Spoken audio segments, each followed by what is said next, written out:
Kakashi. As he stood waiting in the middle of the training yard, the clock hit 7 a.m., the first to arrive was his favorite redhead, who looked surprised to see him so early despite feeling his chakra from his house. Kakashi just waved at Naruto as they stood in silence, waiting for the others. Sasuke came after 30 minutes when the emo noticed Kakashi standing in the middle of the training yard. He murmured something under his breath. Kakashi-sensei has come early, this must be the end of the world. Sasuke sat near a tree and started doing push-ups while Naruto drew something in a scroll, probably Fuinjutsu. After 10 minutes came Sakura. Even before walking close, the scent of her perfume took the whole training yard. Kakashi just stared emotionless at Sakura. At the same time, Naruto slightly shook his head in disappointment. Kakashi-sensei, you have come early, Sakura said, not hiding her surprise. The sensei said nothing. Instead, he closed the book he was reading. This was the cue for both Naruto and Sasuke to walk close. Sakura and Naruto, look behind you. Kakashi pointed behind them, and they quickly spun around, but there was nothing there. However, when they turned back to their sensei, Kakashi put them in a genjutsu with his Sharingan, and they fell asleep. Seeing this, Sasuke instinctively unleashed his own Sharingan, but the young Uchiha was confused when Kakashi simply brought his headband down and covered his Sharingan eye. Now that they are out the way, you and I need to talk, Kakashi informed his Uchiha student. Couldn't you have just swung by my house afterwards instead of knocking them out with a genjutsu? Sasuke cocked an eyebrow in confusion. No, too much trouble. I will be talking with them just like we are about to. Kakashi explained, now that we are alone, I need to tell you, to give up on your revenge. That had been the last thing Sasuke had been expecting to come out of Kakashi's mouth. In this line of work, I have seen just how bad it can get for ninjas like you. In the end, those that tasted revenge were not satisfied, it ended in tragedy. You'll only hurt and suffer more. Even if you get your revenge, all you will be left with is emptiness. Shut up, Sasuke snapped at him furiously, his Sharingan blazing, what the hell do you know? How could you possibly understand me? Easy, just try to calm down, Sasuke, Kakashi said coldly. What if I were to kill the one that you love the most? Maybe then you would understand just how I feel. That would work, but unfortunately for me, no such person exists. Kakashi smiled at him, they have all been killed already. He stated but didn't mention that his most precious people were a snake mistress who liked blood, the redhead behind him, and a guy who didn't shut up about youth. Sasuke's Sharingan faded away as he stared at his sensei in shock. I know the pain that you feel, Sasuke. I have lived through a war, and I have lost everyone important to me. Kakashi informed him sadly, and he placed a hand on the young Uchiha's shoulder. I've tasted revenge. I killed the man that murdered my best friend, and all I felt was emptiness and sadness. Sasuke shrugged off his arm, and he shouted, then what am I supposed to do, huh? Revenge is all I have. I need to avenge my clan. Itachi, my older brother, slaughtered them all in cold blood. Including our parents, all to test his powers, and you are saying for me to let that go. Of course, that is not what I am saying, Sasuke.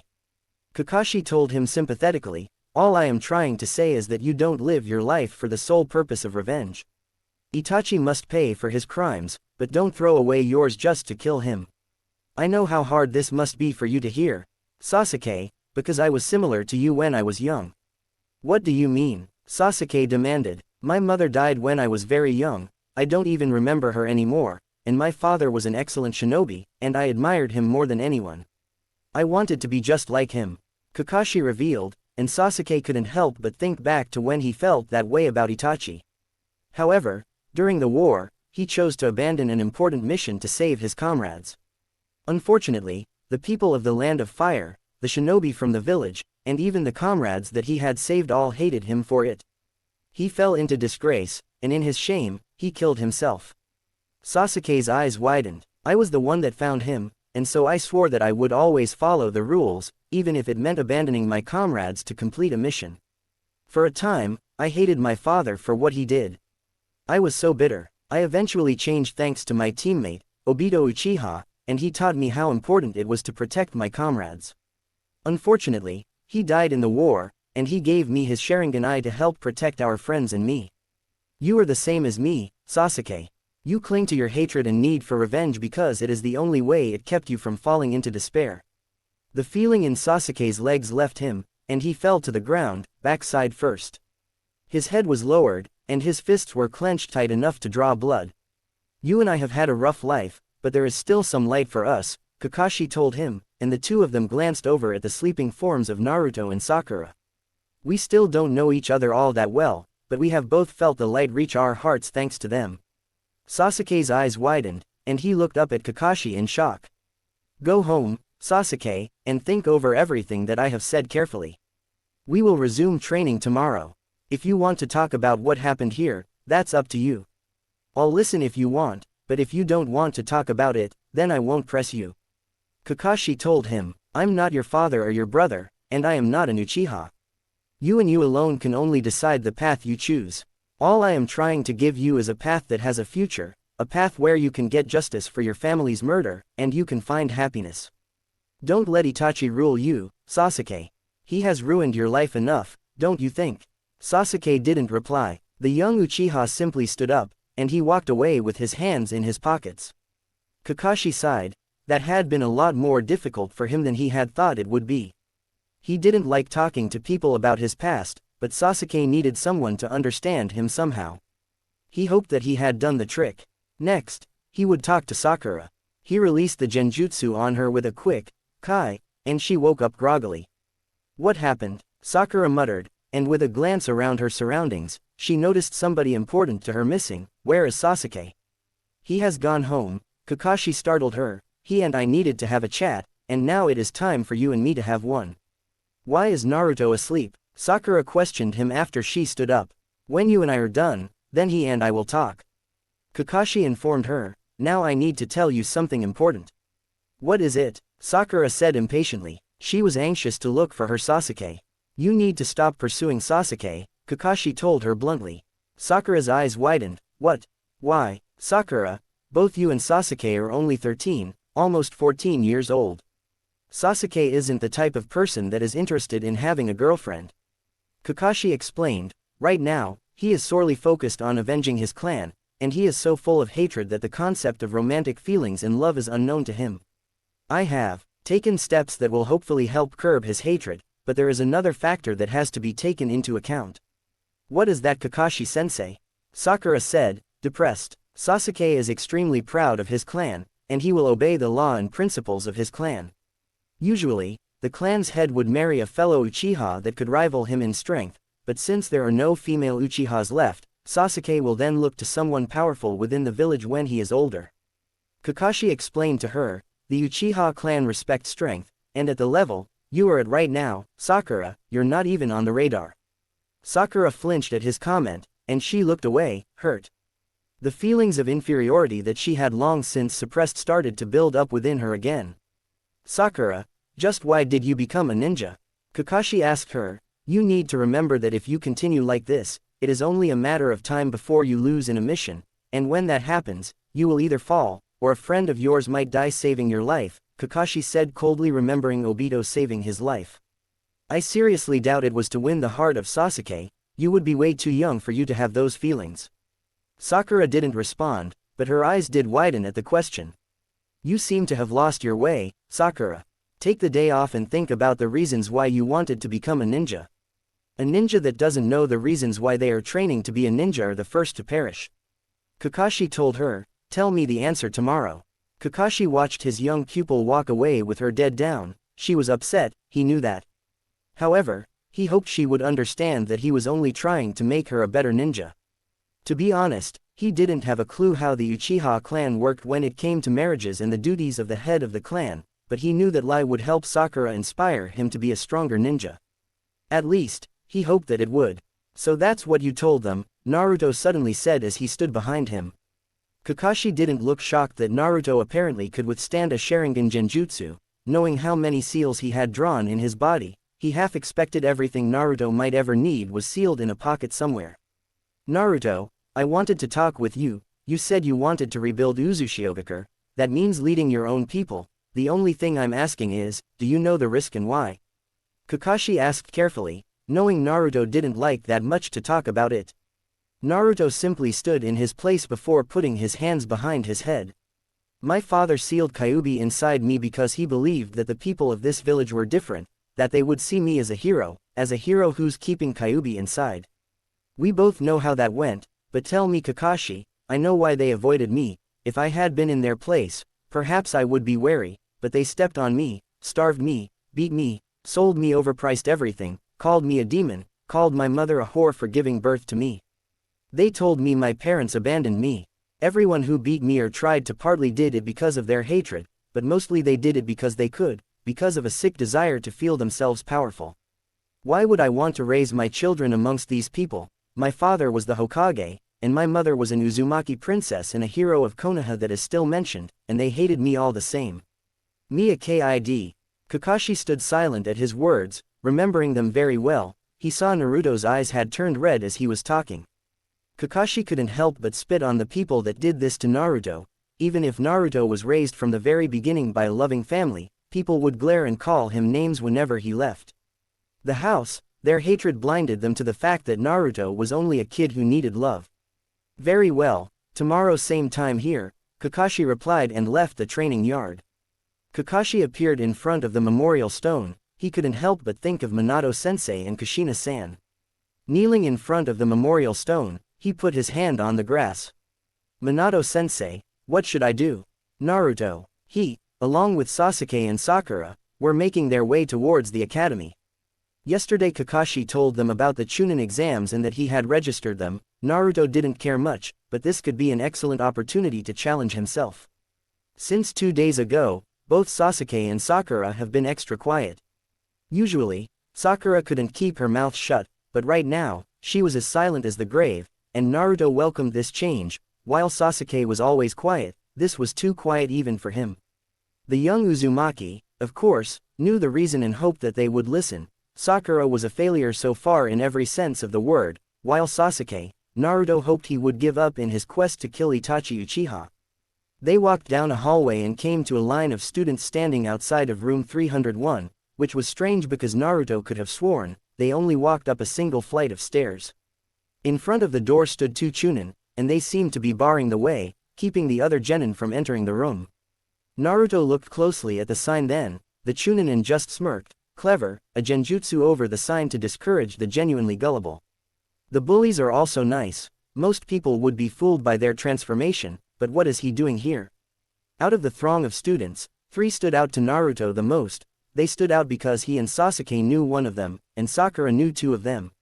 He was Hyuga Neji, Hinata's cousin and a member of the Hyuga branch family. Naruto knew him because Hinata had mentioned him a few times during the academy. Neji had fair skin and long, black hair, tied back in a loose ponytail, tied a few inches above the end. He wore a black forehead protector, a beige-colored shirt, a dull blue shirt, and mesh armor beneath that, dark brown shorts, blue shinobi sandals, and wrapped bandages around his right arm, chest, and right leg. Considered a prodigy, he was his class's rookie of the year. He was a hard-bound traditionalist and openly scorned Hinata for branching out and modifying the Hyuga taijutsu style. In his mind, the Hyuga are elite, and only elite ninja can defeat them, and he believes his eyes will allow him to defeat any opponent. Anyone else is fated to lose against them, no matter how hard they worked. What were they playing at? Naruto wondered. With Neji, they should have seen right through the illusion. The other 2 genin, standing with him, a shinobi with shiny black hair in a bowl-cut style, round eyes with prominent lower eyelashes, and very thick eyebrows, wearing a green jumpsuit, bandages around his forearms up to his fingers, orange leg warmers, and a red forehead protector, worn as a belt. A kunoichi, with black hair and gray eyes, her hair in 2 Chinese-style buns on her head with short fringe bangs framing her face. She wears a blue sleeveless kipao-style blouse, with red sleeve trimmings and yellow fastening buttons and dark green pants, under the Isha Nin medical apron which made her a medic. Her forehead protector and sandals are both blue. A pouch on her thigh, with 2 green and black bands are sewn on in decoration, seemed to be housing a set of scrolls. They must be his teammates. Who are they? Naruto wondered. The shinobi attempted to gain entry but was unceremoniously knocked back on his butt. 2 bruises decorated his face. Tenten knelt to help him up and looked sternly at the 2 Chunin shinobi. One of them scoffed, "You're taking the Chunin exams, but you can't even get past us. Why don't you just give up now?" The other one asked condescendingly, "Before you get hurt." Please, let us through, we're supposed to go in there, Tenten pleaded before attempting to walk past them as well, only to be met with the same fate as her teammate. A punch to the face. Oh, that's harsh, said a voice nobody knew.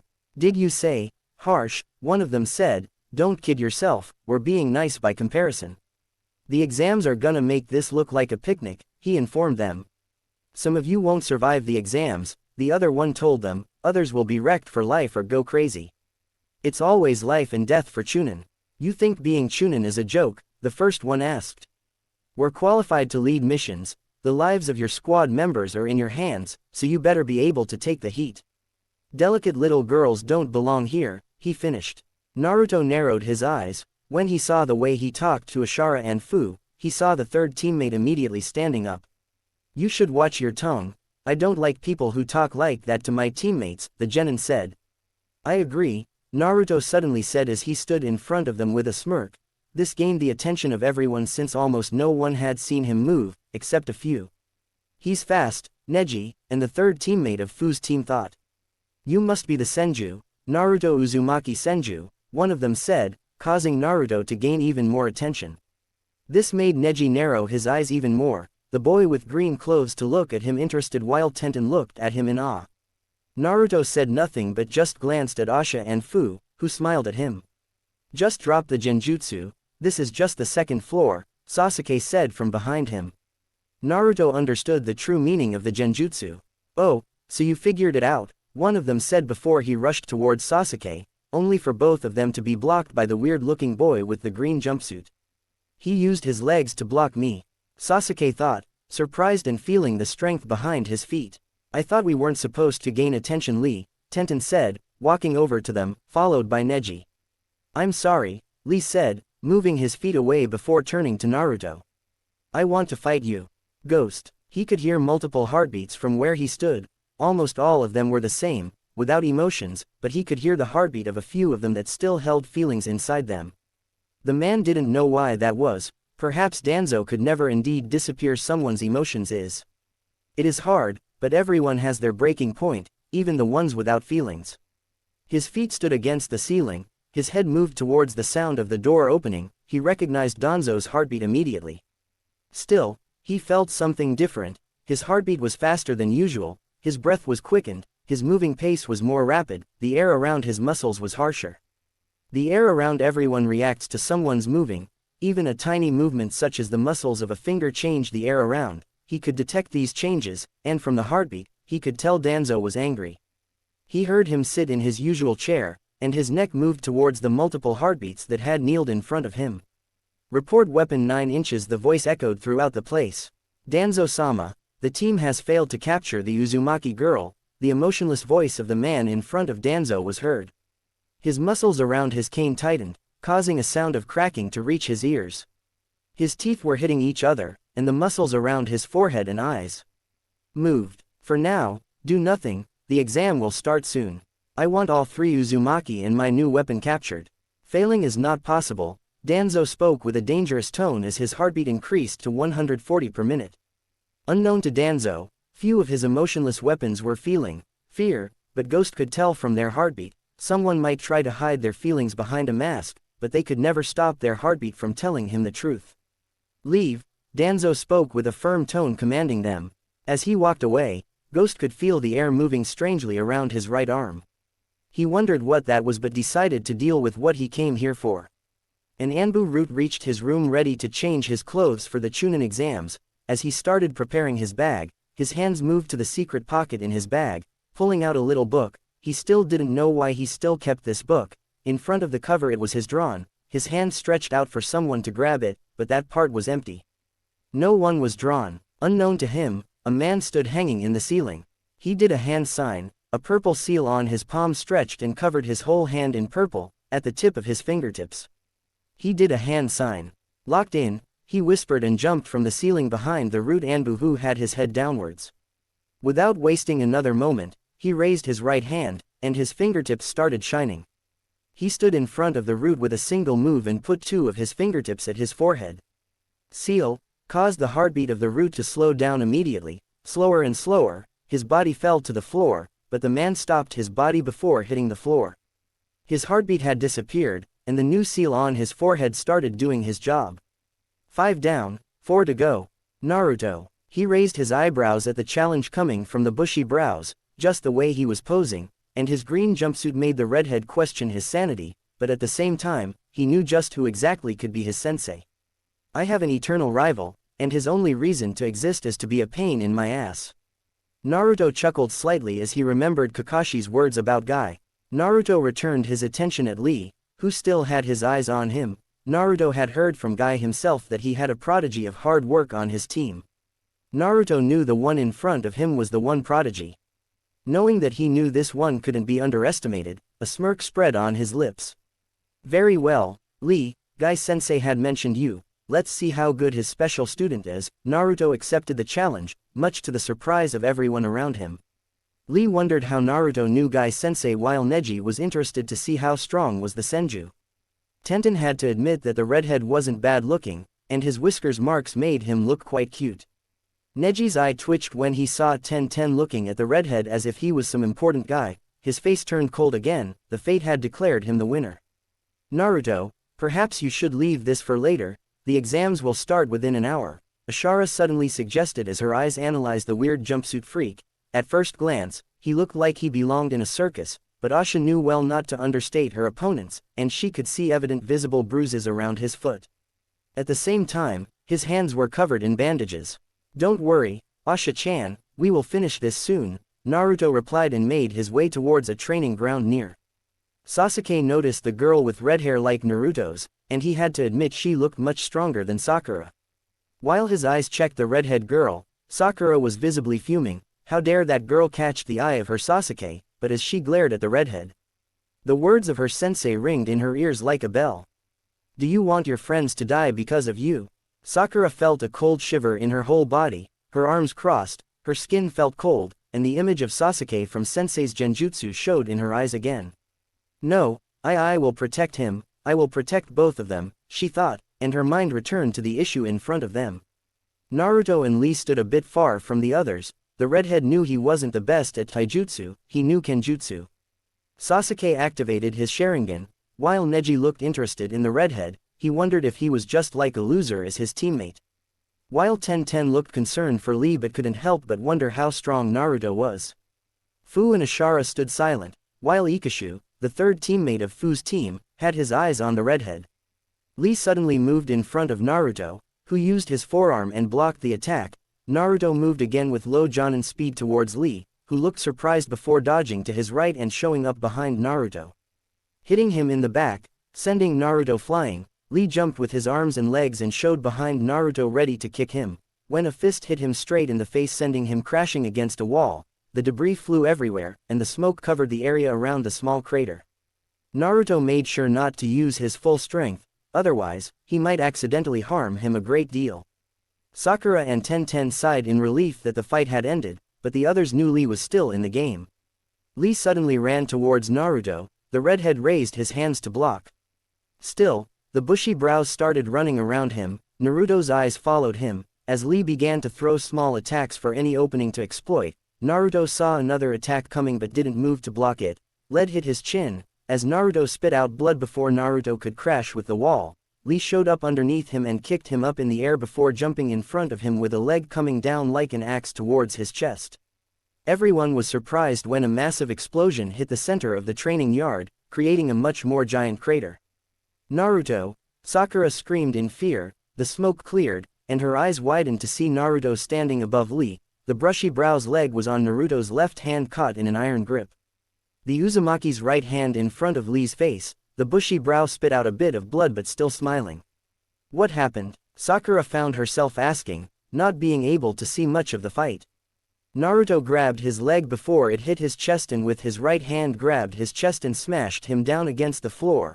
Asha explained, much impressed by the jumpsuit guy. She had to admit Lee was faster than her. The only thing she thought she could exploit from his fighting style was his massive lack of chakra. She knew he couldn't use chakra, but that didn't stop him from being incredibly fast.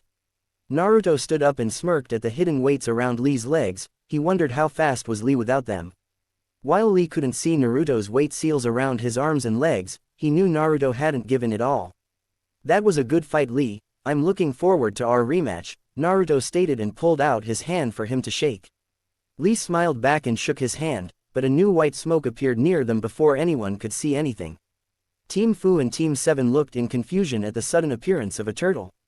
They all could see the emblem of Konoha around his head, but Naruto couldn't remember ever hearing of a turtle summoning contract. How dare you, you know that move is forbidden. The turtle suddenly exclaimed, much to everyone's shock except Team 9, who looked embarrassed except Lee, who looked ready to cry. Lee bowed his head in apology, I'm sorry. I got carried away. The turtle glared at Lee, causing him to flinch. But I wasn't planning to use the R reverse version. Baka, the turtle exclaimed, causing Lee to flinch again. You think that excuse will work? You should know what it means for a shinobi to expose his move. While this was happening, Sasuke and Sakura wondered if this turtle was their sensei. Both had to admit that Lee's weird attitude made more sense now. Who wouldn't be weird if they had a turtle for a sensei? Guy sensei will kick your butt for this, Lee, the turtle suddenly stated, and on top of that, Turtle suddenly showed up what could only be described as a big copy of Lee. Sakura held her tongue from the screaming at the absolute madness. She couldn't fathom how someone could have such big eyebrows. Guy made a pose, his teeth shining, and a twinkle suddenly shined for a moment. Naruto knew from the first time that Guy was a weird one, but why he had to act like this was beyond him. Lee, you fool, Guy shouted at him, punching him in the jaw so hard that Lee flew back. Lee quickly recovered, though. Guy then proclaimed, for breaking the rule and fighting before the exam, you must complete 500 laps around Konoha before sundown. The whole Team 7 and Team Fu gaped at the absurdity of the challenge, believing it to be nothing more than a joke. However, they were further shocked into disbelief at Lee's reply. Hi Guy sensei. Lee's eyes were burning at the challenge. Probably at how youthful it was, Naruto mused. Naruto decided to intervene before even more weirdness took place. Excuse me, but don't you think that you should focus on the Chunin exams right now? Guy sensei turned to them for the first time, looking a bit sheepish. Oh, my bad. Turning to Lee, he coughed in his hand and said, Lee, you will fulfill your punishment after the Chunin exams, got it? Lee stood at attention. Hi, Guy sensei. Guy then turned to the other team. Ah, so you guys are from Kakashi's team? Sasuke raised an eyebrow condescendingly. You know Kakashi. Guy chuckled as he rubbed his chin. Kakashi and I are eternal rivals. I am leading currently, with my 50 wins to Kakashi's 49. The whole Team 7 sweat dropped at that. Guy then turned to Naruto. Ah, Naruto has been some time, how is my second youthful student training? Guy asked, full-on smile. Naruto itched his ear and turned his attention back at Guy. Did you say something? This caused both Guy and Lee to scream in pure horror. Damn you, Kakashi and your hip attitude. Damn you, Naruto and your hip attitude. Both cried anime tears and hugged each other as the others wondered what was wrong with them. Neji just wanted to get over with, while Tenten just smiled, already used to this kind of reaction. Fu smiled at how much they loved each other while Ashara was thinking just how weird were grown-ups in this village. While Ikashu was sleeping while standing, his snore the only sign that he was asleep, Naruto raised an eyebrow at the strange guy. He wondered how much Shikamaru would give to know his secret of sleeping while standing. As they were hugging, Guy moved away and raised his fist. Lee, since you clearly lost, you will do 1,000 push-ups at the top of the Hokage mountain with only your right hand. Yes, Guy-sensei. Lee, Guy-sensei. Now suddenly in front of them was a perfect beach, along with the sun shining. Everyone screamed in horror at the unbreakable genjutsu except Fu, who was smiling cutely and her hands clenched together in front of her chest, happy for their happiness. Kurama, what is this genjutsu? Why aren't my seals destroying it? Naruto mentally screamed, despite doing his hand sign, his seals weren't protecting him from the SSS rank genjutsu. I don't know, close your eyes, Naruto, Kurama screamed in pure agony. While Sasuke had deactivated his Sharingan since it had started hurting, Neji looked downwards to avoid getting blind. Finally, they stopped. Naruto sighed in relief, his heartbeat finally going back to normal. As much as I hate to stop your love, the exams will start soon, Ashara said as her eyes were barely visible from the orange book in front of her face. Guy's eyes twitched slightly at the book, but he decided to deal with Kakashi later. He needed to stop infecting the new generations. She's right, now make me proud, Guy stated and disappeared with elite Jonin speed. No one was able to follow his speed except Naruto, who was able to Soon Team Fu and Team 9 left them, but Naruto couldn't help but have a feeling in his chest, the same feeling he once got from Toad Gigi yesterday. Training Ground 44, also known as the Forest of Death, was a nightmare for most ninjas of any rank. Many mysteries surrounded the forbidden training ground. Rumors amongst the civilians were that the first Hokage, Hashirama Senju, created it to house all 9 Biju when he caught and tamed them. Rumors among the shinobi were that Training Ground 44 used to be the old academy test back when the village was first constructed. Whatever the rumors, the fact of the matter is that for the last hour, the usual inhabitants that call the Forest of Death home have been scurrying to their dens, cowering in their caves or have taken flight high above in the canopy of the ancient trees of the forest, because of the 2 high-class shinobi who have turned the Forest of Death into their battleground. Earth-style, swamp of the underworld. Jiraiya's voice echoed through the forest as he slammed his hands down into the earth in front of him. Jiraiya knew an obvious move like that wouldn't ensnare his opponent. He was using it to get some space between the two of them and perhaps buy some time for his next movement. As expected, his opponent did a series of handsprings away from the quickly spreading mud swamp and finally landed on the base of a tree trunk where he went through a quick succession of hand seals, fire style, great fireball jutsu. Naruto inhaled deeply, filling his chest with chakra-converted flames and then expelled it in a continuous red-hot stream of fire aimed at the ever-growing swamp made by the Toad Sage. Jiraiya released his swamp jutsu in shocked amazement as he watched it be turned into a field of clay. Jiraiya's shock didn't last long as he saw Naruto go through more hand seals, not wanting to take the chance of getting hit with any jutsu his godson was about to send his way. The white-haired Sannin took off into the foliage of the surrounding trees before Naruto could finish his seals. Water style, pressure cannon. As Jiraiya ran through the forest, he took a quick glance behind him to see the damage he had just escaped from when his eyes widened. Cutting into tree trunks and solid rock like a hot knife through butter was a stream of water about an inch thick. The Toad Sage poured on the speed to avoid being cut in half. Jiraiya made a sharp right turn in the direction he estimated Naruto to be. He threw a handful of shuriken ahead of him, disrupting Naruto's jutsu before bursting out the foliage and attacking Naruto with a dropkick to the chest. Gotcha, brat, Jiraiya thought with a smirk as he took great satisfaction in the shocked look in the red-headed-haired ninja's eyes. As Jiraiya landed on his feet, his smirk was replaced with a look of shock of his own when the Naruto he kicked burst smoke and was replaced with shattered wood pieces. The Sannin's danger sense kicked in, and he jumped away just in time to avoid a heel drop from Naruto that left a crater in the ground. Naruto didn't want to give Jiraiya even a second to think, so he sprang forward and threw a right hook that would have taken off Jiraiya's head if he hadn't leaned back to avoid it. Jiraiya may not have been known for his taijutsu, but he wasn't a slouch. He came right back at Naruto with a jumping knee strike that the redhead had to quickly sidestep. At the same time, both men connected front kicks to each other's chest that sending them sprawling to the ground in opposite directions. Jiraiya went with the momentum of Naruto's kick and rolled ass over tea kettle until he was back on his feet, fist raised ready for Naruto's next onslaught. Naruto kipped back to his feet into a ready stance. He was sweating and panting but not too heavy as he eyed Jiraiya up and down, looking for a weakness. "You know, you're pretty spry for an old man," Naruto said with a smirk as he started to circle Jiraiya.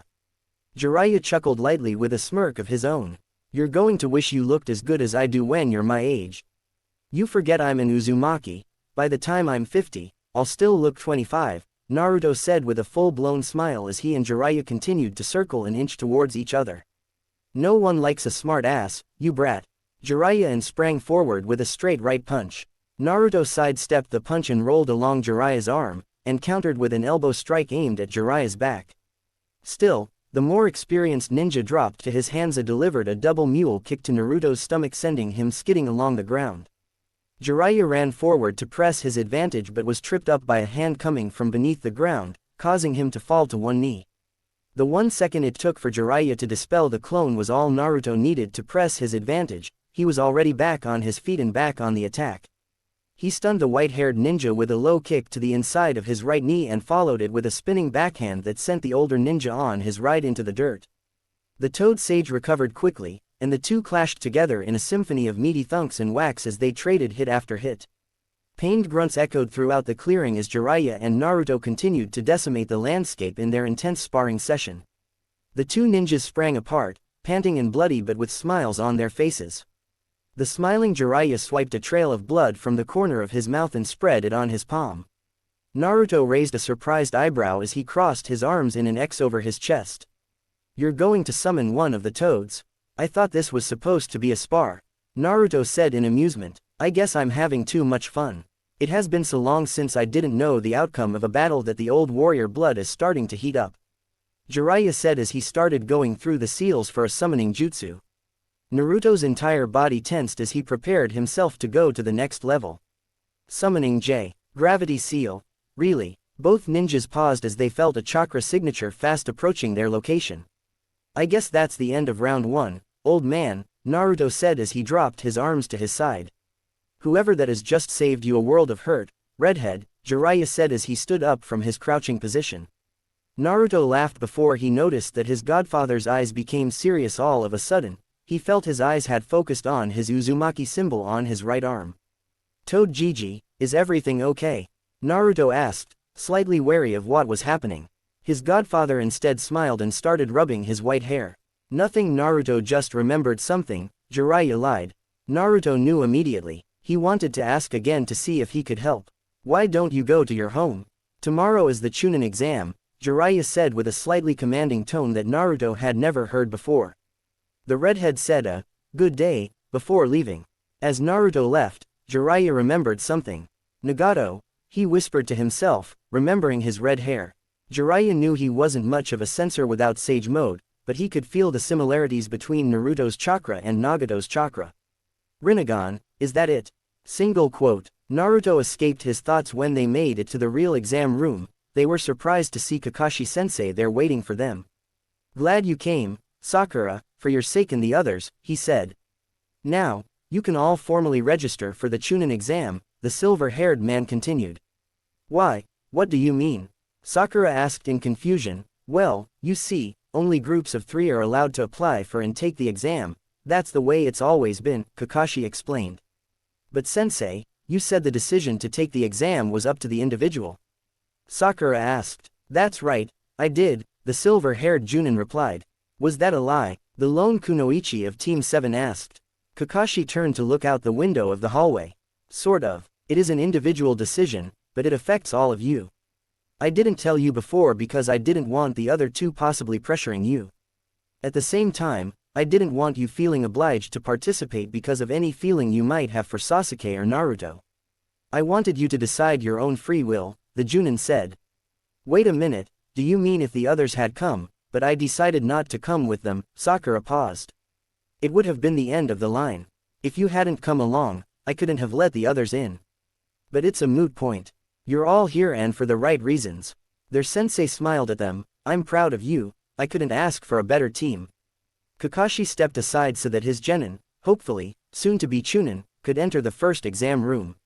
"We won't let you down, sensei, or at least we'll do our best not to," Naruto said determinedly. As the trio entered the room, killing intent blasted them from too many places to pinpoint, but Naruto just pushed back. "All right, let's get started now, shall we, Sasuke?" "Sakura?" he asked casually. Sasuke smirked, while Sakura felt nervous but calmed herself, knowing they could do anything as long as they were together. Both nodded to the redhead, words, feeling their determination spiking. "Right," Sakura exclaimed. Sasuke nodded in response to her teammates' words. "Yes, let's do this, Team 7. He replied. Naruto. His team walked inside the room, and they were immediately blasted by multi-killing intent.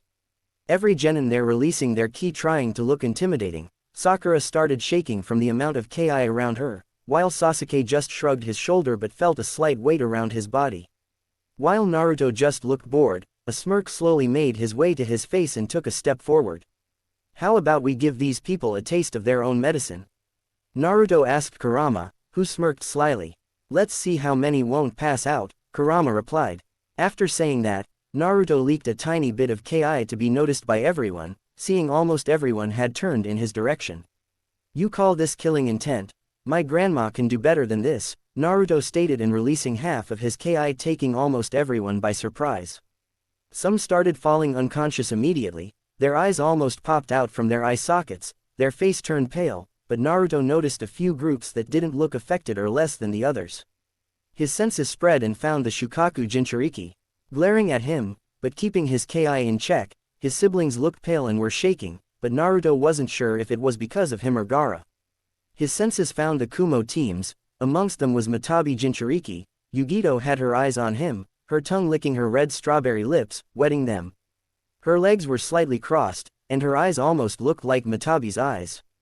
Her teammates looked slightly affected, except another one who looked interested in Naruto. The redhead couldn't recognize him, but he could feel this wasn't someone to be underestimated. Naruto's senses found Fu's team, and she, Ashara and their teammate were making their way towards them. But Naruto's then focused on the Iwa shinobi across the room, who looked almost wanting to blank in the background and not be noticed. The one named Akano had his eyes on Naruto, his focus was also on the Shukaku Jinchuriki. Naruto had to admit his ability to hide his chakra was impressive. The redhead could hardly feel his chakra. If it weren't for Kurama, perhaps he wouldn't be able to. His eyes found a group of shinobi from Sound Village. None of them looked impressive, except they had strange devices attached to their arms or palms. Naruto wondered where that village came from, he had never heard of it. His senses found a group from Rain Village. One of the girls was holding an angel figure made out of paper, something that Naruto found a bit odd. But Naruto's eyes widened when he checked another group from Sound Village. Two of them had an enormous amount of chakra, especially one of them, and his malice was beyond what Naruto had ever felt before. His chakra level was easily S-rank level, and the one next to him had much fewer malice tendencies, but his chakra level was elite Jonin level, or maybe even low S-rank. Naruto wondered if this was what Ba-chan meant when she told him to be extra careful and do not underestimate anyone and report if he sees anything unusual. Naruto wondered who the main guy was. Naruto didn't even glance in his direction, he didn't want them to get suspicious. The redhead knew the Akatsuki were after him, but he doubted they would risk being seen, not mentioning Toad Gigi said they would start capturing them after 3 years, which gave Naruto plenty of time to prepare. Naruto's senses detected 2 teams of emotionless shinobi standing at the far left corner of the room. They had no emotions in their body. Naruto wondered what Danzo wanted, perhaps trying to capture him or anyone from other villages or eliminate them. But Naruto detected that one of them had no chakra. At that moment, the redhead felt a slight shiver in his body. This guy could hide his chakra even from him, and he hid his emotions, made it useless to try and detect him through emotions. Kurama, how is this possible? Naruto mentally asked, since even the likes of Jiraiya couldn't hide from him, unless this shinobi was using a different type of chakra he couldn't detect. I don't know, Naruto, your Uzumaki senses are already too good, and me enhancing them should have made it almost impossible for anyone to hide, Kurama replied, just as irritated and confused. The demon fox, of course, knew a couple of shinobi throughout history that would be able to hide even from Naruto's senses, like Hashirama Senju, Roku Uzumaki, Arthur Uzumaki, Kenji, the fire breather, Uzumaki, Elixo Ketsuki from Kiri, Anaruki Jaime and his own father, Hagoromo Otsutsuki. Naruto's attention then went to the second group from Sound Village. He could feel another Uzumaki, his eyes widened, and a smile erupted on his face. His eyes glanced to the far right side of the room. His eyes saw the girl with red hair with glasses standing, but her eyes were glancing at him every now and then. Naruto wanted to talk to her. It wasn't every day that he found an Uzumaki, but he heard a shout just then. Naruto-kun. Hands were crossed around his neck from behind, her blonde hair covering his right shoulder. As she rubbed her cheek against his face, Naruto couldn't help but blush at the feeling of her soft breasts against his back. And a sensation was growing on his pants. Ah, hi Ino, it's been some time, Naruto said, feeling awkward from the close contact with the kunoichi. Hi, Naruto, how have you been? Shikamaru said, walking closer, followed by Choji and Team 8. Good to see you again, Shika and Choji. Prepare for the exams. Shikamaru just shrugged his shoulders, not really that focused on the exams, while Choji was busy eating chips. We are kind of ready, if you ask me. We should have waited until the following year, but life is troublesome, Shika replied lazily, rubbing his neck. Everything is troublesome to you, Shikamaru, Ino shouted, angry at him. Shika just rolled his eyes and raised his hands in surrender. I'm sorry for speaking, Your Majesty. Before Naruto could ask more, they heard footsteps and turned to see Team 8 walking towards them. We will soon have our rematch, Naruto, better be ready, Kiba said with a slightly high voice, but Naruto thought he sounded ridiculous. Naruto-kun, Hinata nervously said as she played with her finger, her face as red as his hair. She saw Ino clenching on Naruto's back, her eyes slightly twitching at the bold blonde Ino. Naruto sighed quietly that Hinata still hadn't moved on from her crush. He hoped she at least has trained in taijutsu or maybe ninjutsu. His attention turned back to Kiba. No offense, dog breath, but you won't be much of a challenge, Naruto stated with a sly grin on his face. Kiba's face turned red from anger. Why is that tomato? Kiba demanded, taking a step closer, completely ignoring the barks of Akamaru telling him to not mess with Naruto and get them in trouble before the exams even started. Because Naruto is the strongest one of us, and you Kiba stand absolutely no chance, Shino stated with his usual, nothing but spitting facts, kind of tone. Kiba turned to Shino, hey, you're taking his side now, he barked angrily. Before their discussion could escalate further. How are you doing, Naruto-kun? Everyone turned to see Fu arriving, followed by Asha, who was glaring daggers at Ino, while the third teammate had his eyes closed and was quietly snoring.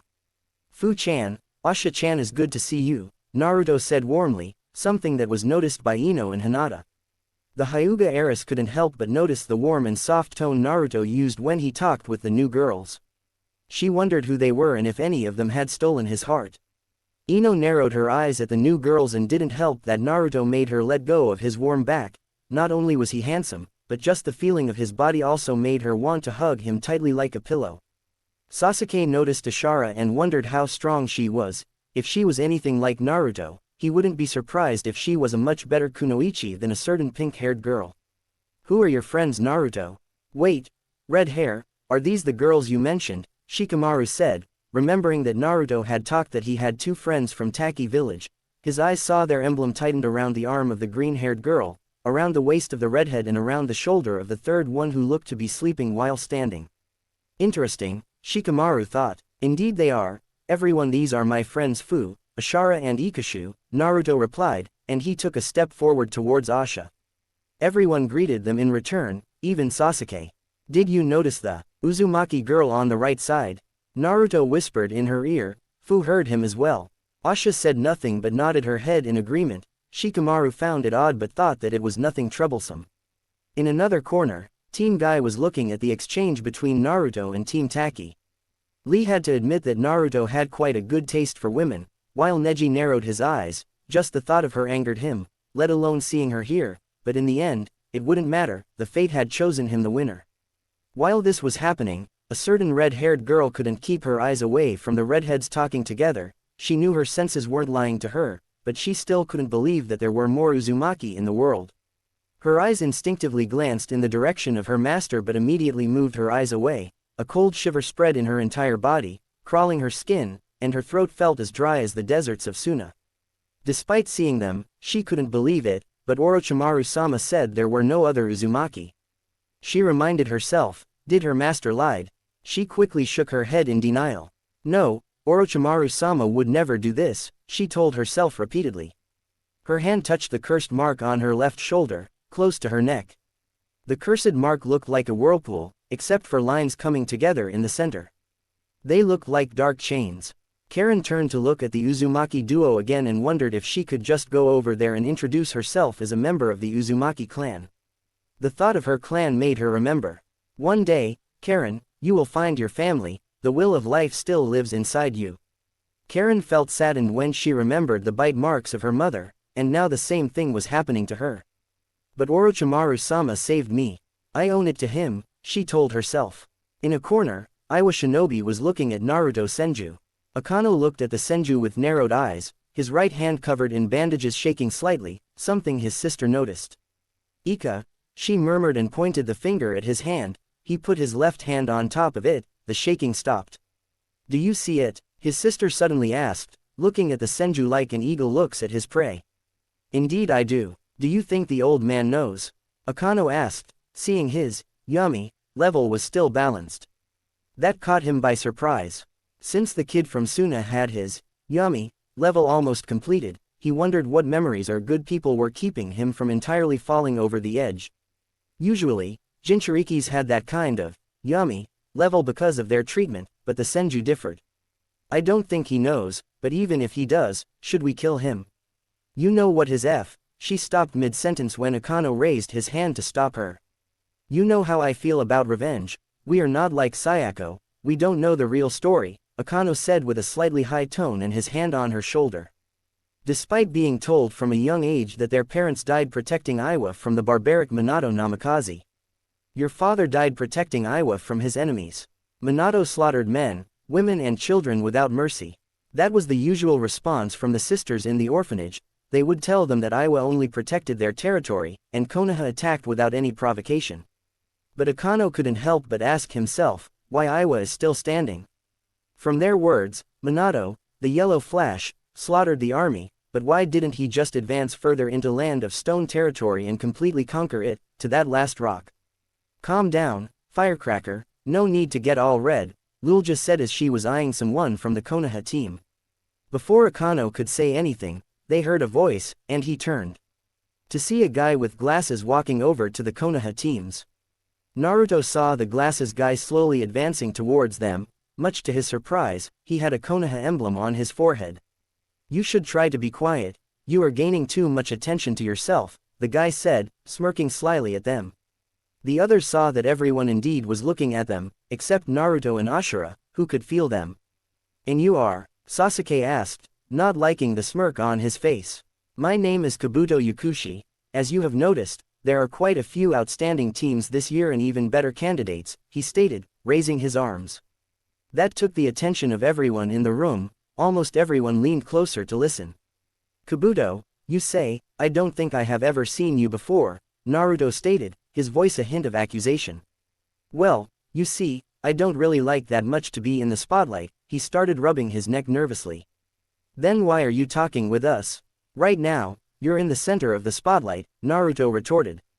You just remind me of my old team, and since you're so young, I thought a few hints on how to complete the exams were needed, Kabuto answered, feeling as if Naruto was interrogating him and it didn't help that Naruto was leaking a bit of his ki. Why, how many times you have been in Chunin exams? Sakura asked since from his words, it must mean that he had been in Chunin exams before. This is my 7th time, actually. This caught by surprise almost everyone. Sakura felt even more insecure. What if she disappointed her team?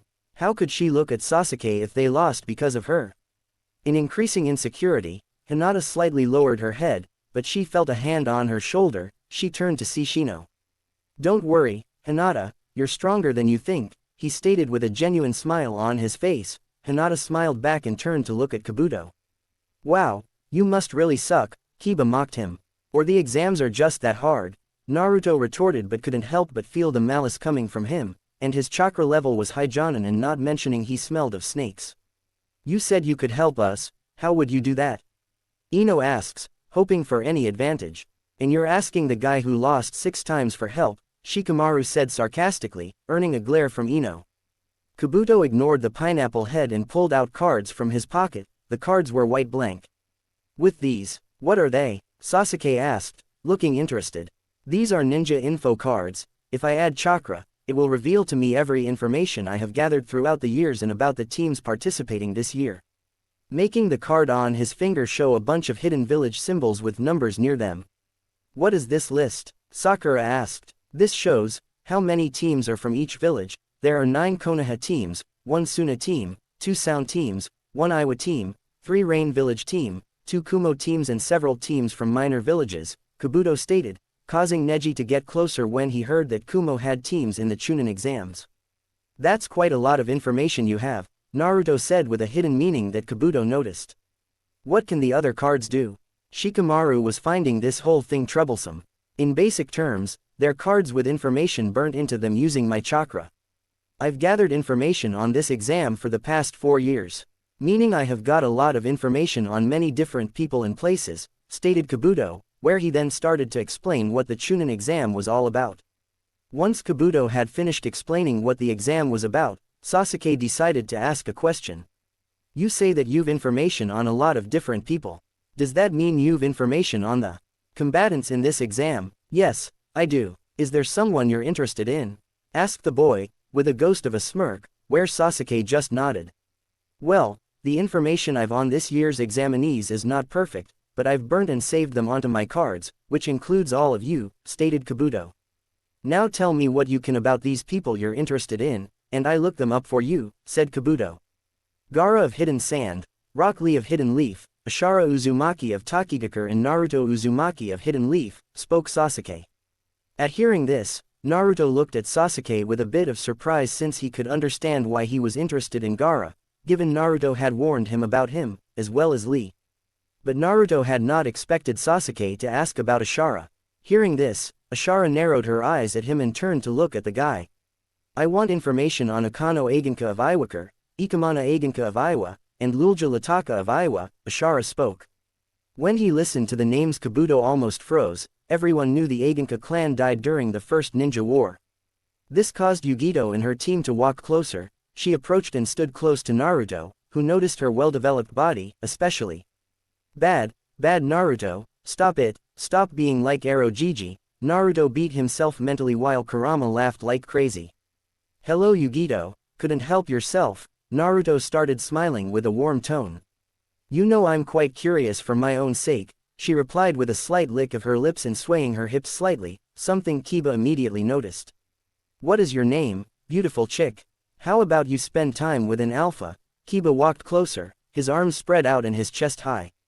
This caused Naruto to snicker slightly when Kiba turned to Naruto. Any problems, tomato? Kiba asked, trying to sound intimidating. Nothing, dog breath, be careful. You might as well explode from trying to raise your chest, and she's more of a cat person, Naruto replied. Yugito giggled slightly from the red face of Kiba, who was clenching his teeth and glaring at Naruto. Do you have any information? Sasuke suddenly demanded, looking at Kabuto. You know their names, then this will be easy, replied Kabuto, where he took out 4 cards from his deck and then channeled chakra into it. After which, a small puff of smoke came from the card, where a profile and picture of Lee appeared on the card. Let's start with Rock Lee, said Kabuto. Now he is 1 year older than you, he has done 20 D rank missions and 11 C rank missions. He's team sensei in Meta Guy, he has an extremely high hand-to-hand combat skills, but all his other skills are terrible. Last year, he gained much attention as a highly skilled rookie genin but didn't take the Chunin exam. Like you, this is his first time taking the exam. His teammates are last year's top Kunoichi Tenten and last year's Rookie of the Year Hyuga Neji, who is rumored to be a highly gifted prodigy like yourself. At the mention of Neji's name, a worried look appeared on Hinata's face, although no one noticed it except Shino. Next Sabaku no Gaara of the Sand Waterfall, spoke Kabuto, and he got another card and channeled chakra into it.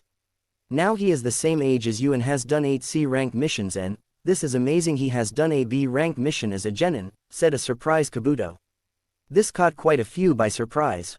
Except for Yugito, Fu, Naruto and Ashara, who knew to never underestimate a Jinchuriki. But is said that he never received as much of a scratch from any of his missions. Teammates are Kankuro and Tamari. Kabuto finished taking everyone by surprise. Naruto had to give it to Gaara.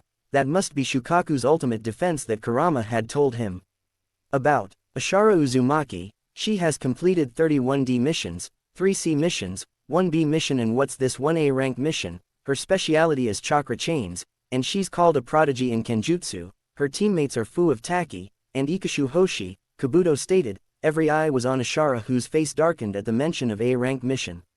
Naruto noticed her sudden change of emotions, but he noticed that Fu looked just as confused as him.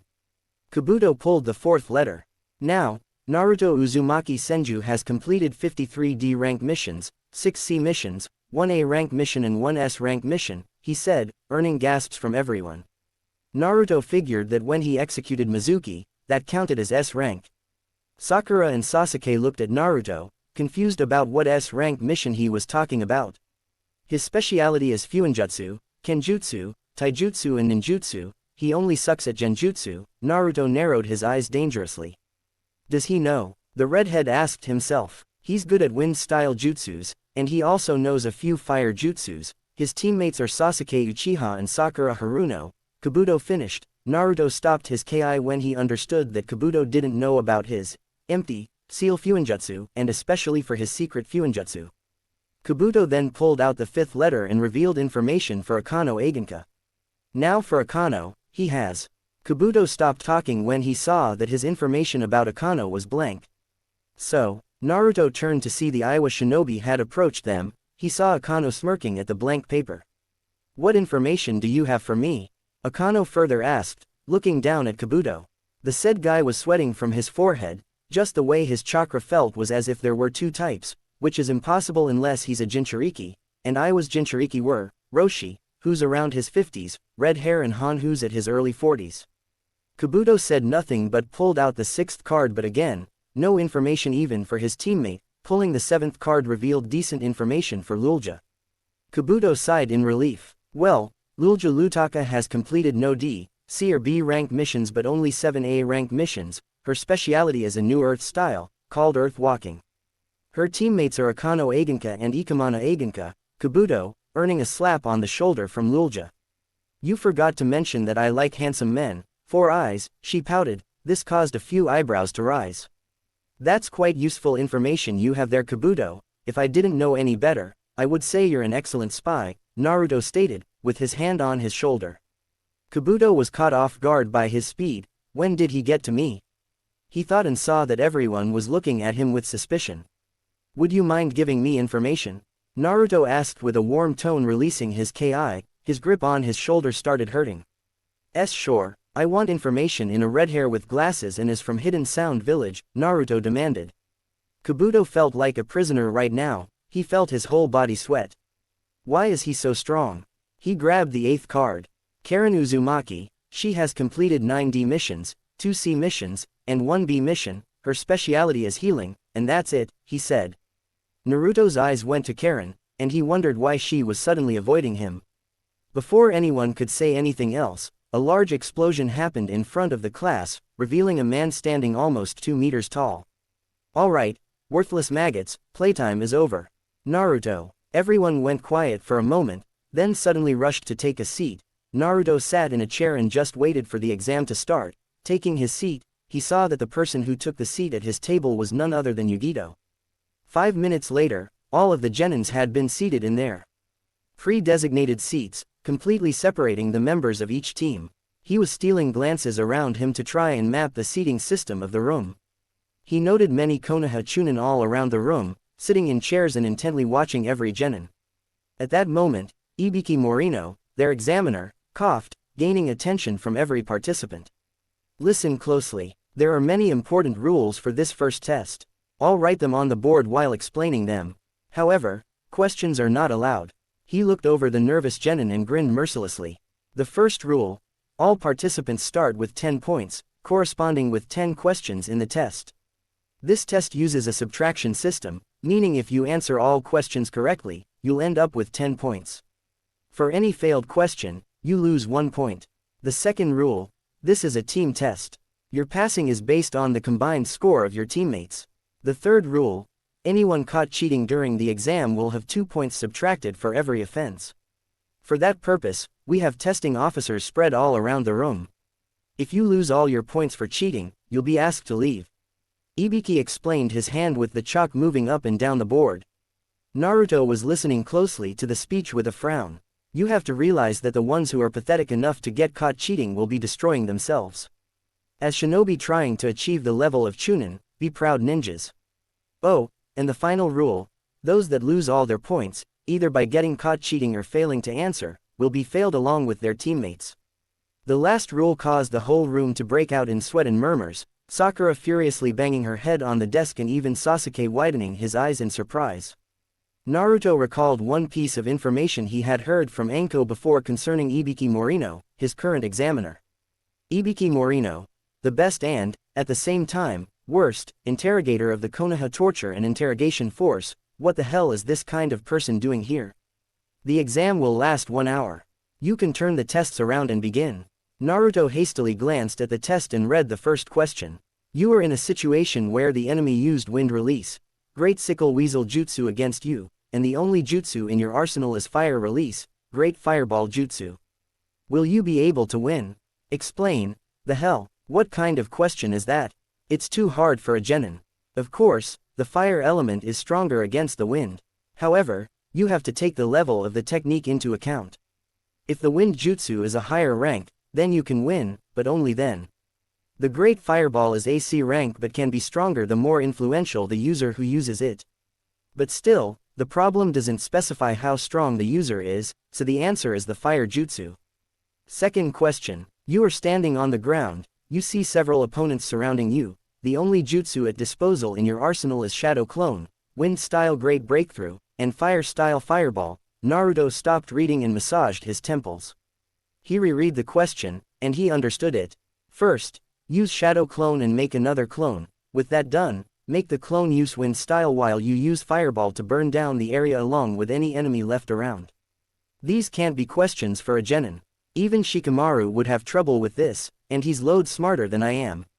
There has to be something. He glanced up at the examiner and the testing officers around the room. Now that I think about it, it doesn't make sense that they would let us cheat 4 times before sacking us out. Why wouldn't they sack us immediately? Why? Briefly gazing over the rest of the questions, Naruto swallowed hard. Hearing the testing officer on his far right scribbling something, he mentally cursed. I'm missing something. I'm missing something. Again, the examiner is a sadistic interrogator, and we have enough chances to cheat. What does that tell me? And what was with those final words? The ones who are pathetic enough to get caught cheating will be destroying themselves. As shinobi trying to achieve the level of Chunin, be proud ninjas, yeah, of course, we would be destroying ourselves. Kakashi's face told him something showed itself in Naruto's mind, and he widened his eyes. Of course, a ninja should look underneath the underneath. If they tell us cheating would cost us everything, it's the same when on a dangerous mission where you either gather information or die. This is not a test of intelligence but one of the ability to gather information with our skills. It makes sense, Naruto thought with a slight grin, but then it faltered. Sasuke has Sharingan, and Sakura has her wits, we should be fine. The minutes passed quickly, and many genin got caught and expelled from the exams. Some of them tried to resist, but every single one of them was mercilessly kicked out. Naruto ignored it all and, after successfully answering the question, he saw he didn't answer 2 of the questions. With that done, his hand touched the table underneath in front of him, leaving a seal underneath it.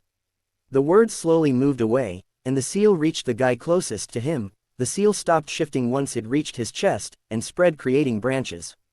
Yugito had to give Naruto credit, he looked pretty intelligent, especially his move under the table. Yugito didn't see why he did it but figured there was a reason for it. She turned her head, and her eyes turned to split like Matabi's eyes. From the corner of her eyes, she could see the words of a student below their level. Despite being very far away, she could see and read the words as if he was just in front of her. Matabi's eyes allowed her to see very far, even see the details of a coin from a mile away. Yugito smiled as she started writing in the test. Sasuke activated his Sharingan, copying the movement of the student in front of his table. Beside him was Luljalutaka, who closed her eyes. She could feel the vibrations of the class around her, and even the vibration caused every time the pen touched the paper. Her hand moved to the first question and started writing one by one. Karen did nothing but write the symbol of Uzumaki and wrote a seal around it.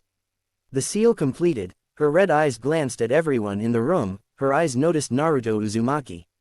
Karen thought that that was his name, and a chakra chain came out from underneath her foot, reaching the redhead. The seal in her paper disappeared, and soon the answers were written in her paper. She quickly disappeared her chakra chains but wondered whenever or not had Naruto noticed her and just let her copy the answers, or he didn't notice her. That would be pretty disappointing for an Uzumaki. Fu just smiled at the answers. Her insect spread around the room, and returned, giving her the information she needed. She even hacked one of Shino's insects. Ashara created a small mirror water jutsu in front of her right palm. With her left palm, she made another small mirror around the pink-haired girl. Asha noticed she did not once look distressed, so she figured she must know the answers. The mirror around Sakura showed the view in the mirror to her palm. Seeing that she had already answered every question, she started writing her answers. Gaara put his hand on his left eye. An eye made of sand appeared around the shoulder of a student, and he started writing the answers. Shikamaru was in a deep sleep, same for Ikashu of Fu's team, who was snoring but writing simultaneously. The sound ninja Dosu used the sound wave around him to read the answers from the ninjas around him. Ikanu of Iowa said nothing and did nothing as his whole right eye turned as dark as the darkest abyss, no white sclera, only dark. He looked at the shinobi in front of him, who had dark hair and an Uchiha symbol on his back. Sasuke Uchiha, let's see what you made of, he thought, and just as he predicted, his Yummy, level was above average, he wondered what would make him just tip over the edge. Neji quickly used his Byakugan, and so did Hinata, who got her answers copied from Shino. While Akamaru was above Kiba's head, his eyes looked at the solutions and barked at Kiba, answering him. Ino used her clan's technique and took over Sakura's body and started answering one by one. Later, she would help Choji since she knew that Shika had already answered all the questions. Gitago looked at the questions. You must be fucking kidding. He silently cursed his stupid sensei for bringing him here. In his own brilliant mind, Kumo would receive popularity if they won Chunin exams, popularity they lost when someone had the bright idea to kidnap a child from a compound filled with people who can literally see through walls and everything. It didn't make sense whatsoever. With that thought done, he started answering every question he could. Kankuro had gone to the toilet during all this. When he returned, Ibiki turned to him. I hope you find your trip enlightening, Princess, Ibiki commented.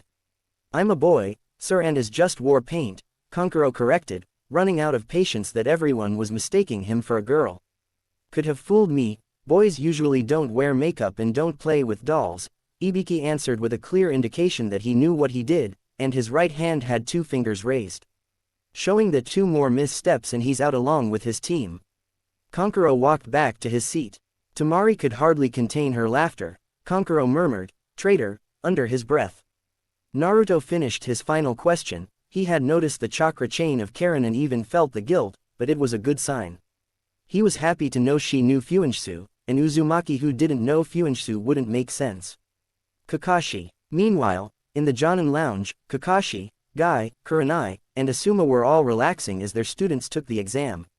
Might Guy was beside Kakashi, Kurenai and Asuma sat near each other, across from Kakashi. Asuma took a long drag off of his cigarette before looking to the copy ninja. Eesh, you really screwed that one up, Kakashi, Asuma said with a slightly amused expression after Kakashi explained precisely what happened during the wave mission. Putting a team of green genin through a mess like that without even calling for backup. I bet the old man tore you a new one. Kakashi chuckled sheepishly and rubbed the back of his head. Well, we all make mistakes, right? And everything turned out fine in the end. I notice you didn't answer my question. Asuma pointed out with a grin.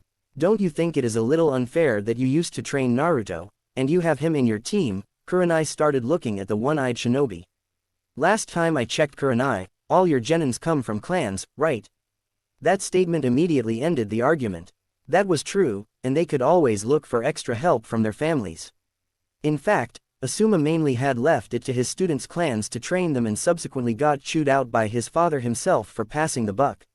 Even Hinata could have sought additional help from her clan. Though she was viewed poorly by her father and the clan's elders, many among her family found her kind-hearted nature endearing and would be more than willing to help her.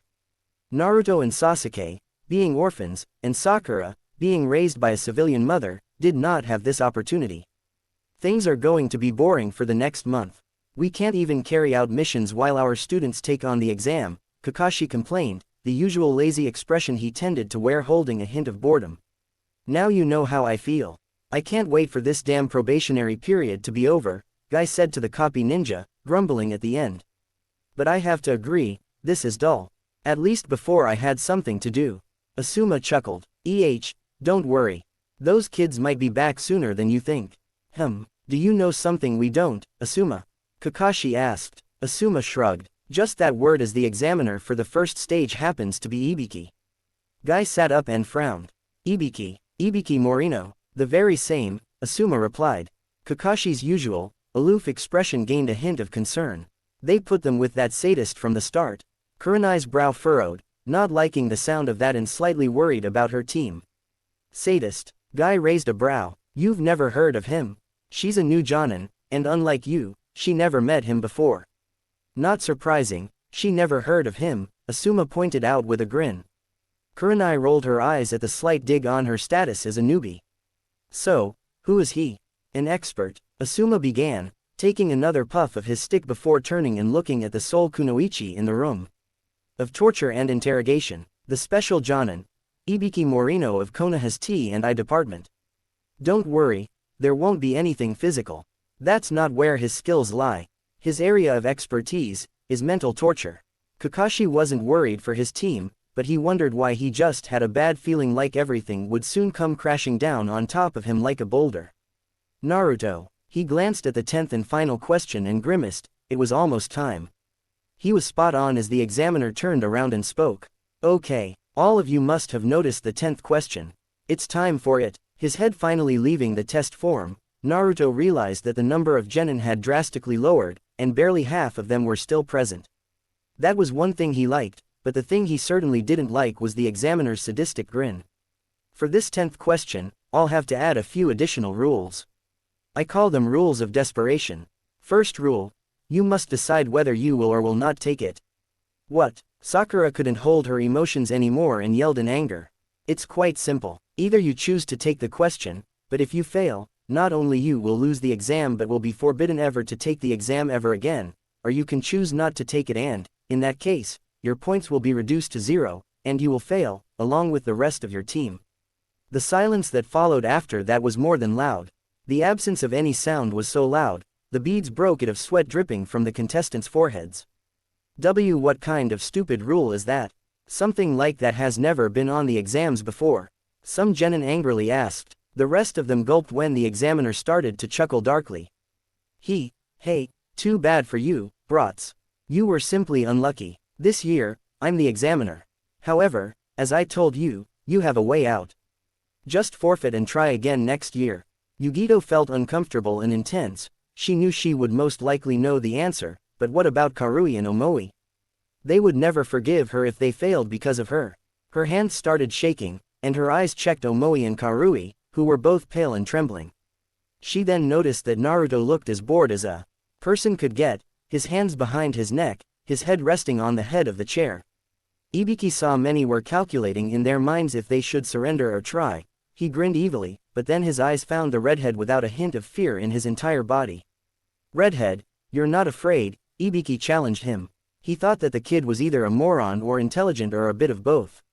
Why would I be afraid? If words are all you can give us, go ahead, give me your stupid question. You think I'm afraid to end up a genin my whole life? Well, you should know I never give up. What kind of shinobi I would be if I surrender at the first blockade in front of me, and I don't need the title Chunin to achieve my dream. I will be known as the strongest genin ever, Naruto exclaimed and slammed his open hand on the table. This caught mixed reactions from everyone. Yugito smiled and took the courage back. Sasuke had to give it to Naruto. He definitely knew how to talk. Sakura smiled and was really glad to have Naruto in the same team. Well said, Naruto, Shikamaru murmured with a smile. Ibiki saw the mood had been broken and saw one by one getting back their courage back. Interesting kid, he thought, and saw that no one would surrender anymore. Is this your final answer? Ibiki shouted and saw many gulps but still stood their ground. Then, everyone who is still here has officially passed the test, he declared. For a moment, no one said anything, not even a whimper, when suddenly the shouts exploded. Tamari stood up. What do you mean we passed? Does that mean everything we did so far was bullshit? Gitago agreed immediately. You haven't understood it, have you? Ibiki said and started explaining the real meaning of the test. Yugito glanced at Naruto beside her, and a smile erupted on her face. She owed to him for passing the test. Ibiki explained that the first part was to see how they would get information, and the second part was to see how much they would risk passing a blockade in their road. Before anyone could celebrate, Ibiki turned his gaze to the window, his expression dropping as he sensed something very familiar rapidly approaching. The very next instant, the window shattered as what appeared to be a black ball of cloth burst into the room, causing a nearby Chunin to jump and a few genins unlucky enough to be nearby to shield their faces as shards rained down on them. That's, spoke Naruto, sitting up in his seat, having immediately recognized this entrance. The ball unfurled in front of a slightly annoyed Ibiki, sticking to the floor and ceiling with kunai. Once fully opened, it revealed itself to be a banner reading, "The sexy and taken proctor of the second exam, Enko Mitarashi." The woman herself stood before the flag with her hands in her coat pockets. Her clothes were very revealing. More than a few males in her audience had trouble keeping their attention off her assets, several had blushed and, in a few cases, nosebleeds. Alright, you brats, this is no time to celebrate, Enko shouted to the test takers, waving her arm with her usual dramatic flair. I'm Enko Mitarashi, the proctor for the second stage of the Chunin exams. Now let's go. Follow me. She pumped her fist in the air. Silence followed this declaration. Ibiki, clearly annoyed, stepped out from behind the banner. Bad timing, Anko. You're early, again. This caused Anko to blush in embarrassment while Naruto snickered at the expressions of both special Jonin. Anko rubbed the back of her head and chuckled sheepishly before actually looking at the Chunin hopefuls. Taking a quick tally, she frowned. 78. She wheeled on her fellow special Jonin. What the hell, Ibiki? You let 26 teams pass? She then grinned. Looks like someone's getting soft. Actually, you've got that brat to thank for all the extras, Ibiki responded, pointing to Naruto. Huh, Anko raised a brow before following Ibiki's gaze and seeing the redhead. Hey, Anko, I was wondering when you'd show up, Naruto called out with a grin, which Anko returned. Well, if it isn't my favorite redhead. Figured you'd get through Ibiki's game, but what's this I hear about you being responsible for all the extra baggage? She asked, putting a hand on her hip. The redhead shrugged. It's not like I did much. I just said a few words, and all the wannabes who were ready to back out sat back down. The purple-haired Kunoichi chuckled at that, while Naruto's teammates looked at the young Uzumaki in slight confusion. How does he know her? I mean, she acts kind of like him, but when did they meet? Sakura wondered. Well, don't worry, more than half of them will be out once I'm done with them, Anko chuckled darkly, much to the horror of some of them. Now, I want everyone in front of training ground 44 within 20 minutes, or you're disqualified, Anko stated and disappeared. Everyone still was seated except Naruto, who stood up immediately. She 100% meant that, he said and left quickly, followed by the others. Ibiki started collecting the papers after everyone left and reached the paper of Uzumaki Naruto. He wasn't surprised to see his page was completed, but he read in the end. Amongst the genins are 2 shinobi with chakra above elite jonin, and 1 Kabuto Yakushi has a lot of information that should be inaccessible. His eyes widened, and he rushed towards the Hokage Tower. Later, every team that passed the first team were in front of a vast fence. The fence was surrounded by seals everywhere, except the gates. There were many gates around the area. Anko grinned sadistically at the teams that had gathered. Naruto noticed the grin and just looked at the forest behind the fence. What is this place? Sakura asked, feeling fear. The forest looked dark. This is the forest of death. Who was he? Naruto. The young Uzumaki could feel the two of them getting closer and closer. Sasuke, Sakura, be ready, Naruto shouted at them. Before they could respond, a massive wave of wind flew towards them, only to be met with an enormous wall of stone. Sasuke looked behind to see Naruto with his hands on the ground when suddenly a man with white hair rushed at Naruto, swinging at him. The redhead blocked the bone just in time with his sword.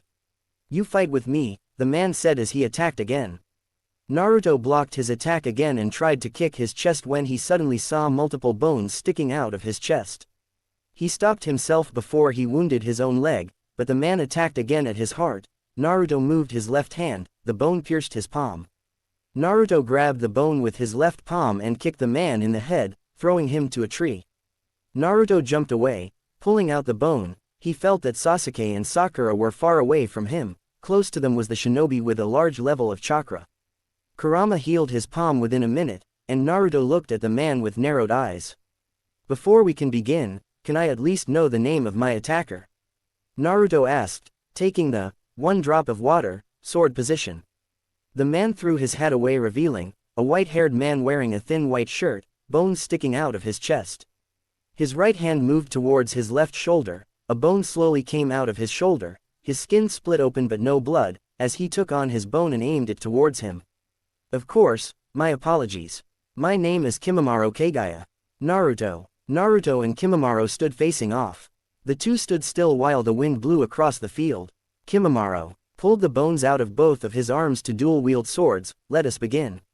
A short quirk of Naruto's lips was all the indication to start that either needed as they moved as blurs across the battlefield. Naruto was dodging Kimimaro's double-handed strikes and attempting to counter with his fists.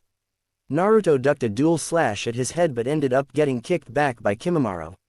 Naruto ducked down low and rushed at Kimimaro's legs, shooting for his knees with a takedown attempt, sweeps, and swiping at his legs and lower torso with his fists while simultaneously avoiding low stabbing attempts from Kimimaro.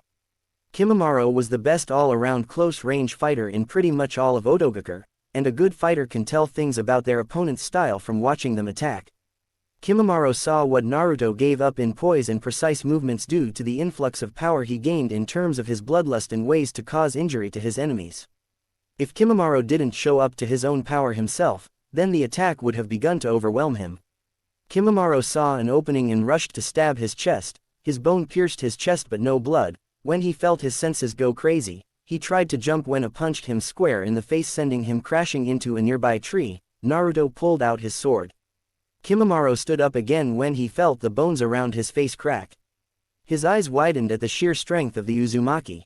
Orochimaru-sama warned him not to underestimate him. The bone user started slowly changing appearance. His cursed seal on his chest started spreading around his body, but before he could complete, the redhead stood up in front of him. With a swing of his sword, thanks to his cursed mark, he docked just in time. The trees behind him fell like matches.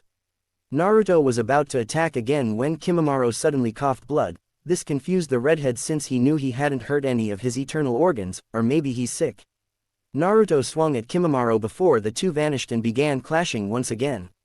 The sound of bone clashing with steel echoed around the area as they crossed blades with one another again. Naruto's attacks once again became a fluid match for Kimimaro's sleek movements as the two dealt an equal amount of grazing wounds to one another as they met in a stalemate in Kenjutsu. Kimimaro swung at his torso only for Naruto to grab it with his palm, pulling the bone in him towards him. Naruto added chakra to his fist, hitting him right in the chest again, sending him flying and crashing against a rock. The strength caused the rock to crumble like sand. Naruto winced in pain. Looking at his right palm, he saw 3 holes around his palm and slashes around his fingers and wrist, his blood dripping from his hand to the ground. Naruto's eyes went to his opponent, who was walking towards him with a vast bone spear on his right palm. The part around his cheek had grown bones with pointy ends, just how it was when he had tried to kick his chest.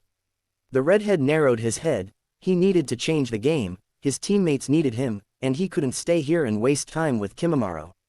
Naruto's hand started healing. He put his sword in front of him. With his left hand, he unlocked his weights. Kimimaro's cursed mark spread all over his body. Do you see? Kimimaro dropped the swords in his hands as he began to transform again. Orochimaru-sama and his ambition. That is why I fight for his goals and dream. I am his weapon, and I will allow myself to be broken if it will prevent someone like you from stopping him. Kimimaro's skin turned brown, and 6 large bone spikes protruded from the sides of his back. A spiky tail emerged from his back, and upon seeing that, Naruto narrowed his eyes. Leaking his ki at 50%. Is that what you accepted? You let yourself become a monster just to serve someone like Orochimaru? Naruto spoke his name with venom. Kimimaro stood back up and looked at Naruto with a superior gaze. This is Orochimaru-sama's gift to me. And with it, I will repay him for all he has done by defeating the ones that stand in the way of him and his grand plans. Kimimaro pulled out his spinal column to form a flexible, spiky chain staff. This is the Tesenka no Mai, Suruk dance of the Clementis, Vine. You are quite skilled to push me this far, but you will not win. Orochimaru-sama has plans for Sasuke Uchiha. It is most unfortunate for you that you will not live to see them come to fruition. Well, to make that happen, you're going to have to come over here and fight me unless you think you can kill me by talking me to death. Kimimaro snapped his new weapon in a test of sorts. For the future of Otogakur and Orochimaru-sama, you will die today.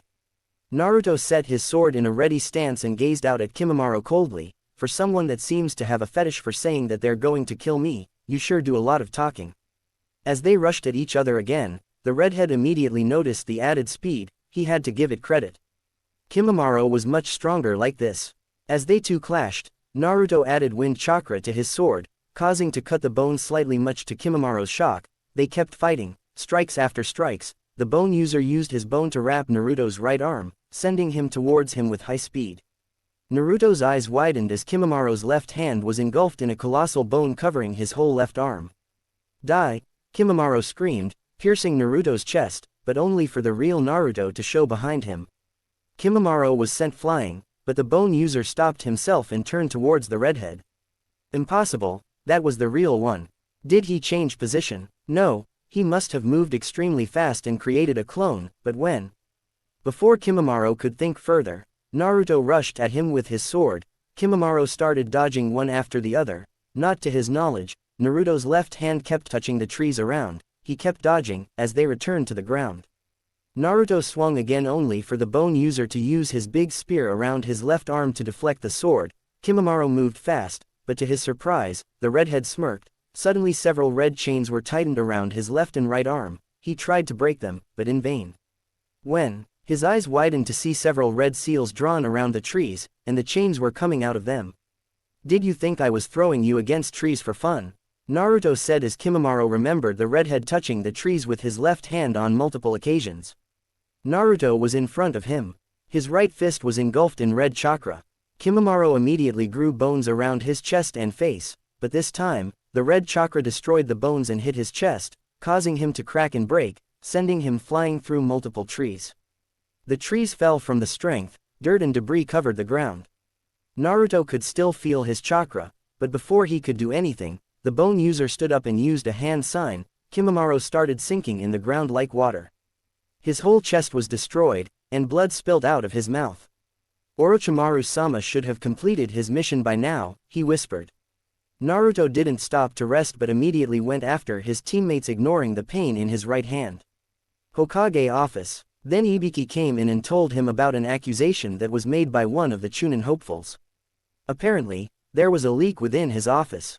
A genin was able to gain information that he was not supposed to have. He checked the name Yakushi Kabuto and did find it suspicious that he had participated in 7 exams and permanently forfeited after the second exam.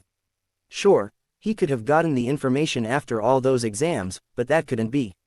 He launched an investigation into the boy and hoped that he wasn't a spy. He released a sigh and leaned back in his chair. He wondered what else could happen today. He heard a knock on his door and permitted them to enter. He cursed mentally as he saw his rival enter his office. He could only wonder what Danzo wanted now. "Hello, old friend, what can I do for you today?" Hiruzen asked. "I heard that Orochimaru might be within the village," Danzo said. "Geez, I wonder how you could have figured that out." "Nothing is confirmed, but I have been informed of that boy participating in the exams," Hiruzen said. "Are you sure that it is wise to allow him to continue? His objective includes our weapon, which is also in the exams." Danzo said. "Naruto can handle himself. I also trust his team to watch his back as we did during the wars." Hiruzen said. "You are not handling this seriously, Hiruzen. I also thought it was idiotic that we allow other villages into ours, but you are risking the life of our weapon and placing your trust in Kakashi." Danzo said. "I have warned you before, Danzo. He is not a weapon, and you will never refer to him as such in my presence again. Also, I trust Kakashi much more than you do. He has raised this team to be one of my best. I dare say that they can even surpass my team without falling to the events that led to 2 of them leaving.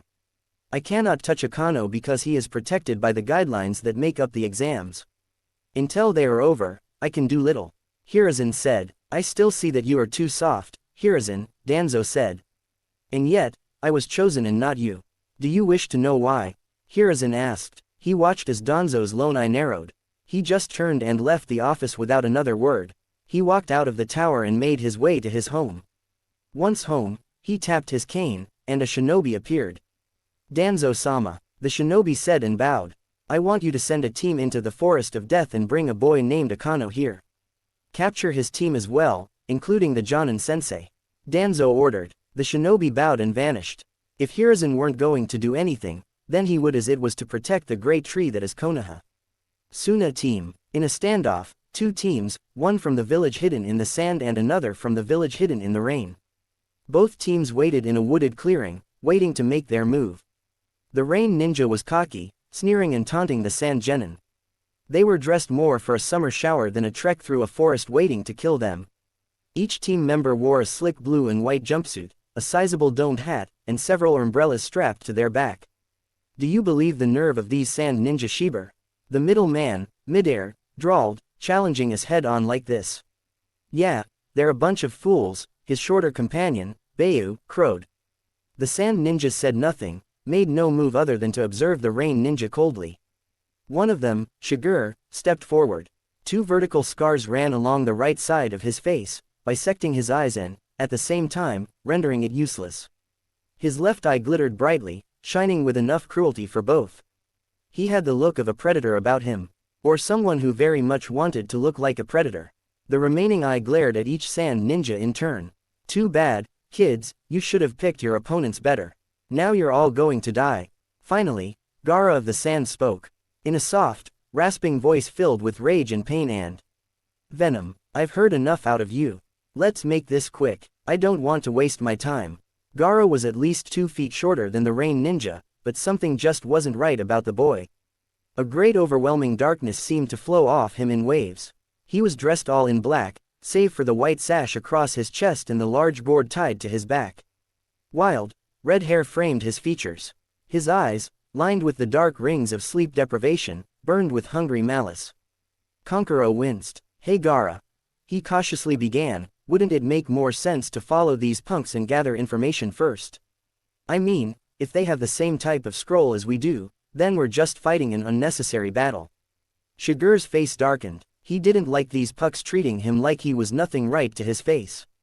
They were blatantly disrespecting him and his squad. Slowly his hands reached for the 7 umbrellas at his back. Gaara didn't even turn around. I don't care. They looked at me the wrong way, and now they have to die, he said softly. It was then that Shigur snapped. If you think you can kill us, then try it. He snarled. Shigur's hands found the umbrella handles at his back, tore them free with a vicious snap, and threw them high into the air. All eyes turned to the sky. They floated some 20 feet above the Sand Ninjas' heads, poised like dandelion seeds. Then they stopped, held aloft by the power of Shigur's chakra. He manipulated his hands in the proper signs as massive chakra began to pour into the umbrellas. The umbrellas began to spin, and hundreds of needles started to fill the sky. And now, ninja art, Senbon rainstorm. He cried. Every needle flew straight and true toward one target. Gaara of the Sand. They circled him from all sides. One move in any direction would fill him with hundreds of tiny points of death. Needles buzzed through the air like flies, awaiting the command of their mazer and creating a rainstorm of death around Gaara that cut him off from his companions, who could only watch on. Shigur marveled for a moment at how the boys' squad could watch on smugly while their leader was about to be torn apart. Up, down, left, right. There's no blind spot for this jutsu, and it's deadly accurate. Shigur waves his hand casually, causing a few needles to pierce the ground at Gaara's feet. The boy never flinched, he almost looked hopeful. A vein throbbed in the Rain Ninja's head. This had gone on for far too long. He waved his hands, and hundreds of needles came crashing back down to the earth with enough force to crack the ground beneath Gaara and kick up a large cloud of dust. Gaara never moved. His fate was lost amongst the dust. Shigur laughed, looking triumphant. He took an eager step forward to survey the damage and to collect the scroll needed to enter the tower. The dust settled, and Shigur froze in mid-step. Gaara of the Sand stood unharmed, not a single mark upon his skin. Every needle had embedded itself within the cocoon-like wall of sand. Tiny motes of sand silently flitted around, almost mockingly. A small space near the front remained open, revealing Gaara's eyes, glittering malevolently. Is that the best you can do? He asked darkly. Shigur was horrified. It can't be, not one wound. That's impossible. He clapped his hands together, going for the Sand Ninja's exposed throat. Without any signal from Gaara, the sand moves to intercept every needle. Not one touched him. Gaara's expression darkened another notch. A Senbon rainstorm, huh? I have an idea. Let's make it rain blood instead. The Rain Ninja froze. Never, in the history of his village, had the Senbon failed to neutralize a target. For this boy to have avoided every needle, he just wasn't human. Shigur's teammates took a step back. He shot them a disgusted look even though he was just as terrified as they were. How? He snarled. Kankuro stepped forward. It's a defense that nothing can penetrate. Gaara carries that sand in the gourd on his back, and when he's attacked, he uses the power of his chakra to harden the sand so that it's stronger than steel. It's a jutsu that only Gaara can do. Somehow it happens reflexively, independent of his will. So any attacks against him are doomed to failure. The wall of sand began to dissolve, melting back into the ground and leaving no trace of its presence behind. Except for all the needles it had collected and deposited in the dirt around Gaara and a few tiny motes of sand in the air. Oh yeah, well, we'll see. Shigur charged across the clearing toward the Sand Ninja, pulling 2 kunai fighting knives from his belt. Kankuro gave the Rain Ninja one last, almost pitying look. Face it, you guys can't hope to defeat Gaara. Gaara grimaced, the closest expression he had to a smile. Slowly he clasped his hands together, making each sign precisely and pumping his chakra into the dirt beneath Shigur's feet. Sand coffin, Gaara cried. In mid-step, The ground reached out to devour him. From head to toe, he was covered in a cocoon of sand. Not like Gaara's, which was meant to protect, this cocoon was made to kill. Only a bare patch left his face visible, twisted by agony and fear, and even that was rapidly dwindling. In less than 5 seconds, the hunter became the hunted. Tiny motes of sand flew around his face, occasionally entering his eye. One by one, the umbrellas fell from the sky. Shigur's voice strained as the sand tightened its grip on him. What is this? Let me go. Gaara ignored him. All I have to do is cover your big mouth, and you'll be dead. In response, the sands gathered around Shigur's nose and mouth but backed off after a moment, but that would be too easy and too boring. Gaara picked up one of the fallen umbrellas and unlocked it, holding it over his head as if it were about to rain. Shigur tried, without luck, to blink away the sand from his eyes. Gaara raised his free hand, and the sands holding Shigur rose high into the air. The rain ninja struggled valiantly, but he couldn't break free. Gaara looked up at him one final time. He showed no emotion, save for a gnawing hunger tempered by malice. Gaara clenched his fist. Sand burial, he cried. With one last, tormented scream Shigur left this world. It was crushed into oblivion by the relentless sand. Blood rained from the sky, splattering the umbrella and the rain ninja's horrified comrades. Gaara turned to them. There wasn't any pain.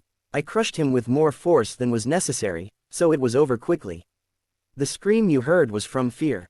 He closed the dripping umbrella and surveyed the sodden landscape.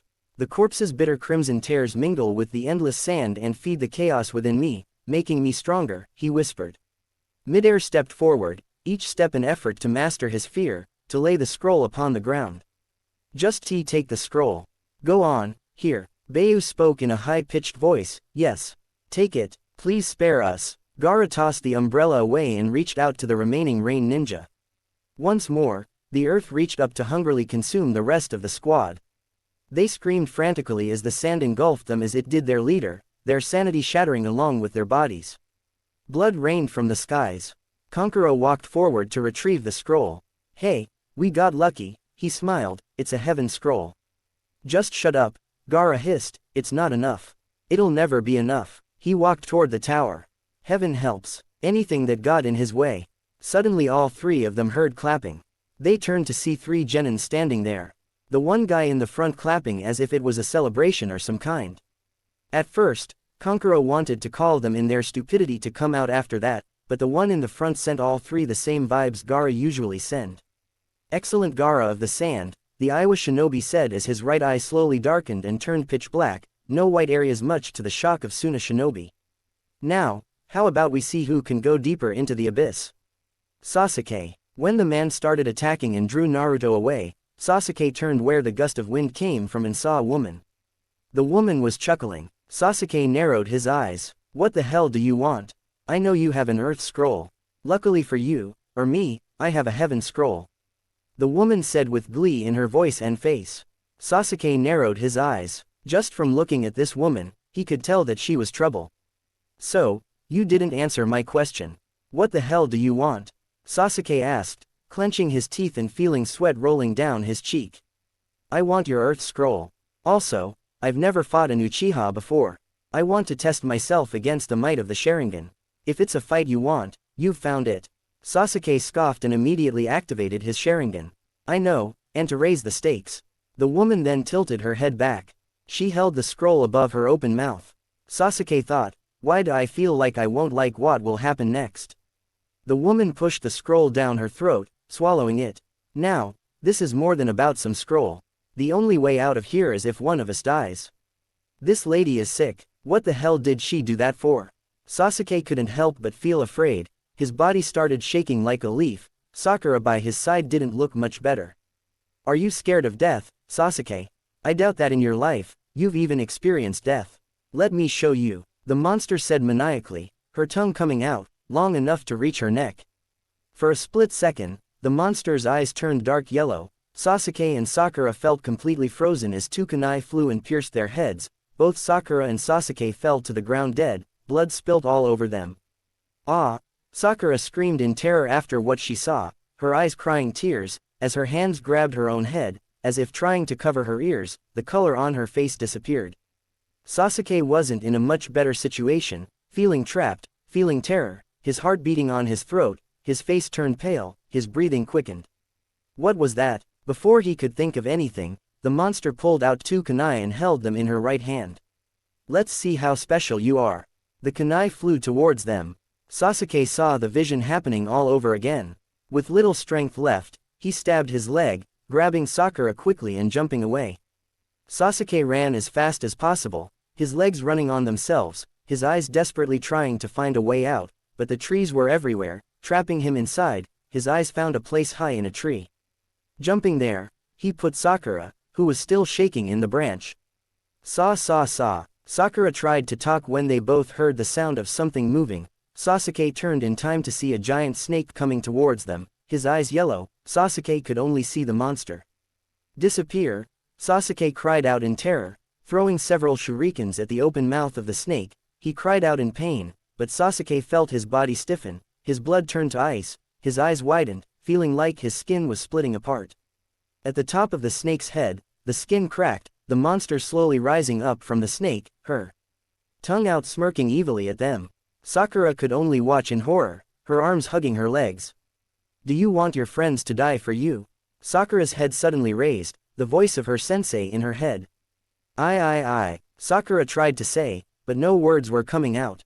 One day you will fall, and when that day comes, either you will die or a friend of yours. No. Sakura put her hands around the tree, helping her to stand up slowly. Her eyes saw the monster looking at Sasuke. Her hands were shaking, slowly reaching for the kunai in her pouch. No. Sasuke saw the monster smirking. He jumped towards him. The Uchiha desperately tried to move, his whole body frozen in fear. He closed his eyes waiting for everything to end. Sasuke felt nothing but the sound of a fist hitting someone. Opening his eyes, he saw Sakura standing in front of him, her kunai falling, the monster's fist in her throat. Saw Sakura. The monster grabbed her throat and, with his right hand, punched her in the face. Her body flew away, hitting a rock and rolling around the ground, finally stopping. H. Sakura screamed in agony, her right leg broken. The position of her leg was opposite. Her left leg had bones piercing her skin and coming out, blood coming out of her mouth, ears, and nose, her nose broken. Sasuke didn't have time to think as another snake rushed towards Sakura with an open mouth. Moving his sword with a fast swing, the snake's head was sliced in half, his head fell to the ground. Naruto's eyes focused on the new enemy.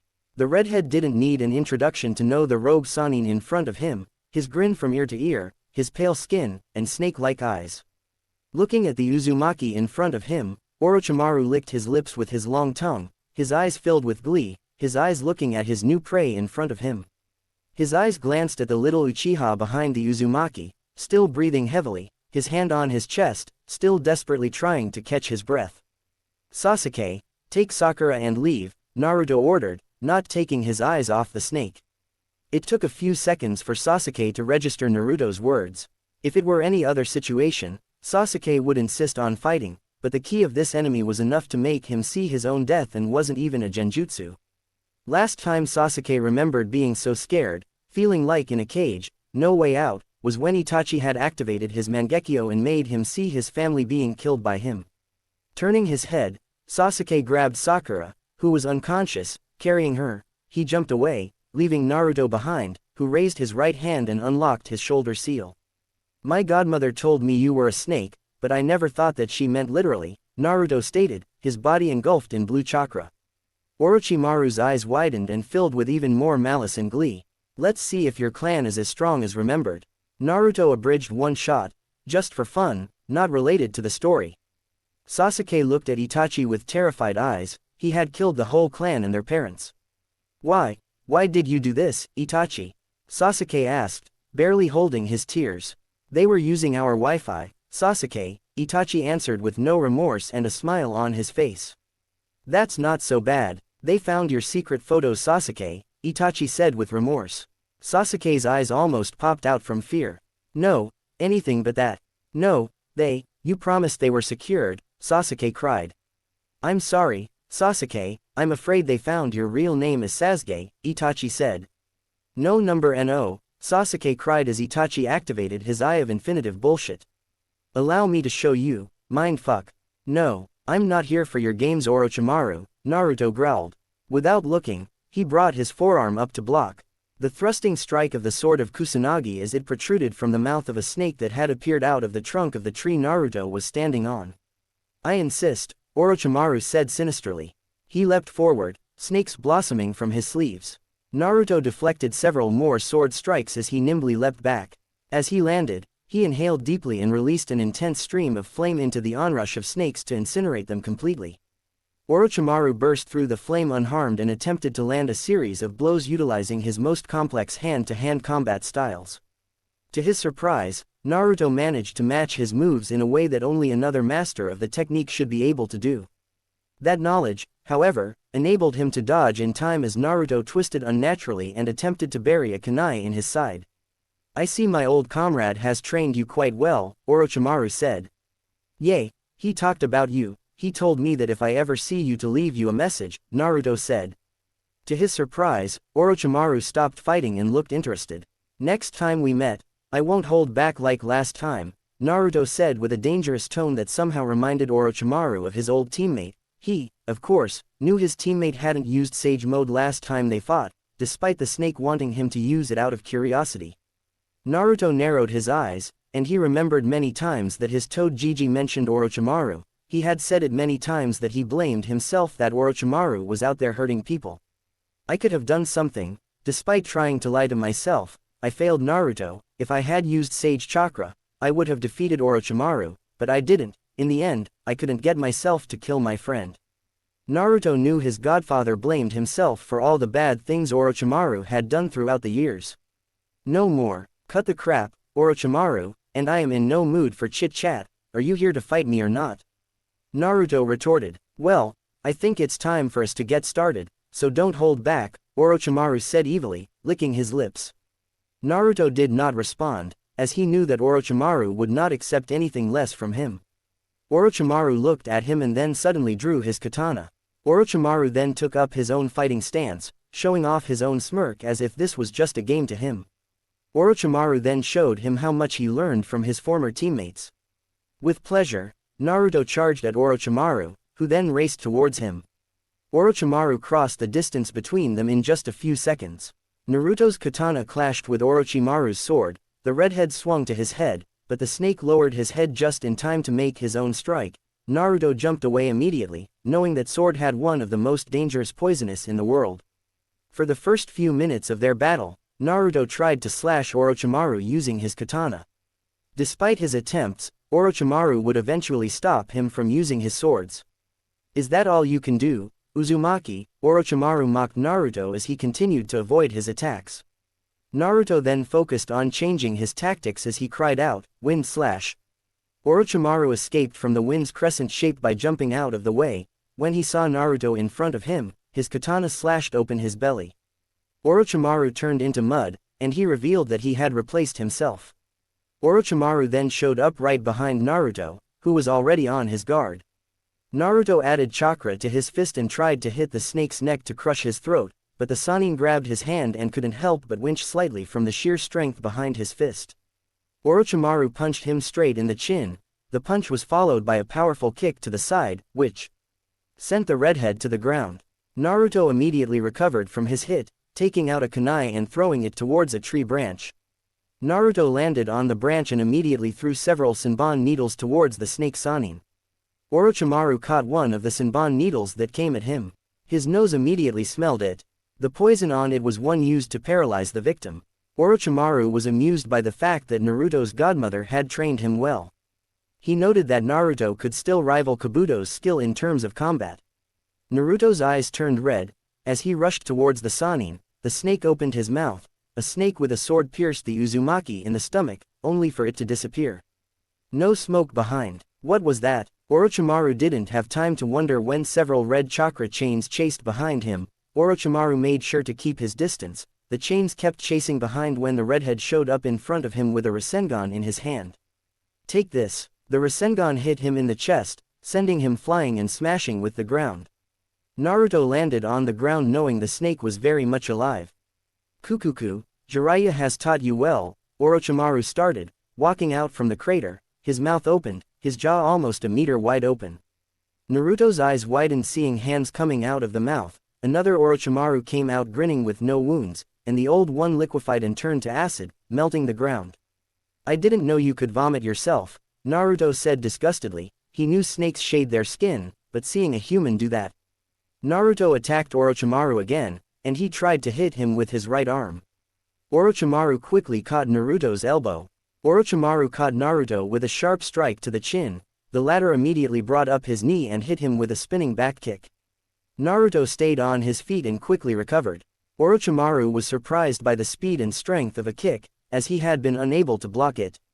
When he landed on the ground, his arm was still a bit numb from the kick, but he quickly shook it off and walked back to his feet. After Orochimaru engaged Naruto, the latter immediately followed him and stayed defensive for a few minutes.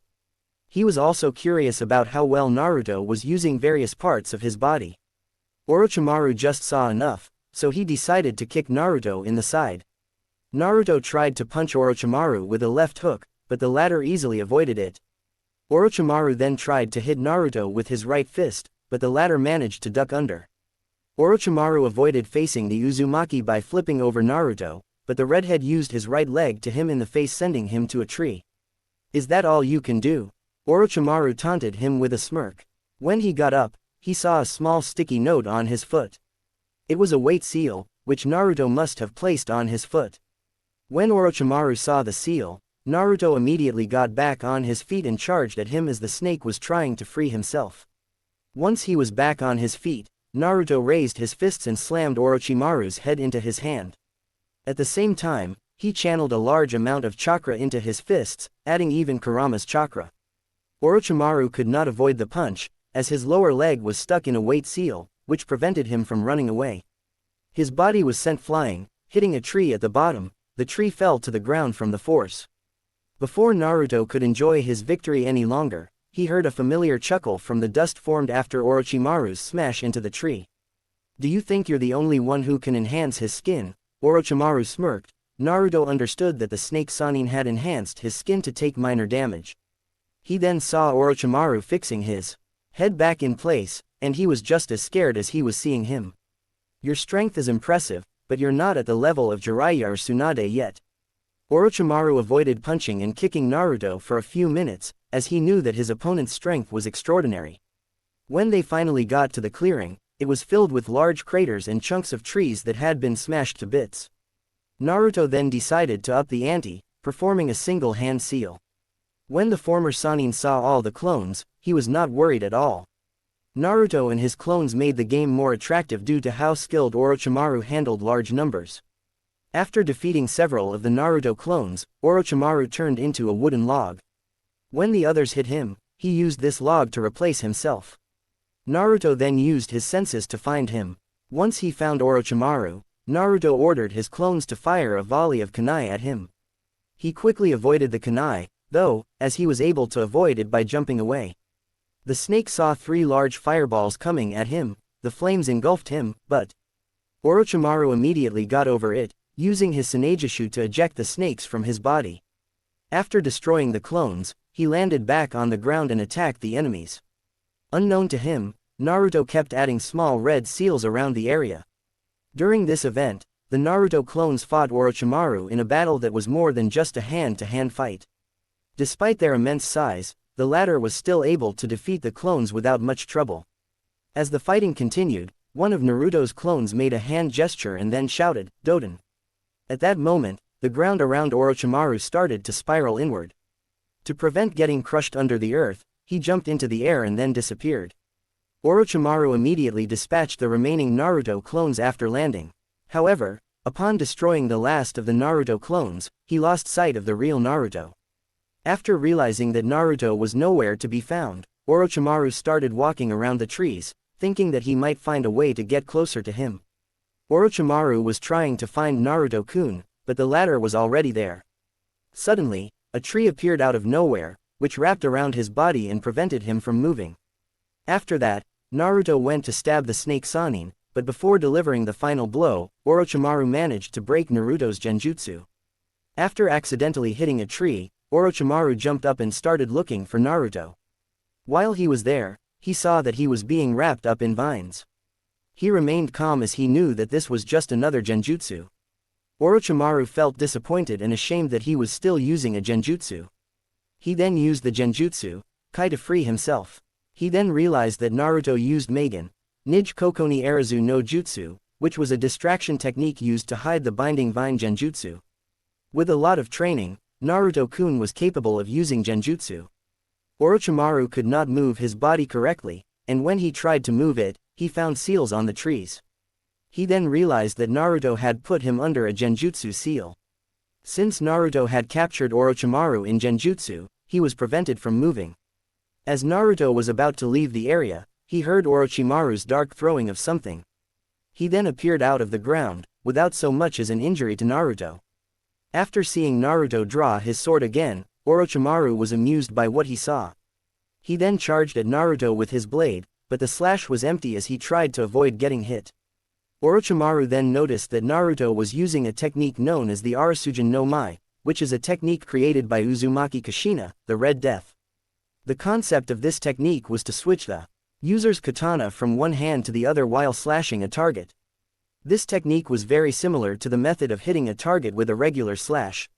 Orochimaru immediately fell to avoid the lethal slash that Naruto threw his way. However, even after avoiding the deadly blow, he still received a large wound on his shirt. As he tried to fight back, he was kicked in the chest by Naruto. Orochimaru quickly recovered from his attack, but he was distracted by Naruto's charging attack. When he saw the kid with his katana, he took immediate action. He then unleashed a roundhouse kick to send Naruto flying. After Orochimaru kicked him, Naruto quickly got back on his feet. He then saw the snakes attacking him using Saneigishu. Naruto then started to gather the water and created a wall of water around him. Upon seeing the large wall of water in front of Naruto, Orochimaru was shocked to learn that there was no other water source nearby. He was then surprised to see that the water created the image of Naruto. When the real Naruto appeared, he swung his katana at him. When Naruto saw Orochimaru revert into the mud, he thought that he had replaced himself. The other Orochimaru then kicked him, which caused the redhead boy to drop his katana once more. Orochimaru then walked towards Naruto with a sadistic grin on his face. "You are full of surprises. I knew you Uzumaki were strong-headed and hard to kill, but this is just impressive," Orochimaru said, chuckling darkly. Naruto gritted his teeth tightly. This guy was like a cat with 9 souls. "I have to be honest, you remind me so much of Jiraiya. You have his angry face, but knowing that he is your..." Orochimaru was interrupted by a fist slamming on his face, sending him against a tree. Orochimaru narrowed his eyes at his speed, and he was sure that the brat couldn't move that fast. How did he get to me so fast? Naruto felt his breath quickened, his hands hurting like crazy, especially his right hand. "Naruto, you fought his supporter that was as strong as Kakashi, and now you're fighting a Sannin for a long time now. You're an Uzumaki, but that doesn't mean you can't get tired," Kurama warned him, knowing that Naruto was tired of fighting 2 strong shinobi. Naruto said nothing as he tried to catch his breath. "Don't worry, Kurama, my seal is ready," Naruto replied as the snake Sannin rushed at him with his sword. Naruto felt this one was the original. He tightened his hand around his katana and rushed at Orochimaru. The redhead knew the seal would work. His godfather would not need to blame himself anymore for what Orochimaru had become. He would stop him. The snake grinned. He dodged the brat's attack, and his sword pierced his flesh around his heart. The blood spilled out. "This was no clone. I won. ... Naruto smiled as his body suddenly disappeared and showed up to Orochimaru's left with no wound and with a big red Rasengan on his right palm, his blood eyes looking at his very soul. "How? Reality Seal. Mark 3. The Rasengan hit him in the chest, the flames around the Rasengan scorching his flesh and bones as the jutsu drilled inside his organs. The body of Orochimaru was sent flying as a red sphere of fire engulfed his body, burning him inside out. Orochimaru screamed as the sphere expanded, destroying trees and ground, reaching 10 meters in diameter. The temperature itself burning trees and grass far away from the explosion. Naruto put his arms around his face, shielding himself from the fire. Wind wave flew around him, ripping out trees and grass from their root. The sphere slowly disappeared as Orochimaru's body stopped moving in the air and fell to the ground like a rock, his skin black like coal. Naruto sighed in relief, and he had done it. His Toad Gigi could stop blaming himself anymore. Orochimaru couldn't do wrong anymore.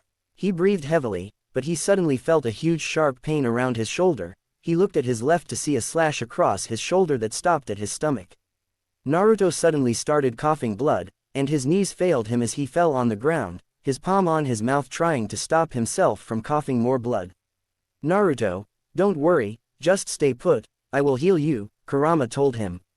Naruto kept coughing blood when he suddenly remembered that before his fire Rasengan had flown away with the Sannin, the snake had used his sword on his hand to slash him.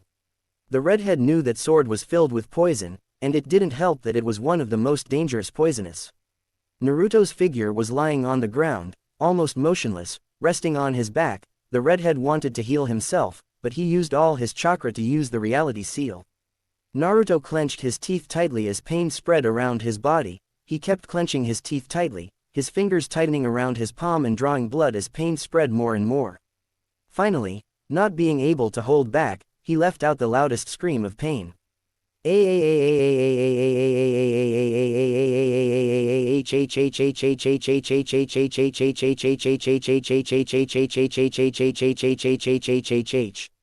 His body started moving around as more and more pain spread around his body. Kurama kept trying to heal the poison so he wouldn't die, but he could do next to nothing to ease the pain. Naruto kept moving his arms around, hitting the ground, as the pain accumulated around his heart, feeling like the heart itself was expanding around his chest and wanting to come out. His ribs hurting, his chest felt like it was burning and piercing his organs. The redhead gripped his chest tightly as more and more screams echoed throughout the whole forest. He kept on screaming, and his voice was slowly losing sound as blood was leaking out from his nose. Naruto's hand moved to a seal on his right thigh, adding chakra. A syringe suddenly came out. He gripped it carefully around his palm, making sure not to break accidentally. He gripped his teeth again, trying to stop himself from moving. He slowly rolled up the left sleeve and plunged the syringe on his veins. More pain spread as he used the needle. Pulling it out, he threw it away as the pain eased a bit, his arms and legs feeling like rocks. The redhead sighed in relief as the pain was slowly disappearing. Naruto kept trying to slow down his heartbeat. Kurama was almost done with the poison when a dark chuckle reached Naruto's ears. Naruto felt his body freeze. Everything seemed to stop. As his breath was stuck on his throat, he's alive.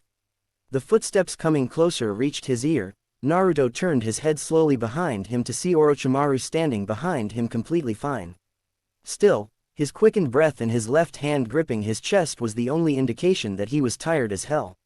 I knew you would be trouble, but you almost killed me. That seal was no ordinary seal, Orochimaru growled through clenched teeth.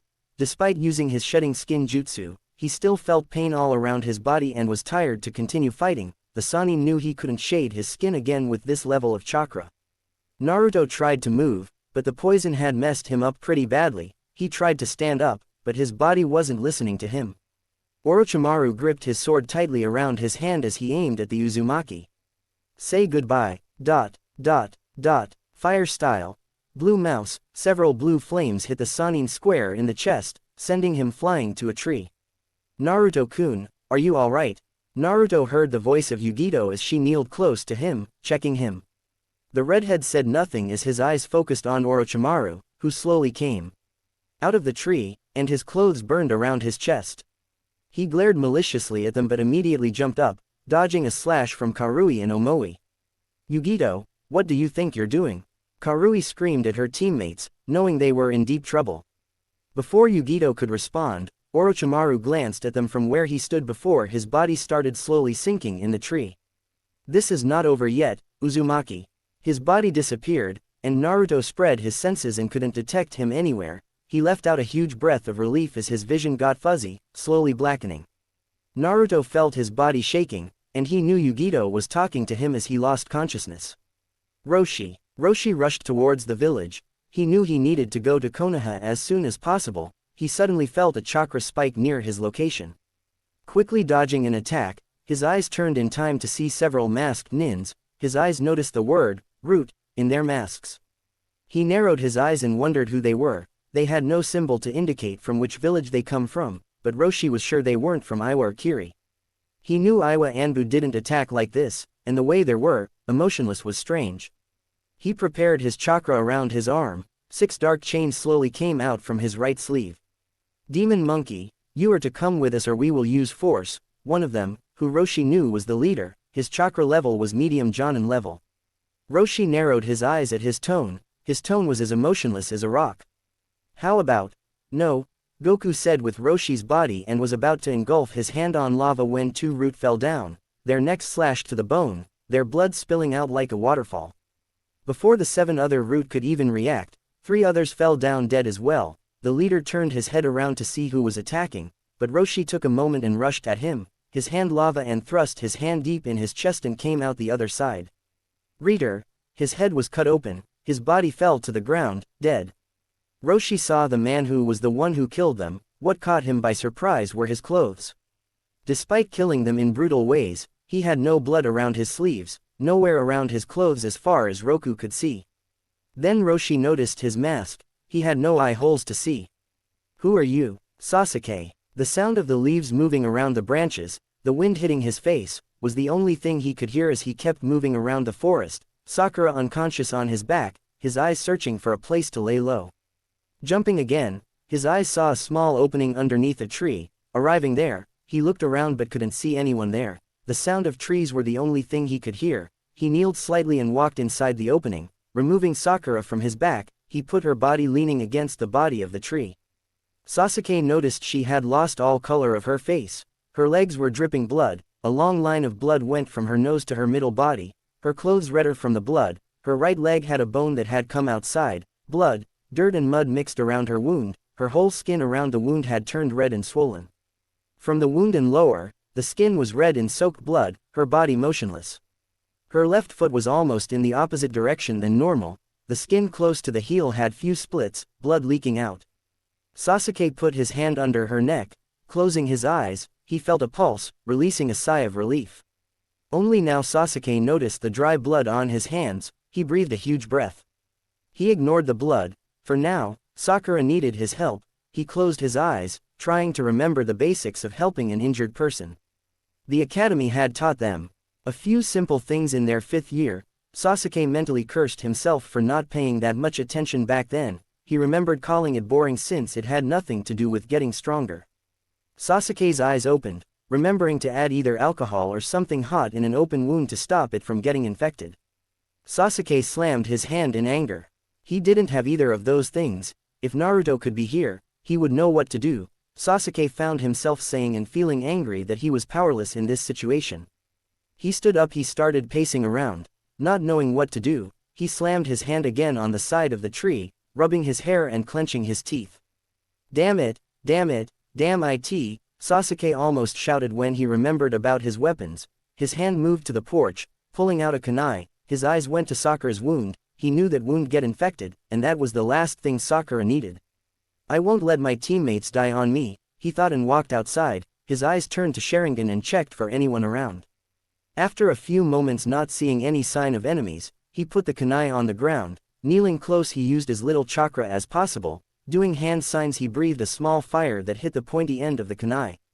He kept breathing fire until he saw the metal had turned almost yellow from the heat. He grabbed a few leaves from the tree and put them around the handle to not burn his hand trying to grab it. After putting more than 20 leaves, he grabbed the handle of his kunai. He still felt his hand slightly burning, the pain growing, but he ignored it and walked inside the opening. Walking inside, Sakura still stood motionless. Sasuke felt something seeing her like this. Kneeling close to her, he put his left hand on her forehead. Thankfully she wasn't burning up since it hadn't been long since the attack. He put his hand under her neck, feeling a pulse again. Sasuke found himself smiling. Now was the worst part. Sasuke didn't try to move her leg, knowing he might injure her further. He felt his hands shaking, his heart jumping on his chest as he leaned the blade closer, knowing this would hurt more than everything else. He swallowed a huge breath, holding the handle of the kunai with both of his hands, trying to stop the shaking. I'm sorry. With that said, the blade touched the wound as Sakura's screams echoed through the forest. After a few seconds, pulling the knife away, he threw it and immediately checked her pulse. It had gone up. Closing his eyes again, he started counting, beat after beat for a whole minute. 160 heartbeats per minute, Sasuke murmured under his breath, not knowing how much that was comparing it to the average. He tried to remember how much is normal, but he didn't remember anything. Giving up, He crawled close to where her head was lying, his hand rechecked her pulse before turning to look at the only opening of the tree, the vision of the forest outside. Opening his eyes, he immediately checked around but couldn't see much. His eyes turned to look at the only light source. Walking outside, he was met by a small bright light streaming through the many trees. "Is morning? Have I been sleeping?" Sasuke found himself asking when everything returned on his head. He remembered Naruto telling him to leave in. Sasuke immediately ran inside. "Sakura!" he yelled, kneeling and checking her pulse and breathing. He sighed in relief knowing she was alive, but his eyes turned to look at her wound. Her legs had turned bright red, swollen to the point they looked twice thicker than usual. The place where the injury was covered in black and red skin. The blood had dried around her legs. He put his hands on her forehead, feeling a bit warm. Her face pale, small bags under her eyes, and her lips looked slightly darker. "Come on, Sakura, stay strong," Sasuke almost pleaded when he heard sounds from outside. His Sharingan immediately activated as he slowly came outside to be met with 3 shinobi. Sasuke's face turned from concern to cold like a stone in a second, his eyes glaring at the newcomers. He noticed strange things attached to the arms of 2 of them, while the girl of the group looked normal to him. Their sound handband made him wary. Naruto had told them to be mindful of any sound ninja. Sasuke hadn't even heard of any existing sound village. They were only 5 great villages, and the sound wasn't one of them as far as he knew. "Who are you?" Sasuke asked with a dark tone, chakra focused on his feet if he needed to move fast. "Who we are doesn't matter. We are here to eliminate you, Uchiha Sasuke," the guy in the front said with a hint of a sneer in his tone, pointing the finger at him. This earned a chuckle from the one to his left while the girl to his right seductively licked her lips. "Such a shame, I usually don't harm such fine meat," she said with a husky tone, showing a bit of her cleavage to Sasuke, who just narrowed his eyes further before smirking. "If you're here to kill me, you should do better than that," Sasuke stated, earning an annoying look from the girl realizing the genin wasn't falling for her looks and charms. The one in the middle said nothing but give his subordinate a glance. The third one laughed before raising his arm and aiming at Sasuke. Suddenly a blast of sound crushed against the tree. Zaku grinned, knowing he killed the Uchiha brat with a single shot before any celebration could happen. Zaku was sent flying up in the air, and he felt his whole breath escape him. He didn't have time to breathe when Sasuke showed up behind him, moving his leg hitting him square in the chest. Before rolling around, he moved his right leg trying to smash his chest when the other guy showed up, his fist raised. Sasuke put his arms in the front, blocking his attack. His fist hit his forearm, landing on the ground. Sasuke was about to move again when he felt a sudden pressure on his right ear, blood leaking, and he put his hand on his right ear. "What's this?" Sasuke asked, trying to stand up, feeling another pressure boiling up as he emptied his stomach. "You think you avoided me? I wasn't trying to hit you. My arm can send sound around the air, and with my chakra, I can direct wherever I want." Dosu spoke with a slight chuckle before rushing again. Sasuke ignored his pain and immediately jumped away towards a tree. Walking up, Dosu followed closely, ready to attack again. Sasuke stopped running and jumped down at him with the purpose to hit him, when Dosu moved his arm again, sending sound causing Sasuke to puff. A kunai with 3 papers to show up. Boom! The whole half of the tree burned. Zaku looked around when he saw the falling figure of Dosu hitting the ground. Zuko immediately started looking everywhere. The girl rushed at her teammate, thinking to heal him.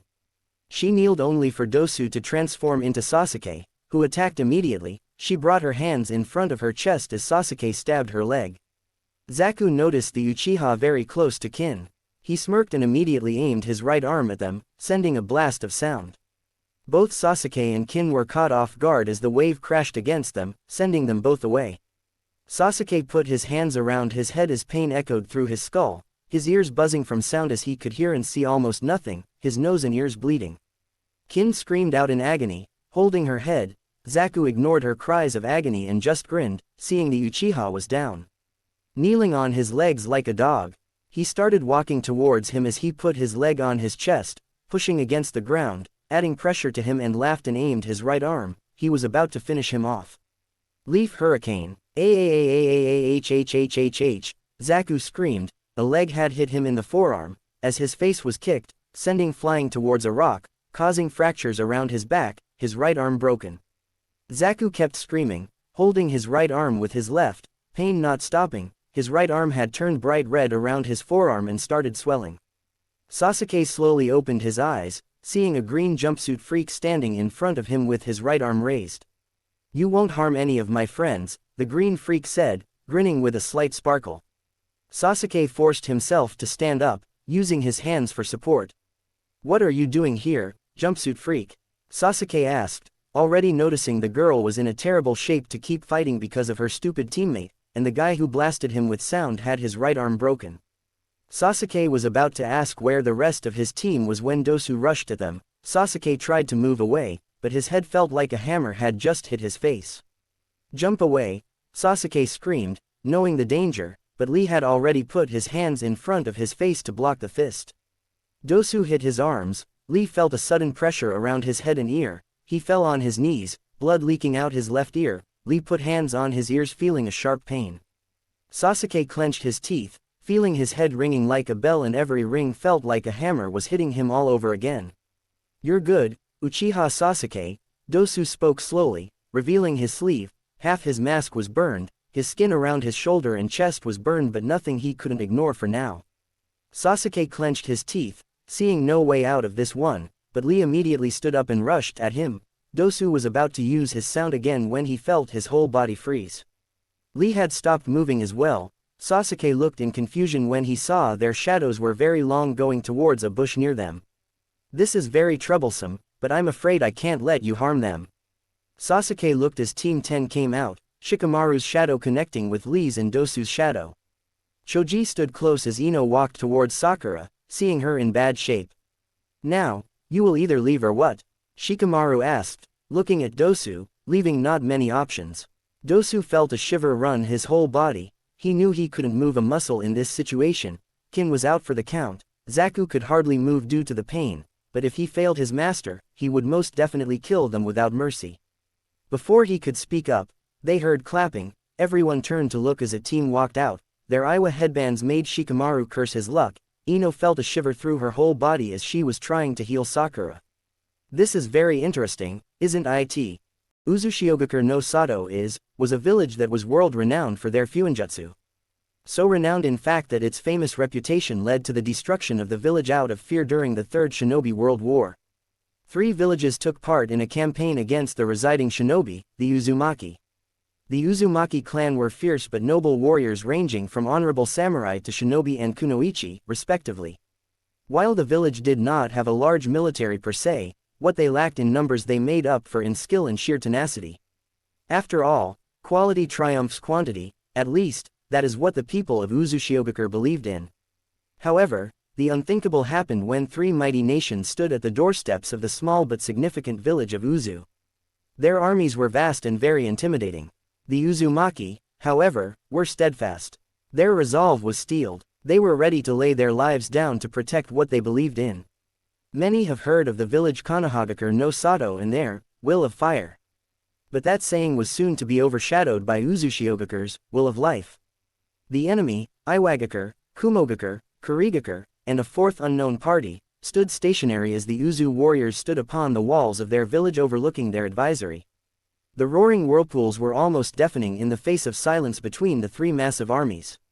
The calming misty ocean breeze swept across the mighty force, tickling their necks, almost as if a temptation, a calling, an invitation to death.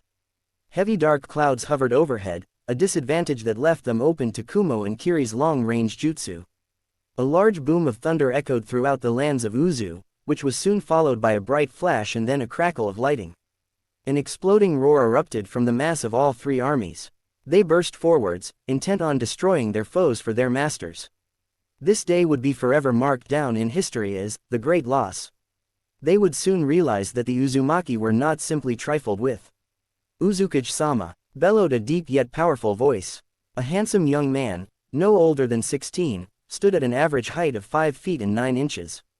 His blood-red hair was tied in a ponytail with his bangs covering the left side of his face, while 2 long strips of hair flowed straight down both sides of his chiseled frame. He wore a simple dark black loose kimono with light blue highlights. On his hip sat 2 well-crafted swords, a katana, as well as a wakizashi. Both of which had their hilts wrapped in elegantly crafted purple and white material. His name is Uzumaki Nozomi, an elite Anbu Phoenix captain with incredible skill in all aspects of the shinobi arts.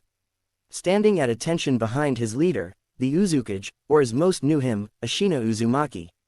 Most would mistake him for a simple old man, 139 years old. However, this is not the case. The way he moved and held himself spoke waves of power, discipline, and respect. He carried the legendary katana. Dark Blood was known throughout the whole world as the most powerful sword to exist, used by the Sage of Six Paths himself, the god of shinobi. Report, the Uzukage, Ashina Uzumaki, said in an even yet serious tone. Hi, it seems the enemy has an advantage over us in both numbers and the elements. They're attacking from 4 sides, and have our village surrounded. The estimated time for arrival is imminent. The enemy has delayed our request for reinforcements from our allies. All teams sent out to scout possible weak points in the enemy's location, and possible tactics have yet to return, meaning they're most likely Kia. It seems we are on our own this day, Uzukage-sama, Nozomi reported in a grim voice, and a harsh response was given. The older man let out a weary sigh as he knew what would soon unfold. Looking over his shoulder, he saw men and women prepared to die for their beliefs, for their country, but above all for each other. You did well, my boy. However, you know as well as I what will happen on this day. And I am afraid for you and our people, Ashina spoke in a hushed voice while his gaze turned down slightly as if pondering something weighing on his shoulders over the past few days. Uzukage-s, Nozomi spoke by, was firmly interrupted as Ashina raised his hand. Turning around, he faced Nozomi as well as the other shinobi, kunoichi, and samurai that made up the Uzumaki. This day we are equals, titles are foregone, as of now I am no longer the Uzukage. But instead, a warrior alongside my fellow comrades and family. He spoke, gathering all the attention from his forces. Hi, father. Nozomi spoke respectfully with a small smile gracing his lips and then bowed his head deeply. The rest of the men and women soon followed and gave their leader, friend, and comrade their respects. Pride swelled within Ashina as he too bowed deeply, returning the gesture to his fellow Uzumaki, while at the same time fighting back the tears that threatened to fall. Mustering up a serious face in spite of the death that was sure to come, Ashina spoke steadily. What I am asking of you is no simple task. But yet, I know that by you standing here with me, I have your answer, he spoke with a soft smile. He gazed at their faces, forever etching them into his mind. Soon his gaze fell back onto Nozomi, his one and only son, who stood there patiently waiting for his father's orders. Nozomi, my son, I want you to lead the Anbu Corps to intercept the enemy before they breach our walls and we are overrun. Ashina commanded as Nozomi gave a quick, hi. He and his Anbu disappeared in a swirling tide of water. As for the rest of you, you're going to follow me to meet the enemy at the northern gate.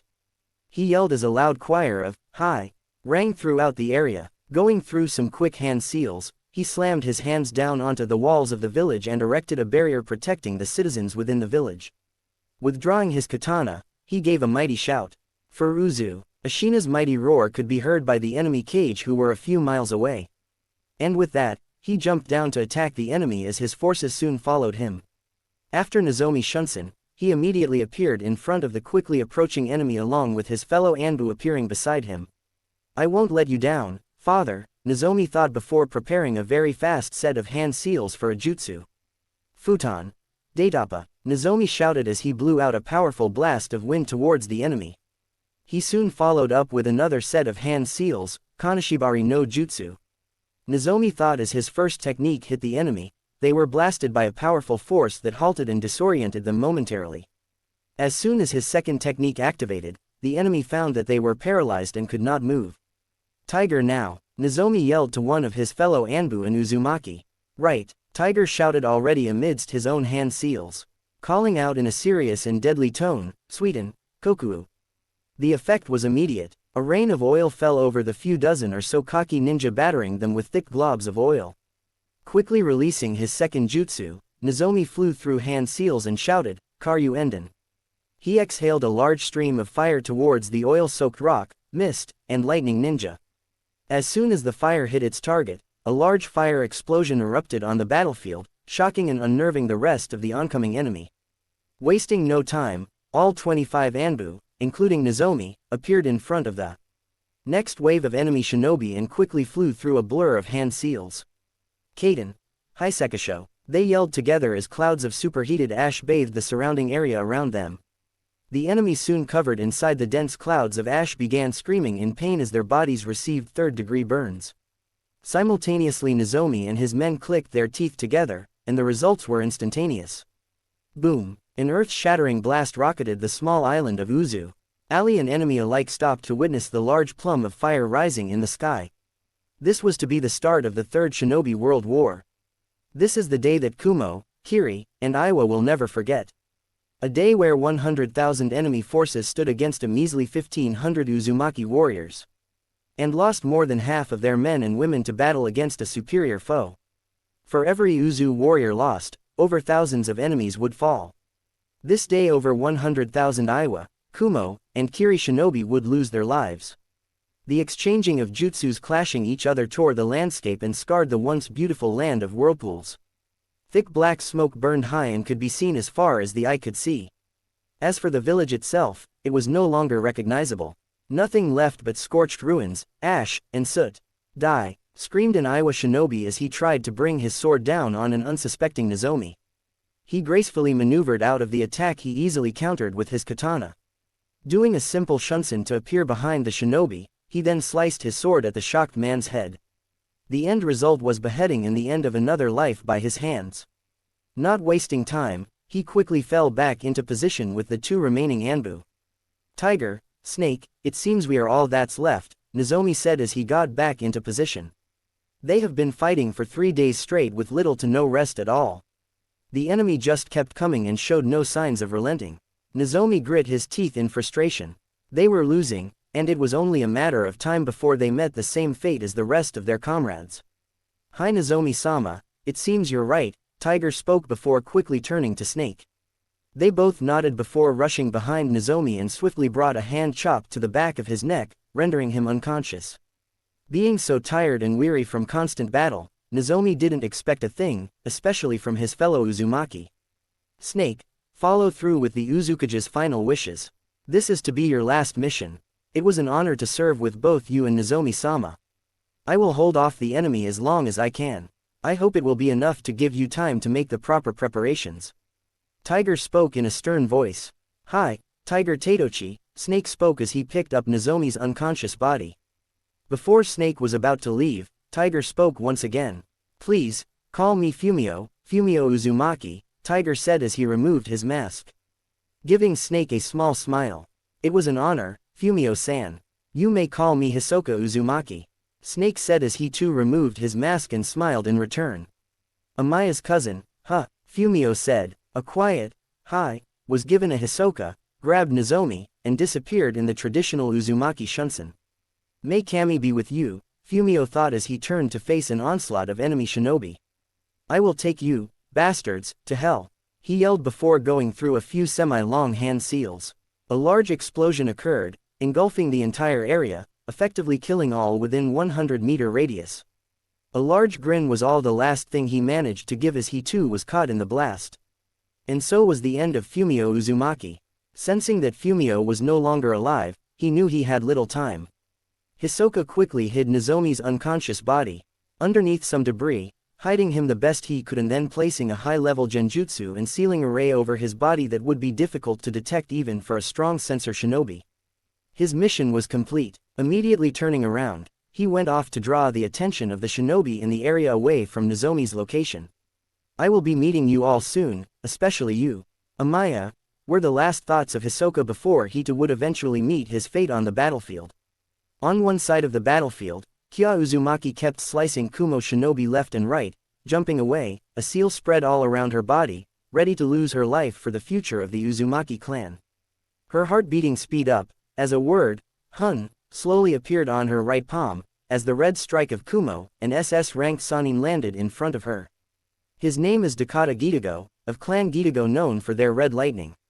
You killed my whole squad, what's your name? The man in front of her asked with respect, his right palm engulfed in red lightning.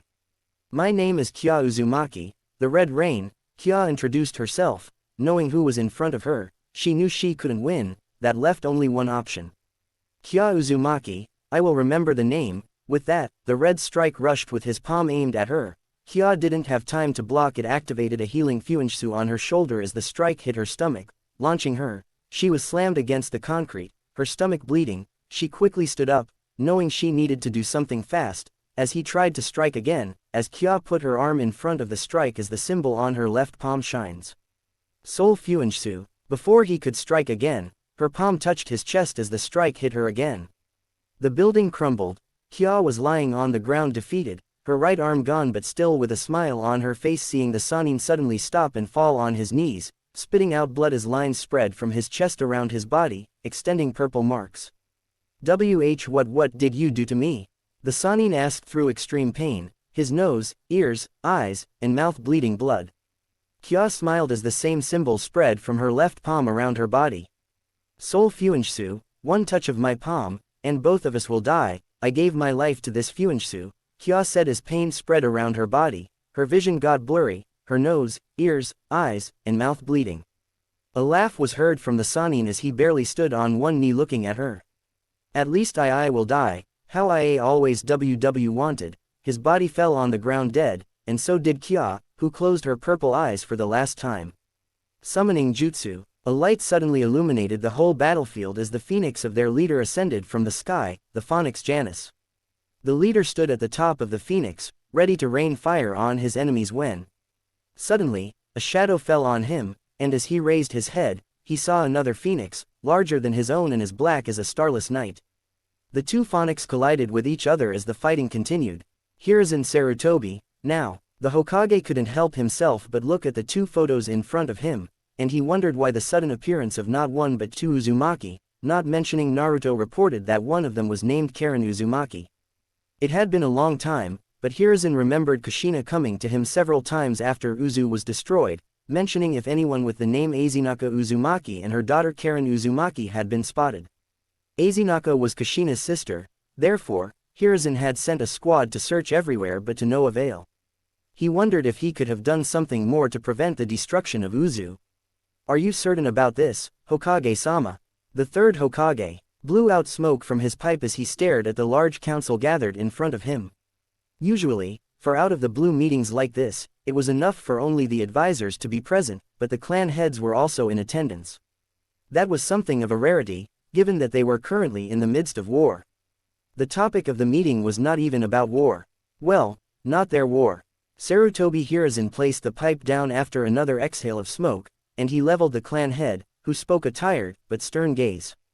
I certainly am, Akamichi. He replied, ignoring how the plump man frowned uncertainly at his answer.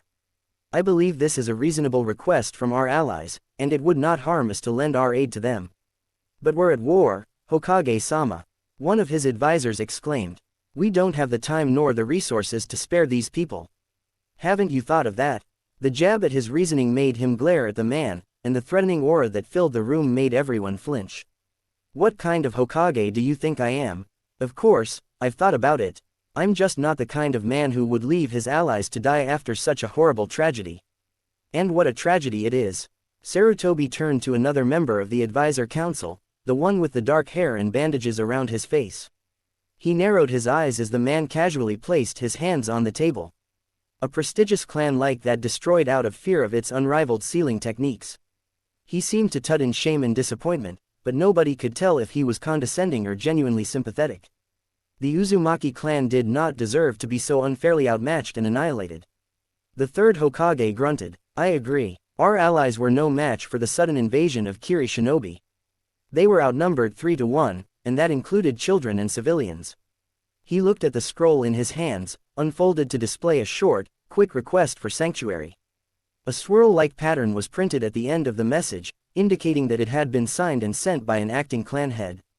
Uzumaki Eizu. He read the hastily drawn signature. His brow furrowed when he realized that he recognized the name. Grandson of Elder Ashina, E.H. That doesn't make any sense. A clan head spoke up to break the silence, and Sarutobi looked up to see a confused-looking Yamanaka glaring at the table. Uzushiogakure is not part of this war. Why would anyone seek to destroy it? Fear, was the short reply from a slouched clan head next to him. Anara, obviously. Danzo-sama has already mentioned that the clan is known for its powerful sealing abilities.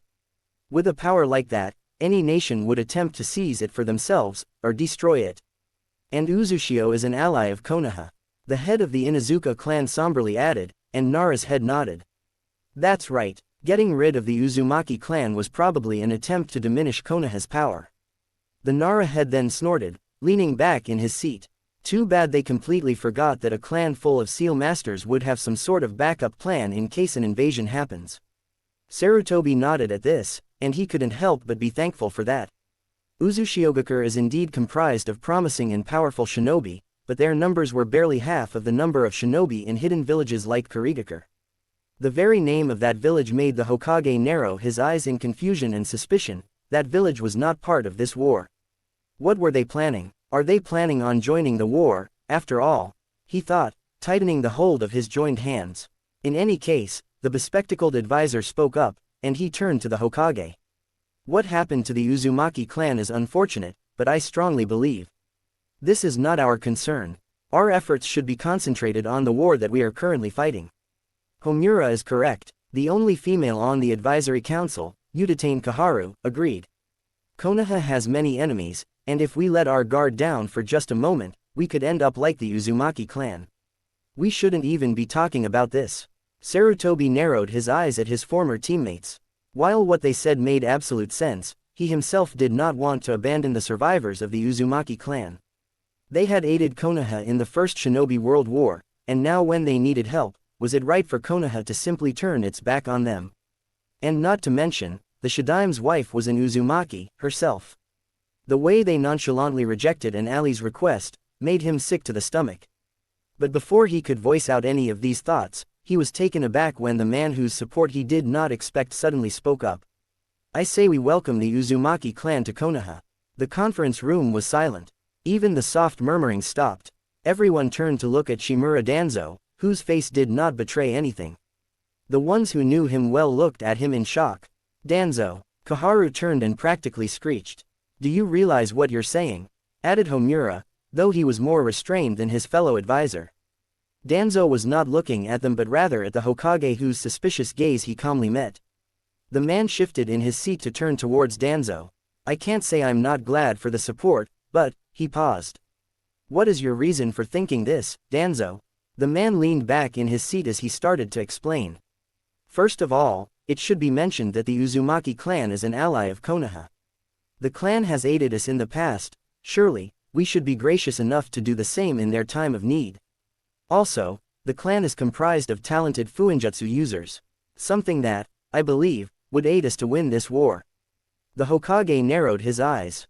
There we go. The man's true motive. You would have them join this war right after surviving the destruction of their village. It's giving and take, Hokage-sama. Danzo didn't flinch when the Hokage glared at him for the subtle jab at his title. As the advisors have mentioned, it would take a considerable amount of time, effort, and resources to house the Uzumaki clan refugees. I suggest that, in return for offering them refuge, we request that any able shinobi among them would be included in the war effort. That is fair, Homura conceded, rubbing his chin in thought. Even Kaharu looked like she was changing her mind about the issue. And with their knowledge on fuinjutsu, the Uzumaki clan would be able to teach our shinobi their techniques. It would add to Konoha's growing repertoire of powerful jutsu. She added, nodding to herself. You think they would gladly share their secrets, Udatane-sama? A clan head spoke up. It was the Hyuga head. Not all, no, but enough to give our shinobi an advantage in the field. One does not need to be an Uzumaki to learn fuinjutsu, after all. All thoughts went to a certain white-haired Junin currently in Omegakure. Everyone listening nodded in agreement. The Hokage sighed. It seemed like most everyone agreed to welcome the Uzumaki clan, but for the wrong reasons. He supposed that there was no helping it, but still. He frowned. What would Hiroshima-sama do in this situation, he wondered. Does anyone else have anything to say regarding this issue? He lifted his pipe to his mouth and asked. When no one seemed to want to add anything, he inhaled through his pipe and sighed. If that is so, I call for a vote. All in favor of offering refuge to the survivors of the Uzumaki clan. He watched as hands rose in the air, some slower than the others. He observed that even the clan heads who had been vocal about their skepticism were now raising their hands. Perhaps the points raised by Danzo had managed to convince them as well. Danzo. Of course, the man was raising his hand, but Sarutobi was unsure of his motives. The man had Konoha's best interests at heart, surely, but what was this uneasiness? The Hokage mentally counted the number of hands in the air, and he noted that everyone had voted to give them refuge. Deciding that asking for a vote for the opposite was unnecessary, he rolled the scroll in his hands closed and snapped his fingers. Immediately, a pair of Anbu appeared behind him. Bear, Bird, he began. Send your teams to accompany the summoned emissary to the marked location on this scroll to meet with the survivors of the Uzumaki clan. Be sure not to waste time and lead the refugees here safely. Yes, Hokage-sama. Also, I'm pretty sure the messenger is tired. Give him a carrot or something. They acknowledged with another synchronized affirmation, and they vanished in a blink of an eye. After a moment, the pale-haired Yamanaka head cleared his throat and asked, "How are we going to prepare their lodgings, Hokage-sama? And will the Uzumaki clan be recognized as a clan here, as well?" "That will be all discussed in due time. For now, the events at Omegakure need to be examined.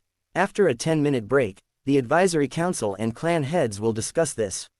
As the people slowly filed out of the room to take advantage of their break, Sarutobi slouched in his seat and let out another smoky exhale. In the corner of his eye, Danzo left the council room along with the two other advisors. That uneasy feeling from a while ago returned. "Just what are you planning, Danzo?" he asked himself. Deep inside, he had this theory. The Hokage shuddered. He vaguely wondered if declining the Uzumaki clan's request would have been much more merciful. Naruto Uzumaki. The redhead couldn't see anything after the Dark Phoenix had attacked him. The young didn't know why he saw all that fight and why. Who attacked him? Suddenly he felt his body weightless, no pain, no weight, nothing. His body was falling as he looked down to see the whole world in front of him. He wondered when had the world had gotten so small, was it always like this? When a red bird suddenly landed on his shoulder. "What's this?" Naruto screamed as his body fell and fell towards the ground, not stopping. "Fly," the bird said, his purple eyes piercing his soul. "I can't fly," Naruto shouted back. "How do you know? Have you ever tried it?" the bird said. "You have wings," Naruto shouted. "So do you," the bird said. Naruto spread his arms and legs, but his body kept falling, the mountains now taller than him. "This must be a dream. I will wake up once I hit the ground," Naruto said. "You will die when you hit the ground," the bird said. Naruto felt the ground come closer and closer as he spread his arms, waiting for the impact. To his feet. "All right," he says. "Let's get to work." The night was dark and peaceful. Gray clouds shrouded the moon's unearthly luminous glow from showering its light upon the village hidden in the leaves. No stars were visible in the black sky, no trace of human life could be heard or seen within the quiet darkness. The citizens of the Leaf Village were snuggled in their warm beds, their heads filled with sweet dreams. All but for one, that is. In her small apartment bedroom, a beautiful, yet tormented, Kunoichi twisted and turned under the covers of her twin-sized bed. Her lithe form, young and taut with her youth, was coated with cold sweat from head to toe. Anko Mitarashi awoke with a violent jolt, her ragged and broken gasps trying to force down oxygen into her lungs. She couldn't breathe, it hurt too much to do so. Her chest felt incredibly tight, her gut clenching at the pain that was resonating throughout her body, originating from a single spot on the left side of her neck. It was the very thing that kept reminding her of the agony and sorrow she had to face every day for the rest of her life. It was an indelible brand, like a scar that was burned deep within her soul. Heaven's curse mark. Anko brought up her right hand to claw at the mark, her fingernails making rivulets of blood that seeped down her neck and onto and under her mesh bodysuit she wore all the time. There were days when the curse mark would pulsate, as it would react to her nightmares and thoughts, but it was never as bad as what she was feeling now. The pain was more excruciating this time, almost like if he was actually near her. Her spiky ponytail that held her violet hair together stuck to her forehead from the sweat, her bangs were covering her tired pupil-less brown eyes. She grimaced at the waves of pain flowing through her each time the curse mark throbbed, her teeth biting down her bottom lip to prevent her from hollering out in pain. Tears brimmed the corners of her eyes, but the snake Kunoichi refused to let them fall down her heart-shaped face. Tears were a sign of weakness, a disgrace not only to the shinobi rules but also to herself, and that was why she couldn't bring herself to let it pour down her round cheeks. She would never allow anyone to see them, not even to herself. She was a strong and reliable Kunoichi of the Hidden Leaf Village, who faced the world with a tough and confident aura without caving into anyone or anything. She was not some small child who would break down over a nightmare. And yet, here she was, weeping over the vivid nightmare that still haunted her every thought. It didn't matter whether she was awake or asleep, the memories of his twisted smirk, his demonic laughter, his captivating, spellbound eyes flooded back into her mind, along with the fear that had cut through her life like a razor-sharp blade and penetrated her to the hilt. She masked her anguish with a happy facade, all of her true, melancholy emotions pent up inside her. Moisture from around her eyes threatened to spill out from her again, but Anko held them back, not wanting all the barriers she'd built over the years crumble over as something as unwelcome memories. Stop it, now, she chastised herself in a vehement whisper into the lucid darkness, her voice rasped and strained. Get a grip, Anko. Her hands journeyed up to her scalp, her nails clutching her wet purple strands. The nightmare was still repeating over and over in her head. The fear she felt even in her dreamland was as real as anything she could feel in reality, and that frightened her to no end. She hated it, she hated him for causing her so much overwhelming sorrow and anger stirring within her. She wondered when there would ever be a day when he didn't invade her every thought, regret. Will there ever be a day when she could forget about him and stop living in her shattered past that she barely possessed any recollection of? She wished she could forget everything. Forget him, forget that she had cared and admired him because, in the end, all she got in return was his betrayal. He abandoned her when he was the only thing she had left in the world. He cast her off when he deemed her useless, tossing her aside as if she was trash. He would pay, one day. Then maybe he will see just how useless she was now. She would be there, a kunai in her fisted right hand, her eyes blazing with fire and bloodlust, and he would be dead. It was her duty, her atonement, her vendetta. It was that sole reason that kept her alive to this very day. She had struggled onto what was like a thin spider thread of life, clinging desperately onto it as a way to stop herself from dying at anyone else's hands. Her tears began to stream down her face and splattered down onto her bedsheets, creating dark marks on them. Her knees curled up into her chest, and she wrapped her arms around them, her now red and puffy face buried in them.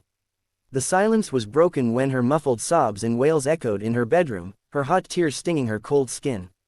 She couldn't shake off the nightmare. It brought back so many unwanted memories racing through her mind that she could never forget. In the dream, she was there within the vast darkness, bloody and broken. His golden eyes glowered down at her with a wicked smile plastered on his pale lips. She cried and screamed out in pain and torment. Her body felt like wildfire was coursing in her veins. Ah! The violet-haired woman cursed under her breath, the curse mark pulsating in conjunction with her hatred and misery. She wished she'd never met him at all if she'd known the cost. Anko sniffled back her tears, her eyes flickering over to the photos she kept on the long desk that reached from behind her bed. She gripped the photo of the most precious memory to her, the picture of her, Kakashi, and a younger Naruto. She pressed the photo into her chest. How much she wished that Kakashi was with her tonight, but Anko had said that she needed to be there in time, unlike some Jonin she knew. A chuckle escaped her mouth, remembering the face Kashi-kun made when she made that comment. She needed to rest for the next day. The Chunin exams were tomorrow, and she needed to be her usual cheerful self to avoid any unnecessary concern or worry from the few people she actually counted as her friends. She shook off the horrid images of her nightmare and breathed out a deep sigh before succumbing into slumber, droplets of tears trickling down her cheeks. She tried not to think of her former mentor but rather thinking of the excitement she would feel to see this year's Chunin exams candidates. She looked forward to see how many would actually pass her test and how well Naruto would do. She was, after all, the proctor for the second phase of the exams. As she slept, she couldn't help but think what life would be like if she would to discard her tortured emotions from her scarred soul. How simple it would be for her to live if she'd forgotten Orochimaru, about the curse mark, about everything. How easy it would be to throw away all of those uninvited memories that rushed through her head every day of her life into a bottomless sea and just pretend that they never happened. She could be happy, maybe even normal. However, whether the violet-haired woman knew or it or not, her hatred, memories of the one she held, and will continue to hold, was better left in the depths of her wounded heart rather in the depths of the sea.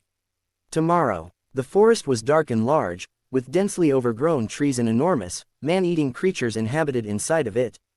All of the gates were locked with signs warning anyone of its dangers, and at the side of the area was the scroll distributing shed, where 3 other proctors sat, observing the snake Kunoichi and the candidates.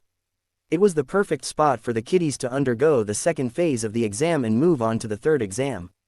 That is, if they survive it first. Whoa, nice place. What is it? Sakura inquired in a frightened tone. This is the location for the second phase of the exam. It's the 44th Battle Training Zone. She paused as the fear sank deeper into the kids, smiling. But we call it the Forest of Death.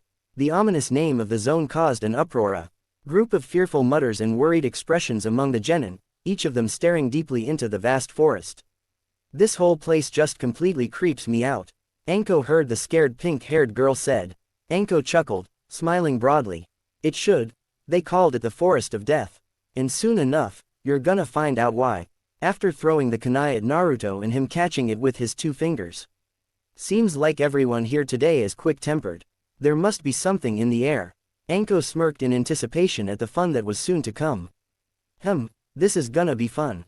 Quick-tempered, sheesh, you're the one who threw the kunai at me. Naruto said inside his head, his eyes tracking out Anko as she headed back to front to face all of the genin. Now, before we begin this test, I've something to hand out to you all. The snake Kunoichi reached in her coat and held out a pile of paper in her right hand to show to the genin. It's just a standard consent form. Before the test, all of you are going to have to read over this form and then sign it. What for? A blonde girl asked. Some of you may not come back from this test, and I have to get your consent to that risk. Otherwise, it'll be my reasonability. Anko explained with a sheepish smile and laugh. Murmurs filled the crowd again, worried and scared looks surfacing on some of the kids' faces. After explaining the rules of the exam, almost everyone was frightened to continue with the Chunin exam. Raising his hand as if he was asking permission to speak inside a classroom, Shikamaru piped up. So, let's say in mid-exam, can we quit? Anko swiveled her head to frown at the lazy boy. Of course not. In the middle of a battle, you can't say, sorry, I quit. Smiling, she let out a couple of chuckles. Well, I guess you can, but it will only get you killed. Oh, just great. This is gonna a drag, the Nara boy complained, arms folded across his chest as he received an annoyed look from his female teammate while his best friend was munching down on some chips. Ignoring the boy, Anko turned her attention back to the rest of the genin, holding out 3 fingers one by one as she explained the rules for the test. There are also some ways you can get disqualified. The first is simple.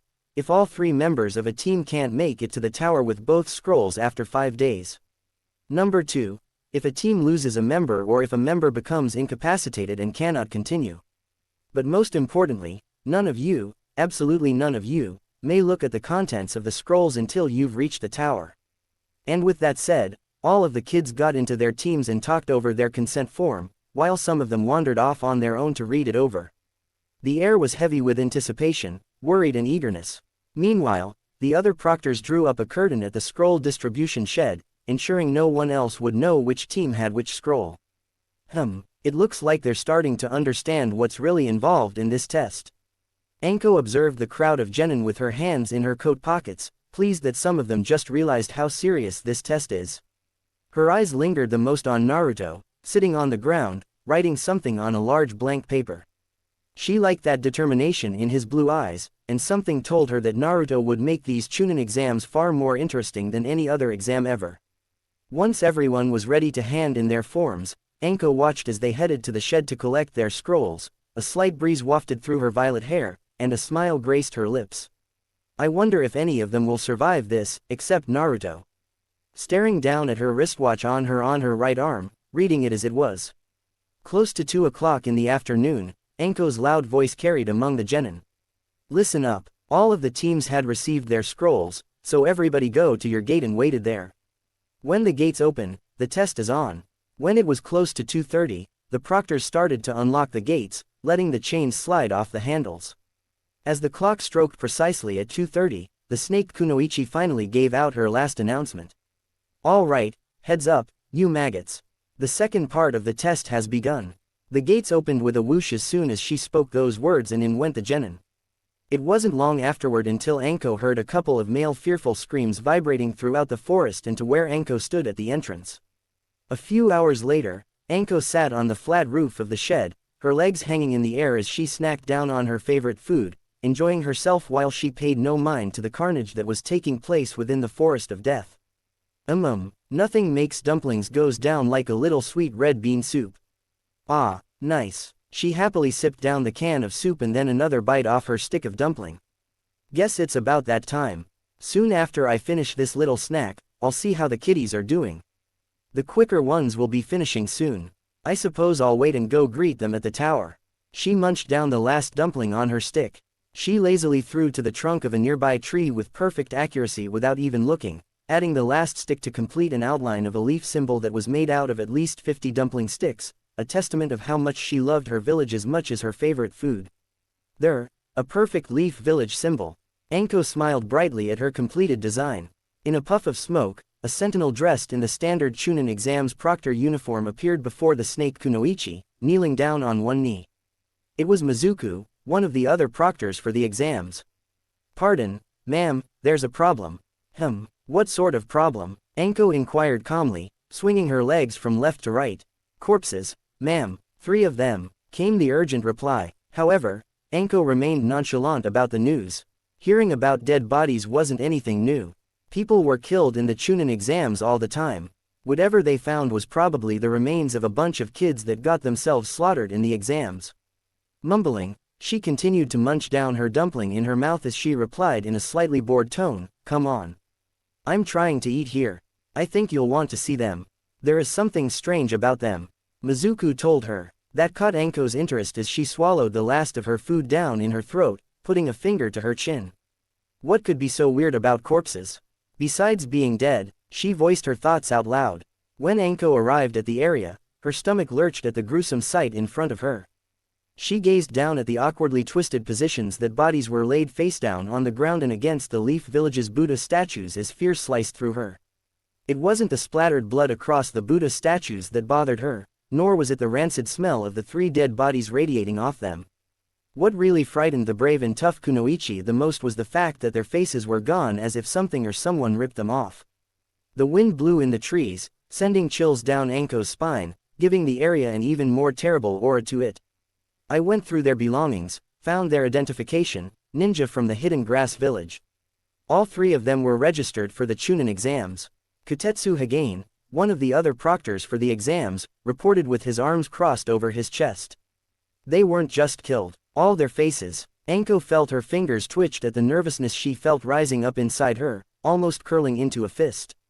She felt disturbed. An uneasy feeling of remembrance was nagging at the back of her brain. It was something darkly familiar. They're gone. Yeah, Kutetsu frowned grimly at the dead bodies. There's nothing where their faces used to be, like they melted or something. Anko grasped at her curse mark, her right making its way almost unconsciously to where it was branded on her neck. She gazed down at one of the genin, trying desperately to remember where she had seen that clothing before. No doubt about it, she thought gravely, clenching her teeth together so tightly that it would seem like they were going to break. She closed her fingers over the mark that she had loathed so much ever since he gave it to her. This is his jutsu. Why's he here? What's he doing at the Chunin exams? Naruto. She felt her body almost trembling at the terror swirling within her, sounds of shaking gasps escaping her lips. Snapping out of her own thoughts, she turned to the Chunin behind her, pivoting around in a panicked state. "Okay, I need photos of what these 3 used to look like."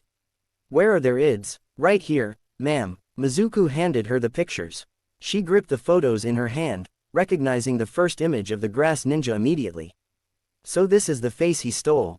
The snake Kunoichi's eyes widened at the realization, and she gasped in shock, remembering Naruto glaring at the Kunoichi. Had it already happened when? We've got big trouble. She swiveled around to face Kutetsu and the other 2 Chunin, all of them startled by her alarmed and urgent tone. "Okay, get moving. Tell Lord Hokage exactly what's happened here. And while you at it, tell the Anbu Black Ops they better get a couple of convoys to the Forest of Death." She turned her back to them before she went on. "Meanwhile, I'm gonna head in after these guys. Now go." "Right." The 3 men disappeared from her sight at once, knowing better to follow her orders and ask questions later. "He's come. He's here in the Hidden Leaf Village."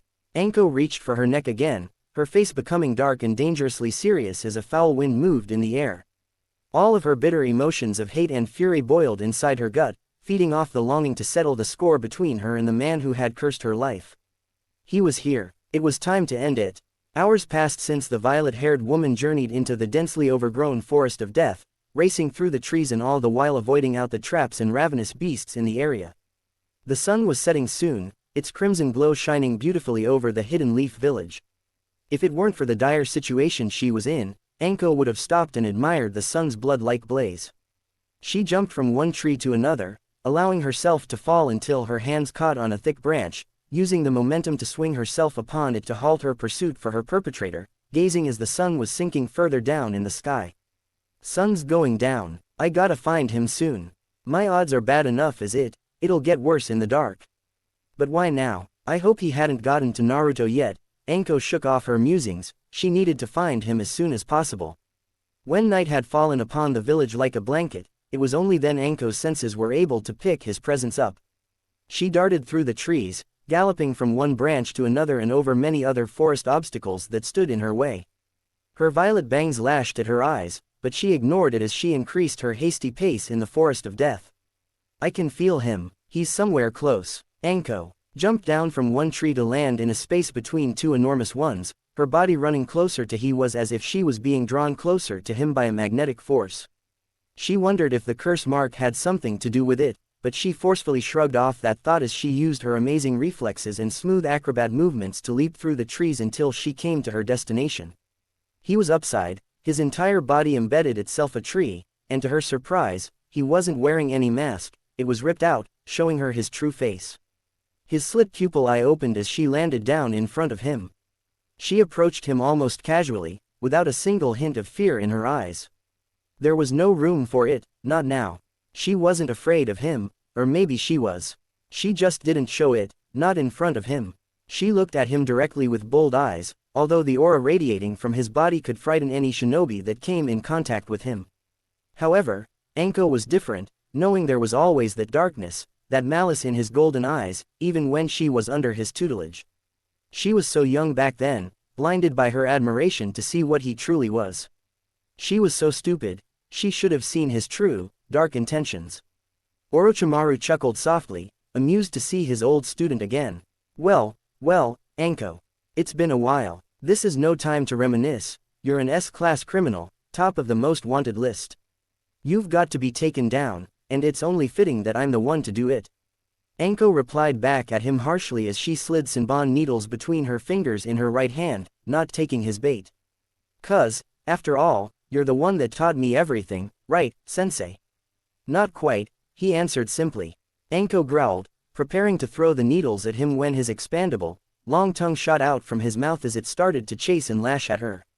She leapt backward onto a side of a tree to dodge it, but his tongue followed and coiled itself around her wrist, forcing her to drop her weapons as he pulled her towards him.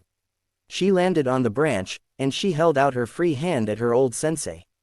Striking Shadow Snake. Green snakes from her sleeve slithered and crashed into the bark the tree Orochimaru was embedded in, causing a large cloud of dust. "Come out of there," Anko yelled, pulling the serpents to force Orochimaru towards her and slammed him the tree opposite of him.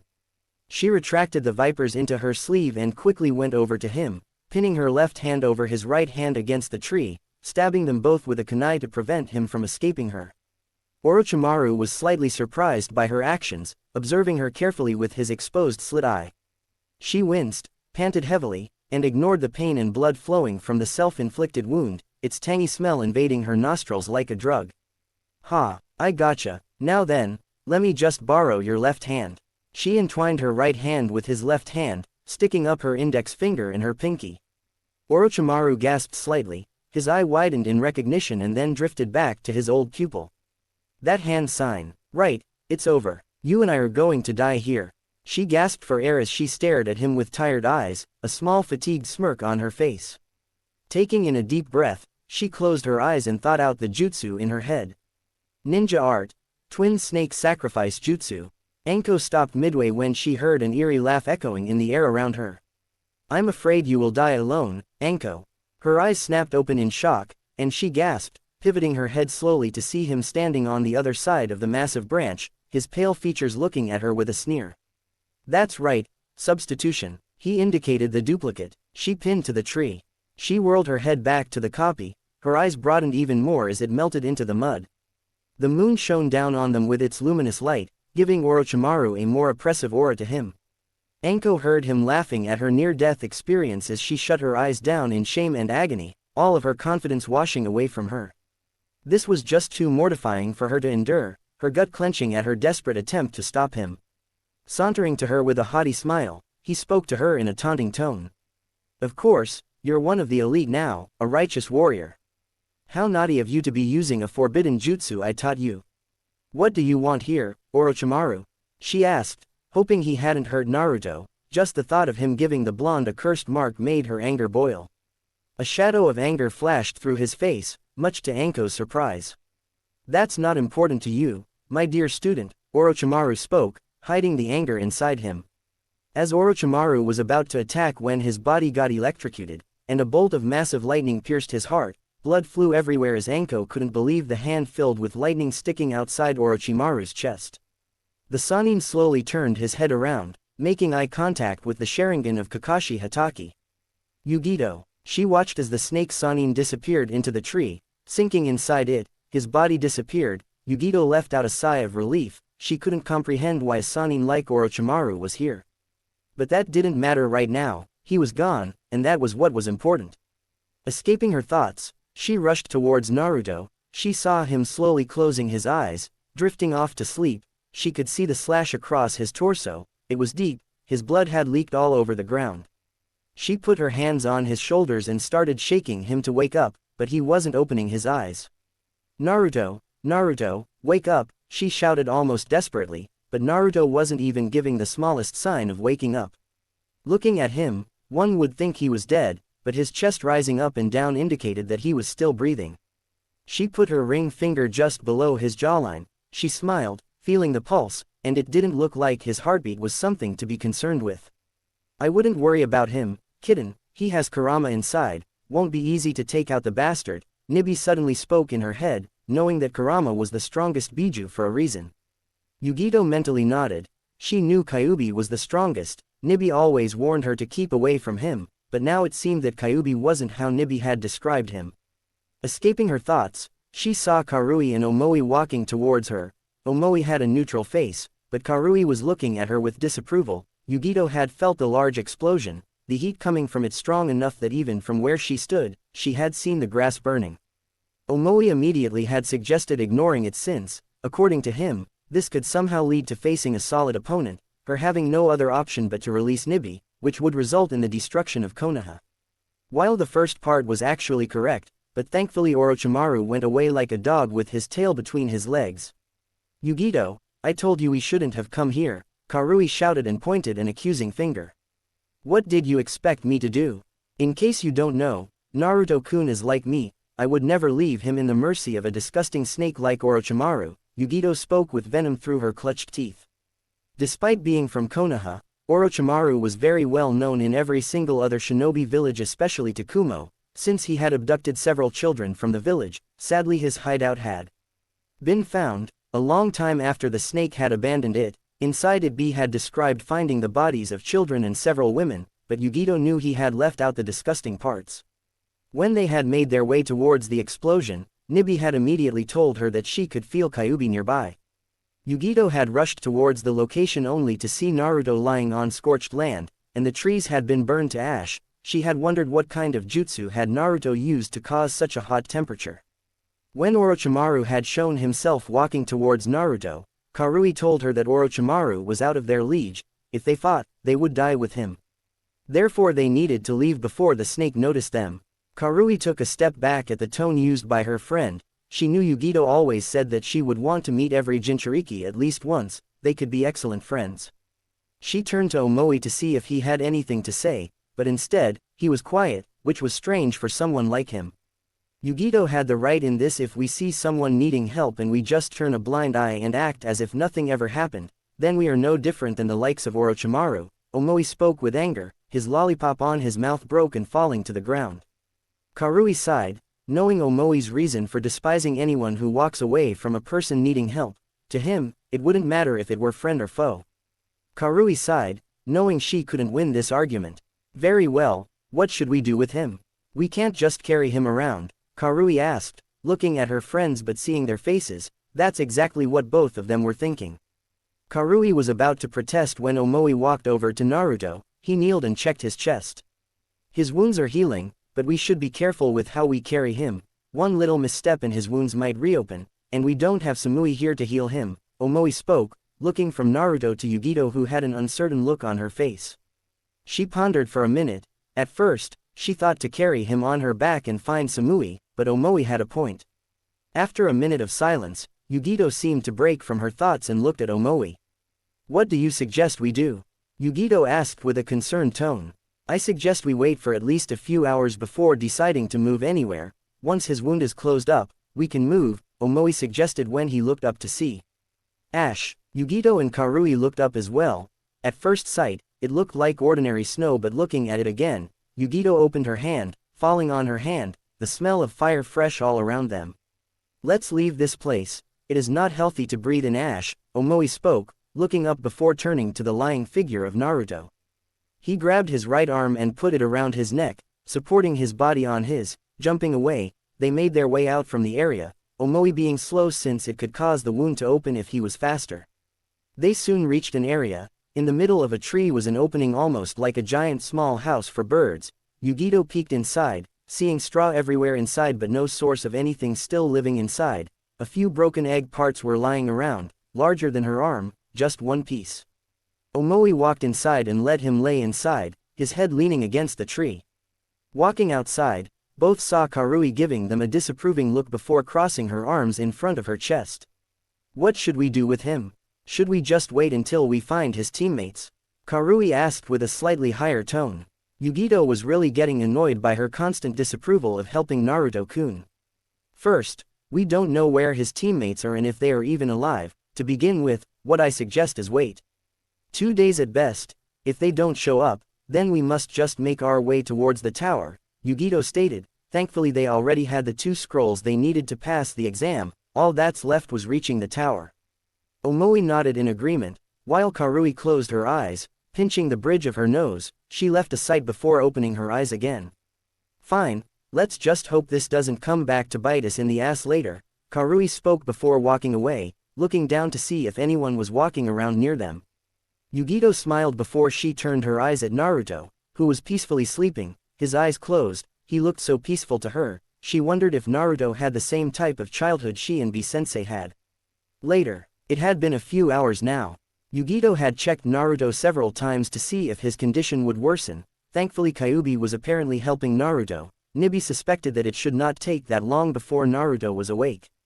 "Yugito, why are you so insistent on helping him?" Karui suddenly asked from outside the opening in the tree, crouching.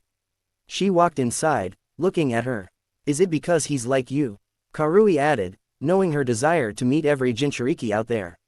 In the first exam, when the guy Ibiki Morino stated that everyone that chooses to take the question would be permanently denied ever to take another Chunin exam if they got it wrong, Yugito spoke with a slight shudder of her body, her tone almost whispering at the end. "I was conflicted. A part of me was sure I would get it right, but when I looked at you two, just the thought that you two would be punished the same as me if I took the question and got it wrong, ow." She stopped, her head lowered slightly.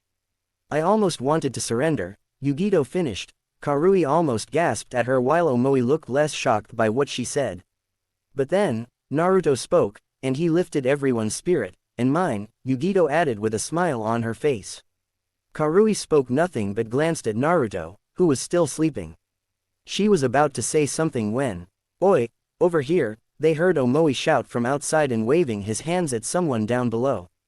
Karui was about to yell at him for giving away their position when she saw Gitago, Samui, and Ko on the tree near them. "Took a while to find you," Samui said smiling, which was something that rarely happened. She mainly was stoic and spoke only when someone spoke to her. Yugito walked outside to greet her friends. Gitago showed that they too had both scrolls. "Let's leave, and perhaps we can be the first to arrive," Ko stated, preparing to leave when Gitago walked past Yugito and narrowed his eyes at the sleeping form of Naruto. "What's he doing here?" Gitago demanded with a tone void of emotions. Yugito walked back and stood in front of Gitago, between him and Naruto. "We found him injured. We took him and decided to take care of him," Yugito stated with a slightly challenging tone, showing dominance. Gitago didn't look impressed by her patty try to intimidate him. "Why take him? He's not our problem," And where is his team? Are they dead? Samui asked with a tone slightly cold, her arms behind her neck. We don't know, and we found him fighting Orochimaru, the Sannin. Therefore we helped, Omoi stated, earning gasps from almost everyone except Gitago, who further narrowed his eyes at the redhead lying there. You're telling me, Gitago spoke and pointed the finger at Naruto, he fought a fucking Sannin, and he's still breathing? He asked, wanting confirmation of what he just heard. At this, Karui nodded her head.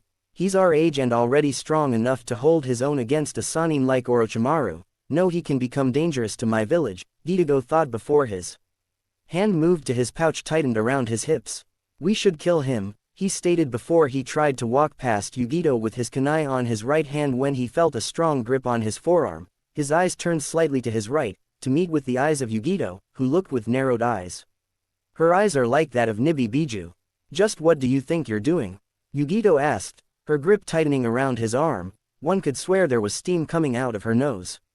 He's an enemy of our village. He's this young and already able to stand against a Sannin. A threat like him should be eliminated, he stated with a stern tone, trying to move away his right arm.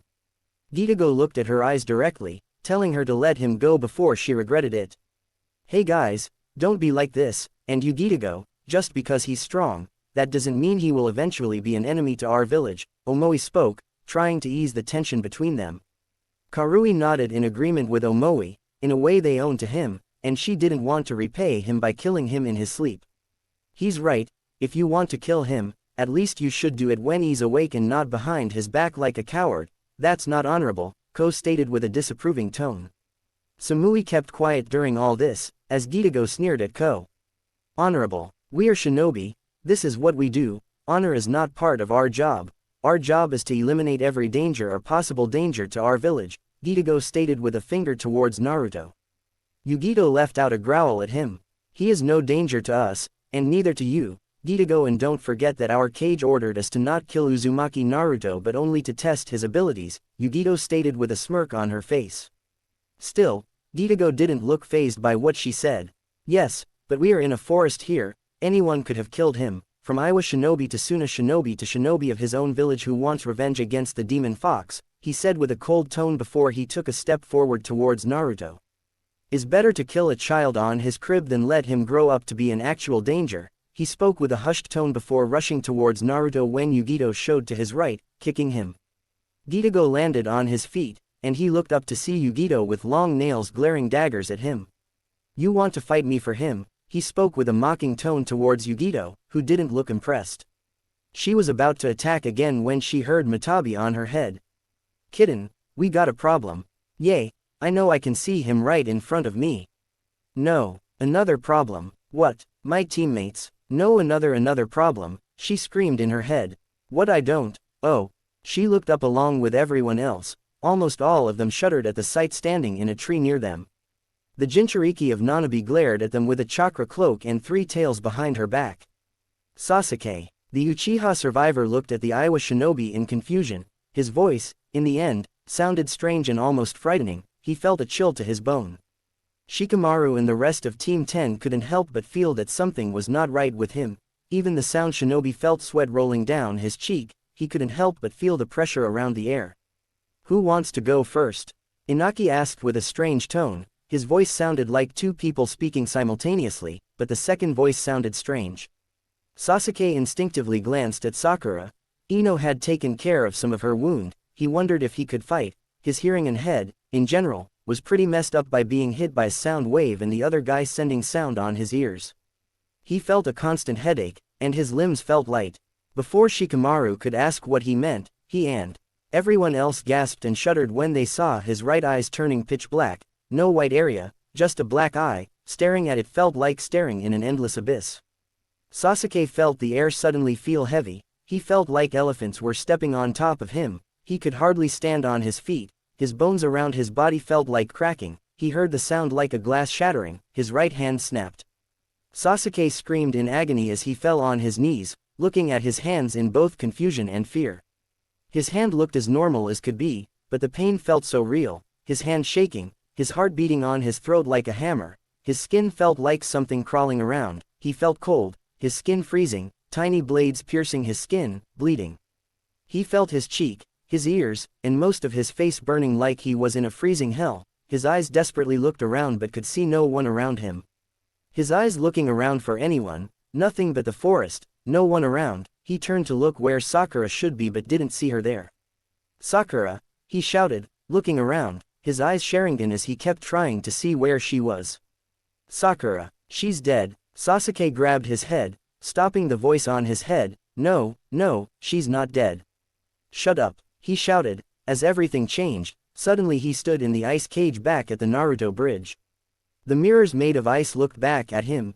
Each Sasuke looked at the one in the center with various emotions: anger, happiness, shame, pride. A genjutsu, Sasuke thought as he did the hand sign to stop it, but nothing happened. "Come on," Sasuke spoke, doing the hand sign over and over again, but nothing was changing around him. "Why isn't this working?" Sasuke shouted, his voice breaking at the end. His nails around his fingers felt like they were shattering from the cold, his breath freezing when it came out from his mouth. Suddenly he remembered how to break this if stopping the chakra flow didn't work. Without thinking, he grabbed the kunai from his pouch and plunged it deep into his leg. The blood flow hit his face, freezing on his face. The pain spread through him like a violent river, from his leg to his arms and head. Sasuke closed his eyes, expecting to return. Sasuke, opening his eyes, he saw Haku standing with her mask on, and she looked at him, her mask half frozen. "Haku," Sasuke whispered, not sure why he saw this. "You couldn't protect me, Sasuke, you let me die." Sasuke gasped when Haku's hand went to her mask, and the mask broke before she could touch it, cracking into pieces and falling to the ground. He saw the long pink hair, her pink ninja emblem around her head. "Sakura," Sasuke whispered, not certain what he was looking at. Sakura stood in front of him with Haku's clothes. Her pink lips were a dark purple, dark bags under her eyes, her cheeks were shallow, almost sinking inside her face. "You left me to die, Sasuke-kun, just how you let your family," she spoke with his mother's voice. Sasuke had almost forgotten.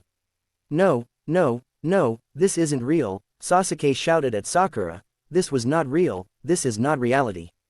Why didn't you save me from Itachi?" his mother asked with Sakura's face. Sasuke grabbed his head in desperation, trying to stop all these voices. This was not real. "Why am I so powerless? Why couldn't I save them?" Sasuke kept repeating the questions on his head ringing like a bell, his leg bleeding, yet he couldn't feel it, he couldn't feel the pain, only the wetness of his blood leaking from his leg to the frozen ground below.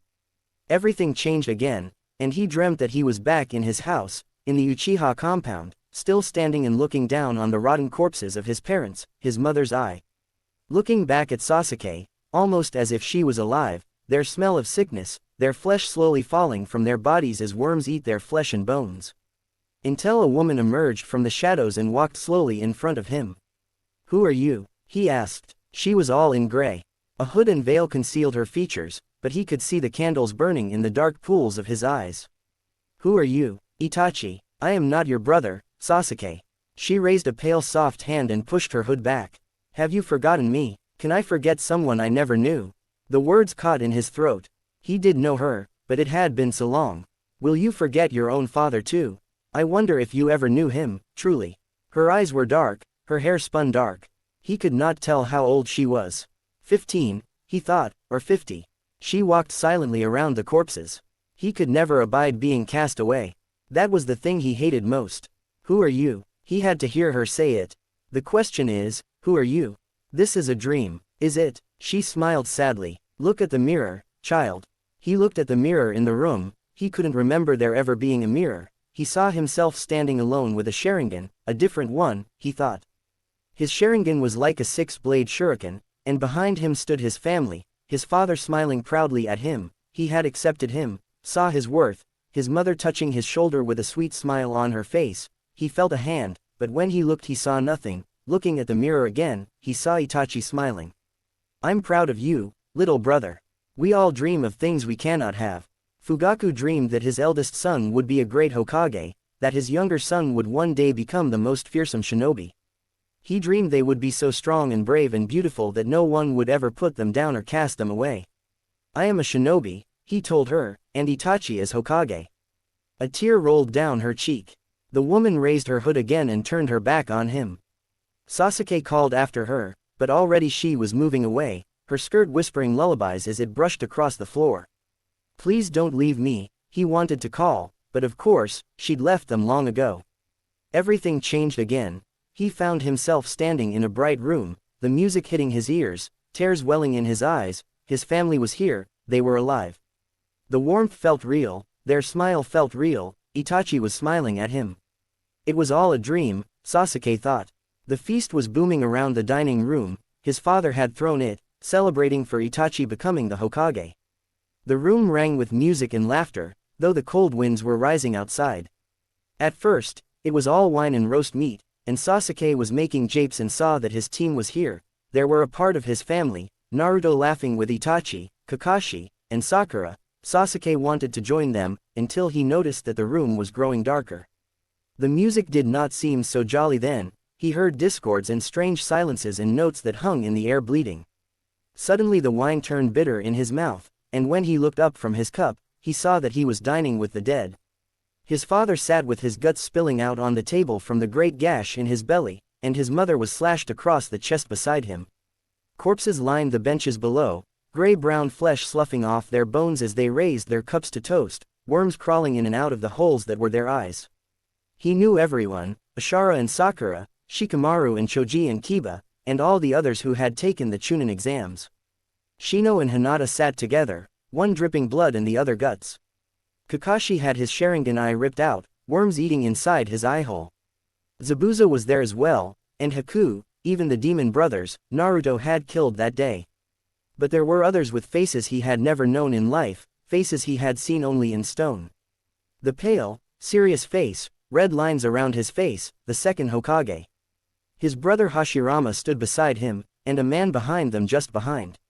Along the walls, figures half seen moved through the shadows, pale shades with long, grim faces.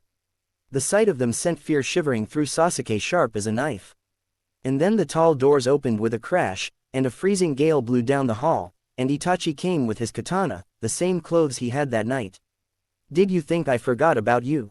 Our mother and father are calling for you, his voice cracking, his eyes like a shuriken, dark like night. As a sword swung down, blood flow across the walls. Rock Lee, he smiled, despite the constant pain on his head, he smiled. While he didn't know the guy Shikamaru very well, he still looked like someone who helped his friends and shinobi of the leaf and didn't stand by and let them die as long as he didn't get a scratch on his skin. That was something Lee always appreciated. To him, that was how a shinobi should always be, good, generous, and humble, saving people who couldn't protect themselves. Seeing the guy, his shadow jutsu stop dozu, made him release a sigh of relief. Otherwise, he might have needed to use the gates to get out of this problem. As he was thinking about getting back to his team, he heard a chuckle. Turning around, everyone saw 3 shinobi approaching them. At first look, they looked normal, but the Iwa emblem made him wary. He knew they had bad blood with the Konoha since the 4th had obliterated over 1,000 of their shinobi within minutes. His sole focus was on the guy of the group. He didn't know why, but he felt a shiver on his body, and his whole body was giving out bad vibes to him. This is very interesting, isn't it? Lee shook his head. He thought perhaps his hearing was more messed up than he had previously thought, but he heard the way his last word came out of his mouth. Glancing at everyone else, he noticed everyone else had noticed his strange tone as well, looking at him again. He saw the 2 girls behind him who didn't look shocked or bothered by his strange voice. He figured they knew him extremely well. From the corner of his eyes, he saw Sakura lying on the small opening at the bottom of the tree, and her legs were messed up, especially her nose.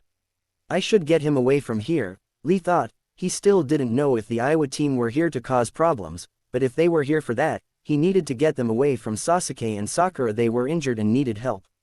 Before Lee could utter a word to the Iowa team, the guy in front took a step forward, his right eye turned dark like the darkest abyss. Who wants to go first? Lee felt a sudden wave of cold all around him. The air itself felt heavy, almost trying to push him to the ground, weighing down on him. He felt his bones almost popping out from his body. He clenched his teeth tightly, almost breaking them, as the pain spread through his body like a hammer breaking him. He heard the sound of a glass shattering. He looked up to see himself in a familiar place, his breath sticking on his throat, as in front of him stood himself, a much younger version of him. Lee remembered this day better than he wanted to remember it. Why am I so useless? The young Lee cried as he kept trying to do a clone. Lee saw himself still trying to do the hand signs over and over again, but to no avail, nothing was happening. Lee, for some time, had thought to give up, but his dream to become a shinobi had pushed him to heights he had never seen before. Lee was about to walk forward and confront him when he heard footsteps from behind. He didn't need to turn around when Guy walked past him. The young Lee was lying on the grass hugging his legs when a strange guy kneeled in front of him and put a hand on his shoulder. "Who are you?" Lee asked, turning around, wiping away the tears from his face, putting up a brave face. Guy smiled brightly and helped him stand up. "My name is Guy, how about I help you a bit?" Lee felt happy at the memories. That was the first time meeting Guy-sensei. At the time, he had never thought that he would become his Jonin-sensei. Lee watched as his sensei started showing the young Lee the different stances of taijutsu. The sun was shining down on him, and Lee felt happy when suddenly Guy-sensei turned around and faced him with a face he had only seen once, back at the Kyoni town mission almost a year ago. His usual happy face turned serious, almost glaring in his direction. Lee didn't want to see this. What could have happened to make him so angry at him? "Why, Lee?" Guy-sensei asked with an angry tone, with a hint of desperation in his voice. Lee shuddered at the tone, taking a step back, feeling his breath stuck on his throat. He kept trying to speak, but no words were coming out. "What happened, Guy-sensei?" Lee wanted so desperately to ask, but no words came out, as Guy just shook his head in disappointment at him. "I thought you wanted to protect your friend. You don't think I don't know why you keep training?" Guy asked with a sneer, mocking him before pointing the finger at the river nearby. Lee slowly turned his head to his right, almost afraid to turn it when he saw himself fighting with Neji. The young Lee kept trying to do something, but in the end, Neji bested him like always. "You might lie to everyone. You want to prove to everyone that you can be just as good of a shinobi as someone who can use jutsu." Guy sneered before turning to look Lee directly in the eye. "You're afraid that your lack of chakra will one day result in someone you love to die. You fear that day coming. That's why you keep trying to get stronger, to prove to everyone that you're just as good as everyone else and to avoid that from ever happening." Guy-sensei spoke before a blade pierced his face. "No!" Lee screamed as he rushed towards Guy, who fell dead on the ground, holding him close, as tears streamed down on his cheek. "No, Guy-sensei, wake up!" Lee screamed, moving his shoulder desperately, as in front of him stood a sea of bodies, corpses rotted to the bone. He knew every single one of them: Naruto, Sakura, Sasuke, the red girl with katana, the blonde girl, Shikamaru. Neji was all bones, except the seal on his forehead still shining on his skull, a curse that would never disappear. Ten whose whole body was ripped to shreds from blades, a sword piercing her skull, a red smile across her neck, smiling red back at him, almost reaching to her ear. But two corpses who, unlike the others, didn't look decomposed. One was a woman with long dark hair reaching to her feet, the other a guy with a Konoha emblem tightened around his waist. Lee felt that he knew them and should know them, but he couldn't remember where he had seen them. It had been a long time. "You failed us, Lee." Neji's corpse suddenly spoke, his voice almost gone. It felt like a ghost speaking. "You, a shinobi?" Ten mocked him, with a burst of laughter that sounded terrible, the most terrifying sound he had ever heard. No. Lee stood up and glared, his fist bleeding from his nails piercing his skin, his bandages falling off, as he screamed to everyone, not accepting this fate. Lee opened his eyes, almost falling to the ground. His head rose, as his right hand raised. He saw everyone was still there, and the black-eyed guy almost looked surprised to see him. "You're back, how?" The guy spoke. Lee spoke nothing. His eyes found everyone else of his friends was lying unconscious on the ground. "Not everything is how it seems," the girl spoke with a hint of mockery in her voice. Lee rushed at the Iowa shinobi with all his speed, kicking his chin sending him crashing against a tree. Lee didn't allow him to rest, as he punched his chest with all his strength, ripping the tree beneath him in two. Lee kept throwing fists and kicks. Another crash, as the guy was lying on the ground. Lee glanced at his teammates but was surprised to see them not looking concerned for his well-being. Lee didn't know if they didn't care or just, there was something else. "Not everything is how it seems," the girl repeated the same words to him, mocking him again. Looking at the Iowa shinobi again, he marched towards him, blood coming out of his nose and mouth, broken teeth lying nearby, as Lee grabbed his tunic and put him in front of him. "Now, free my friends," Lee shouted before punching him again. His body crashed against the rock broke in half. Lee knew after all this, all his bones must be broken. He made sure to break his knees and broke his femur, which was the longest bone in the body. He had kicked his back, but making sure not to paralyze him. A peal of laughter reached his ears, his eyes widened, as the Iowa guy stood up, his legs completely shattered, bones fractures all over his legs and chest, a bone had pierced his skin and came out around his chest, and yet he stood up. The Iowa shinobi smiled, from ear to ear, as the veins around his whole body became more apparent. Lee exhaled when every vein slowly became dark. Lee couldn't understand, was his blood black? You should really watch what you do, Iowa guy spoke, but instead of him, now stood Sakura. Lee felt cold as his eyes saw Sakura puke blood, her eyes looking back at him, and they were afraid of him. Why did you do this to me, Lee? She asked with a hurt tone, crying tears of blood. Lee desperately tried to move towards her as she fell dead to the ground. Lee looked around as everything started covering in darkness. Lee put his hands on his ears, his eyes closed, desperately trying to escape this nightmare. Lee, wake up, a voice echoed as everything fell apart like broken glass. Neji, Fu. She glared at the Kumo shinobi. She had heard from Naru-kun that they had once tried to kidnap his mother and Hinata Hyuga, the heiress of Hyuga clan. She knew she should have been more careful. As Fu was covered in a chakra cloak, she rushed at who she assumed was Gitago. He put his hand in front of his chest as she punched him, sending him crashing against a tree. The debris flew everywhere, burn marks were around his arms, where she had punched him. Fu wanted to attack again when she jumped just in time to dodge an attack from a blonde woman. Fu was flying as her wings came out behind her back. She glanced where Naruto was lying when 3 more Kumo shinobi stood in front of her. Stop this, we don't have to fight, one of them shouted, much to her surprise. If you're here because of the Naruto guy, then you can have him, the guy added as he glanced nervously at Gitago behind him, and the girl who Fu recognized as Nibi Jinchuriki nodded in agreement. Should we just let them go like this? She attacked Gitago. The woman with short blonde hair spoke, looking at her teammates, uncertain of what they should do. Fu was about to jump, grab Naruto, and leave when red lighting came towards her but was blocked by a silver chakra chain. Everyone gasped when they saw Gitago had his right arm covered in red lighting and aiming at Fu, who was protected by who they knew was the Uzumaki girl from Taki. Ashara was standing in the same tree that Naruto was hidden, her silver chakra chains retreated back to her sleeve as she glared at the Kumo shinobi, who almost hurt Fu. Gitago narrowed his eyes at the newcomer. He knew not to underestimate an Uzumaki. If he started this fight, he knew even if they won, one of them could get badly injured or, worse, die. He knew Yugito might not agree to fight, and the green girl has a Biju and is from Taki. Gitago understood she had the 7 tails beetle, which B-sensei could only defeat, and the way she handled her chakra cloak was enough proof that she could use it. He knew just from the way she controlled the 3 tails meant that she could at the very least use 4 tails, which was not something he was prepared for, not yet. You can have the Uzumaki, but next time we fight, it won't end like this, Gitago spoke loudly. Most of Kumo shinobi looked surprised. In contrast, Fu and Ash looked skeptical. Fu glanced at her friend, wanting to know if she thought this was some ploy, and she just gestured to grab Naruto and leave. Fu nodded and went to Naruto, who was still unconscious. Yugito breathed a sigh of relief before she jumped up at Ashara, who was preparing to leave. Turning around, her face slightly softened. I'm sorry for what happened. I hope to meet again on better terms, Yugito said in an apologist tone. Maybe, Fu said before they jumped away.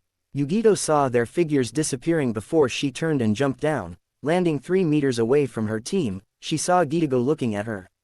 She narrowed her eyes at him, preparing for a fight if it came to that. The others seemed to notice it as well, but Gitago just turned around. We have a tower to reach, we can talk later, he spoke before jumping away.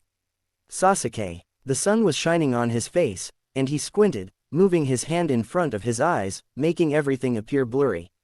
Despite this, he could see several figures standing close to his position. Moving his hand away, his eyes finally adjusted to the light. The figures slowly shaped into the boy in white clothes. Sasuke remembered that he was on the same team as the green freak.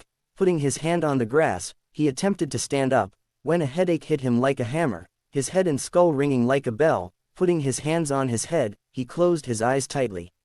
Sasuke, you should rest, he heard the voice of a woman speak. Ino, and then he remembered. Sakura, he said, almost shouting, forcing his eyes to open. He looked around and saw her leaning against the trunk of a tree. Her legs appeared to be getting better, but her skin around her knees was still swollen and red as blood. He looked away and Sasuke suddenly remembered the horrifying dream he had the night before, with his parents being devoured by maggots and worms and the Iowa shinobi intervening. Sasuke clenched his teeth, ready to tear him apart with his hands. The sound of his name being called jolted him out of his reverie and forced him to turn around. His eyes were drawn to Neji, who was standing on the other side of the road near another tree, and the green freak, who was lying unconscious on the grass nearby, with a young woman standing close by, checking on his broken fingers. When did he broke his fingers? Sasuke shook his head. He couldn't recall anything like that happening during their battle against the Sound Shinobi. After closing his eyes and trying to remember, Sasuke realized that all that came to mind was his nightmare. Itachi coming after him, slicing through his chest like butter, his blood splattering all over the place like water.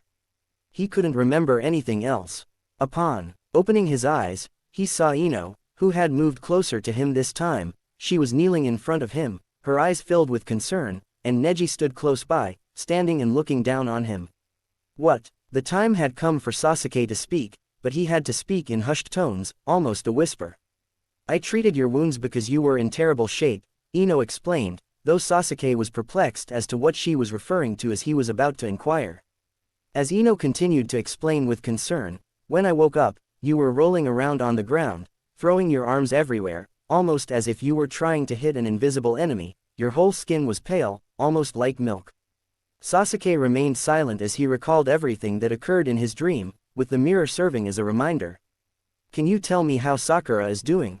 While standing on his legs with his legs slightly shaking, almost as if he were standing for the first time, Sasuke asked, casting another glance at his teammate before turning to look at Ino once more. With sadness, Ino explained that her legs had become infected and that she required immediate medical attention from an excellent hospital. She is fine, but I don't think she will be able to do much for a while, Ino said.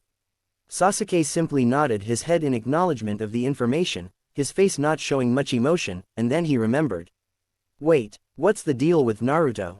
Have you seen him recently? Sasuke inquired, turning to look at Ino once more, who was looking down to the side, a look of sadness on her face. We haven't seen the Senju yet. It's possible that he couldn't handle this after all, Neji said instead of her, a smirk on his face as he answered the question. Then, with his fist clenched, Sasuke marched towards him, his eyes narrowing in his direction. The Hyuga's smirk faded slightly as he stared at him. Listen to me, you don't know him, but I know Naruto, and he would never go down that easily, he said confidently as he stared at the Hyuga. As Neji was about to say something, a voice came from behind him and reached their ears. Can you two please come to a halt? We don't have time for this, and you, Neji, Lee, who requires medical attention, must be transported to the tower, Tenten said as she rose to her feet and turned to face Sasuke. Sasuke was taken aback when she reached into her bag and hurled a scroll at him, which he grabbed and discovered to his surprise was the scroll they needed to pass the exam. Ten, Neji exclaimed, turning to face her in disbelief. She didn't even flinch at his tone. Instead, she took a step closer and placed her index finger on his chest. Listen up, Neji, we have more than enough scrolls to get through this exam. In fact, we don't even need that particular scroll. If you could look after your fellow shinobi friend, it wouldn't hurt. Tenten took a step forward, her body leaning closer as if challenging him. Neji stood silent before sighing. You can have that scroll, but don't expect any more charity. Tenten walked past a tired sight before following Neji's footsteps. Can you tell me how you were able to make the Iowa shinobi to leave? Sasuke inquired, curious as to whether or not they had the strength to accomplish what he was unable to. Neji came to a complete stop in his tracks before turning to look at Sasuke with bemusement. Iowa shinobi? We didn't come across any Iowa shinobi while we were here, he said this before sprinting away. Sasuke became even more perplexed, and he began to wonder what the whole thing was about. We have to get out of here, Sasuke said thoughtfully, expressing his dissatisfaction with the prospect of remaining in this forest any longer. When they finally arrived at the tower, Sasuke realized they had failed, but to his surprise, just as they were about to enter, he noticed the Taki team standing close to the gates, and with them was Naruto. Is Naruto-kun alright? Ino inquired immediately as she attempted to get closer. Sasuke recognized the girl as Ashara, and he didn't know the name of the third person but didn't care. Despite the fact that Naruto was lying unconscious against a tree, his face was slightly red around his eyes, his cheeks were a little hollow, and his breathing rate was extremely rapid. "Can you tell me what happened to him?" Ino screamed and pointed an accusing finger at the Taki team, who didn't appear to agree with her accusation in the least. "Calm down, Ino, if they wanted to hurt Naruto, they would have done it by now. You're so troublesome," Shikamaru said, a bored expression on his face as he pointed out Ino's behavior. "We're at a loss as to what's wrong. We wanted to bring him here, but we didn't know where you were, so we waited at the tower's entrance, hoping to see you there. We waited until you arrived." With his eyes closed, the third teammate stated his thoughts. "Let's get him inside. We have the scrolls, let's get him healed," Sasuke said as they made their way through the entrance to the tower. When they finally arrived at the tower, Sasuke was on the verge of passing out from exhaustion when Shikamaru caught him. "I had no idea a simple walk in the forest could make you feel so ill," he remarked, a sly grin on his face. Sasuke only managed a shaky shrug. Shikamaru then appeared to pause for a moment before turning to face Ashara. "Don't you think you could use Fuinjutsu to fix it? Let's take a walk inside first," Ashara said after a tired glance at him. They walked into the tower with Sasuke's arm wrapped around Shikamaru's shoulder as they did so. When they first walked in, they were greeted by a riddle. "If you do not have access to heaven, educate yourself and prepare yourself. If you do not have possession of the earth, you can run through the fields and feel the power. If you open heaven and earth at the same time, dangerous paths will become safe. Something has a secret to it, and this is it. It will direct you on your journey." Ashara didn't even have to pause to consider her options. "It's telling us to open the scrolls," she said. Sasuke and Shika exchanged nods. Both of them took their scrolls out of their pockets. Neither of them opened it quickly because they weren't sure whether it was a trap or not. Ashara recognized the seals on the scrolls right away and exclaimed, "It's a summoning seal, that's for sure. It should be thrown away." The two of them did as Asha instructed, tensing up in anticipation of any potential danger that might come their way. They were completely unprepared for Iruka to appear out of nowhere, first with a smile and a wave, and then with horror on his face when he saw how badly they had been beaten, particularly Naruto. "What happened to you three? Kami, what happened to you three?" He was stuttering. Sasuke took the initiative and stepped forward. "Iruka-sensei, do you think it's possible for me to meet with Hokage-sama at some point today or tomorrow? I have some very bad news." Iruka made a shaky motion with his head. "Sasuke, the next phase of this exam will take place in 3 days. And during that time period, none of the genin are permitted to interact with their senseis, much less with the Hokage himself." Sasuke let out a sigh and motioned for Iruka to approach. Once he was in the man's ear, he began to speak in hushed tones. "I'm fairly certain that the news of Orochimaru being in the exams and ambushing us is quite significant." If it was possible, Iruka's eyes widened even wider in horror. "Orochimaru," he exclaimed, his face contorted with horror. His composure was restored and he stated, "I'll make sure to report this to the Hokage, but you won't be able to meet with him right now." "I've got more to tell you," Sasuke said, narrowing his eyes.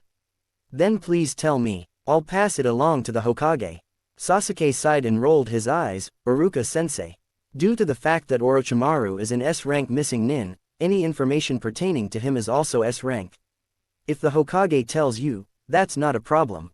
But I'm only going to tell the Hokage." He even crossed his arms, indicating that he was not changing his mind about what he thought. He sighed, his face a look of resignation on his face. "All right, I'll tell the Hokage that you've received news about Orochimaru," he quickly added after noticing Sasuke's expression of satisfaction, "but it's up to him whether or not he wants to pay you a visit within the 3-day period. You should be aware that even the Hokage must adhere to the rules." Sasuke shrugged, satisfied with his accomplishment. There was no way Hokage-sama was going to pass up the opportunity to see him. Orochimaru was a former student of his who went on to become a very infamous missing nin. Without a doubt, he'd be curious as to why his student was loitering around Konoha during the Chunin examinations. "I'll take you three to your room right now," says the teacher. Iruka beckoned them to follow him and then began walking away from them. Soon after, someone arrived to look after Sakura and Naruto. Sasuke closed his eyes as the vision of his older brother appeared in front of him, like an angel of death, and he knew that one day, just like every other angel of death, he would come for him as well. Danzo, it's far better to honor Konoha by living than it is to die, says the second. But what exactly did that mean? Danzo wondered. In battle, his ancestors had died, having given their lives for the greater good of Konoha. It was a ninja's responsibility to be willing to give their lives in order to save their village. There was no greater honor for a shinobi to achieve, which was why he was still so weak at the time. He was weak and pitiful because he was unable to take that step. He was too terrified to do his job, and as a result, he failed where Hiruzen had succeeded. That was why Hiruzen had been elevated to the position of Hokage, and it had been Danzo's sworn duty to fight and, if necessary, die for him. What a twist of fate. Hiruzen had a soft personality. He had too much heart for a shinobi, and he couldn't put his feelings aside even for the sake of a mission. He was vulnerable, and a shinobi should never be vulnerable in the first place. He was also a better shinobi than Danzo, as well as a more capable shinobi. What do you think I'm like now? It is preferable to honor Konoha by continuing to live. What exactly does this mean? Danzo-san, the Hokage would like to see you, the Anbu says. He kept his fists clenched and did not turn around. For what? He didn't say anything, Danzo-san. He finally deigned to look at the messenger after schooling his expression into one of calm disdain for the situation. That's perfect, then, I'm going to go see what he's calling me for now. It is preferable to honor Konoha by continuing to live. He couldn't get the thought to leave him alone. What did it have to do with anything? Ah, Danzo, says Hiruzen. Hiruzen still appeared to be uncomfortable in the formal robes of the Hokage. Danzo noticed that the hat was also a little too big for him, but he kept a smirk on his face. Instead, he bowed his head. Danzo asked, "Did you want to meet with me?" Hiruzen's nervous smile was something he didn't see very often, but the slightly sheepish expression on his face was something he was used to seeing from him. Please don't refer to me as that. I'm starting to feel my age. Since the Nadime's passing had passed, it had been a month. In the month since Danzo had lost his teacher, and since his rival had been recognized as Hokage, the most powerful shinobi in the village, and the very symbol of Konoha, it has been a month since Danzo has lost his teacher. Danzo, but it was mostly out of displeasure with himself that he blinked and scowled. He was allowing his emotions to come to the surface once more. A shinobi's emotions should be tightly controlled at all times, and they should remain in command at all times. What? Hiruzen was a little taken aback by the slight snarl in his voice. Listen, about all of this, says someone. He made a vague motion with his hand, but Danzo knew exactly what he was talking about. I didn't ask for it, don't forget that. Danzo didn't say anything. I just have a feeling. He came to a halt and tried again. Since we returned, you've been a little withdrawn from us. Even though I am the Hokage, Danzo and I are still friends. I wanted to bring it to your attention again. Hiruzen came to a complete stop once more. I wanted to express my regret as well. He blinked, surprised and unable to conceal his disappointment yet again. For what are you apologizing? As a result of my behavior at the time. Despite a brief moment of hesitancy, he maintained his resolve and continued, I didn't think about it at the time, I didn't take your feelings into consideration. Regarding your family, I wasn't trying to be lighthearted in order to diminish their sacrifice, and I was simply Scared, Danzo made the suggestion. Hiruzen cracked a sly grin once more. Yeah, they fell into a state of complete silence. Do you have anything for me, Hokage-sama? Asked Danzo. He inquired in a neutral tone, as he didn't want to be here and couldn't bring himself to look at his former friend who was standing there. Sarutobi had dismissed him that day, and Danzo had initially remained in the shadows, curious as to what kind of Hokage his former friend would turn out to be. However, Danzo soon realized that his former friend would not make a good Hokage. He wished for peace, but Hiruzen couldn't grasp the concept that you can't make peace with people who crave war. With the passage of time, Danzo came to realize that feelings had no place in the shinobi world, they were merely a nuance. He stood there watching as his weapons knelt in front of him. Danzo had no confidence in anyone else in the world except his weapons. They would never betray him, they were only loyal to him, only to me, Danzo reasoned, a slight smirk on his face as he thought about it. When Danzo considered that they were weapons, and that no weapon betrays its master, he thought to himself before motioning for them to leave. Soon after, his most important follower appeared in front of him, and he was deafeningly quiet, making no sound at all, not even the sound of his breathing, his face fixed on the ground, kneeling before him. Is it done? It was the weapon who spoke, with his mask shaped like a ghost and no eye holes on it, who said, "Yes, Danzo-san. Good. Get ready for the Uzumaki stage."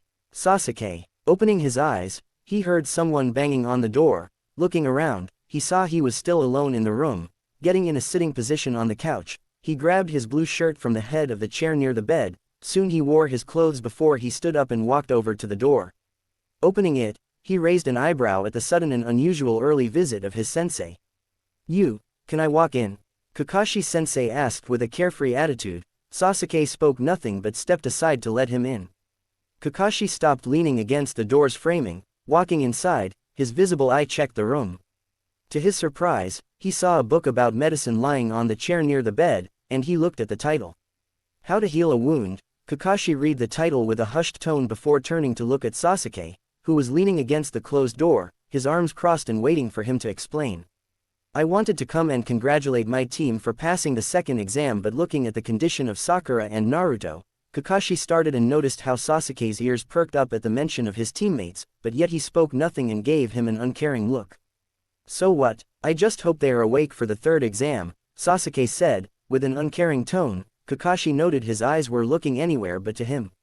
Kakashi understood Sasuke thought that he would need his teammates well and able to function for the third exam. Thankfully that wasn't the case.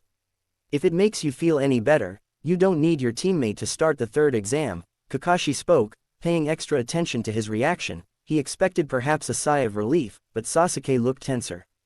"Sakura is better now. Her legs are saved." Kakashi spoke and saw the way his neck immediately twitched towards him. Kakashi half wondered how his neck didn't snap, as his eyes were widened before turning back to normal. "Her legs are saved? What do you mean?" Sasuke with a calm tone. "Her legs were infected. The smell was terrible, but the staff here healed the infection before it could potentially force them to cut off her legs to save her," Kakashi said. Sasuke's eyes widened once again before he slightly lowered his head. "Shame? Is he feeling shame?" Kakashi asked himself out loud. Silence took over them as Sasuke grabbed his right wrist with his left hand before looking up at Kakashi-sensei again. "What about Naruto?" Sasuke asked with a dreadful tone, and he knew the enemy he faced was a Sannin. Someone like him should never be underestimated. Kakashi sighed, not exactly knowing how to answer. "We don't know, at least the staff of medical shinobi don't know what to make of it. He is suffering a high fever. The doctors guessed that must be poison, but checking his body, there was no trace of poison anywhere. So far he's not better," Kakashi spoke, holding back the terrifying thought of losing Naruto. "Tsunade arrived yesterday to check on him, but even she couldn't do anything. She said she healed his wounds, but the fever wasn't going away. When she forcefully opened his eyelid, his sclera was red like blood. Tsunade had almost a heart attack. A red sclera usually meant he had internal bleeding, usually from his brain, but doing a double check, there was no bleeding whatsoever. Right now, Tsunade said all they could do right now was hope he would survive." Kakashi saw that Sasuke looked messed up by the news. He might try to hide behind an indifferent mask, but knew he was worried for his teammates. "If you want, you can visit them if you want," Kakashi suggested, walking closer to him. Sasuke spoke nothing but followed him outside the room. Walking through a long corridor, the lights every 3 meters, Sasuke followed behind, not uttering a word. Soon they reached a door. Kakashi-sensei grabbed the door handle before he turned to look at Sasuke. The Uchiha spoke nothing as Kakashi opened the door. Walking inside, Sasuke was hit by the smell inside. Walking inside, he saw several beds inside, all of them occupied. He soon found Naruto sleeping on his bed. His face was slightly red. He saw Ashara was sleeping close to his bed, her head resting on his bed. His eyes found Sakura, who was unconscious and looked peacefully in a deep slumber, her breathing normal. Her face looked normal, her lips didn't look purple like in his dream, her pink had covered most of her pillow below her head. She looked alive, her legs weren't red anymore. Sasuke released a small sigh of relief at seeing them all right. He walked up to Sakura, putting his palm on her forehead. She wasn't burning hot anymore, moving his hand away. Kakashi brought a chair over to him, giving him an eye smile. "You have gotten better, Sasuke," Kakashi suddenly spoke, breaking the silence between them. Sasuke raised an eyebrow in confusion. "Better? I was barely hurt." He spoke since his headache and his ears pounding on his head were gone, he didn't feel pain anymore. Never mind, Kakashi spoke, instead completely ignoring his question, annoying Sasuke. I heard what happened in the forest. Both Iruka and Hokage-sama gave me a brief recap of what happened, Kakashi looking at Naruto behind Sasuke before his visible eye turned to look at Sasuke. But I want to hear it from you as well, Kakashi-sensei said, or maybe he ordered, the Uchiha wasn't sure. Sasuke started speaking, giving him a full report of what happened from the moment they entered the Forest of Death until they walked inside the tower. That was the end, Sasuke finished. He, of course, didn't give him a full detail of the dream he saw, he still could see the dead eye of his mother looking back at him. Kakashi was silent after hearing Sasuke's explanation, and he was both proud and angry with his little brother. Proud that he had made sure to protect his friend, that he hadn't just run away from danger. Naruto knew that Orochimaru was targeting only Sasuke, he could have just run away or acted as if he saw nothing amiss, but chose to stay and protect his friends and teammates. Despite risking his own life, he stood his ground against the Sannin. That's a true shinobi, Kakashi thought, proud like never before. You would be so proud of him, Minato-sensei and Kushina-san, Kakashi thought with a smile. But seeing him in a condition like that made him angry that he had decided to keep fighting even after Sasuke had gotten away and were probably safe.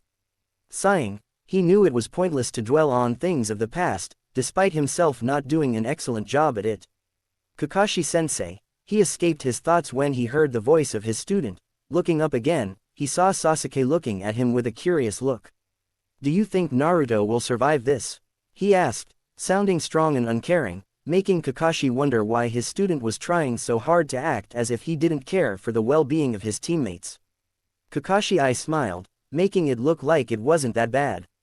Don't worry, Sasuke, Naruto is strong, he won't go down that easily, Kakashi spoke with confidence, but he wondered who he was trying to convince. Before Sasuke could ask something else, they heard whimpering. Looking down, he saw Sakura moving around, uncontrollably, murmuring words he couldn't hear. He saw as she opened her eyes slowly, only half opened, looking up at him, a smile slowly spread on her face. How are you feeling, Sakura? Kakashi asked, seeing her student was waking up. Sakura turned her eyes at Kakashi in confusion. What happened? She asked, uncertain, not remembering much, and not knowing where she even was. Don't worry, Sakura, you're in the hospital, you're safe here, Kakashi spoke gently. As for what happened, well, you were attacked by Orochimaru, the Sannin. Kakashi explained what had happened based on what Sasuke had told him. In the end, Sakura stood silent, with only one thought in mind: I wasn't able to protect anyone. I failed Naruto. Sasuke and Kakashi-sensei, Sakura thought, trying hard to not cry in front of her team. Hey, Sakura, what's WR, I'm sorry. I failed, I just wasn't able to do anything helpful. Again, I'm nothing but a terrible kunoichi, Sakura spoke as tears rolled down her cheek, burying her face on her pillow. You're right, Sasuke spoke, grabbing her and Kakashi's attention. The sensei wanted to tell him to shut his mouth when the Uchiha raised his hand before looking at Sakura again. You failed us, but I failed the team as well. Where was I when Naruto needed our help? Hiding under a tree, not being able to help my teammate. But do you see me crying about it? Do you think the tears you're spilling will fix anything? Do you think anything you say will fix anything? No, sadly no, tears won't bring you anywhere. The only thing you can do now is stand up. You failed us, you're at the bottom. The only thing left for you is to stand up and show everyone that you have changed, Sasuke with a sincere smile on his face. What if I fail again? Then you will fail again, and again, and again until you succeed. Sakura looked up at Sasuke in a new light, while Kakashi stood stunned at what Sasuke said. He couldn't help but smile at his students. Sasuke had really gone a long way, from the emo who didn't care about anyone to someone who wanted to protect his friends. Sakura just nodded, not saying anything as she smiled at him, and for the first time, she was smiling in a new way. Their moment was broken when they heard movements. Looking up from Sakura, Kakashi's eye widened at seeing Naruto moving around his bed. Naruto, Kakashi shouted, standing up and moving towards him. Reaching him, he saw Naruto's eyes were still closed, but he kept moving his chest up and down, his hands touching his forehead. This caused Ashara to wake up and see Naruto moving his body around. She started shaking him to wake up, shouting his name in concern. Naruto, Kakashi shouted again before turning his head behind at Sasuke. Find Tsunade or anyone, he shouted. Sasuke left immediately. Even Sakura tried to stand up to try and perhaps help him, but one slight move of her legs caused her to cry out in pain. Naruto suddenly opened his eyes. Kakashi gasped at seeing his eyes were bright red, almost like a red fire burning inside his eyes. But not like Kyuubi's eyes. Before Kakashi could ask if he was alright, a scream of agony echoed throughout the whole room and beyond.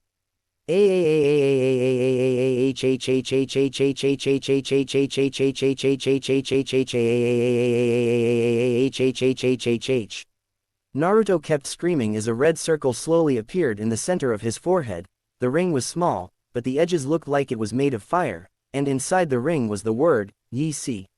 As soon as the word appeared, Naruto suddenly stopped screaming, he stopped moving, and for a moment, Kakashi feared the worst, but Naruto opened his eyes much to his relief, and they were back to normal blue. Naruto, how are you feeling? Ashara asked, immediately checking on his pulse around his wrist, but to her surprise, it was normal, his heartbeat wasn't fast. Naruto smiled at her question, but his eyes kept looking up at the ceiling. I have never felt as good as now, Naruto spoke as he stood in a sitting position on his bed. I did it. 3 days later, after giving his speech on the reason why the Chunin exam existed other than to promote genin to Chunin, the Hokage stared at the many different genin that were before him and could not help but be impressed at how many made it this far, especially at the fact all the rookie genin from Konoha made it.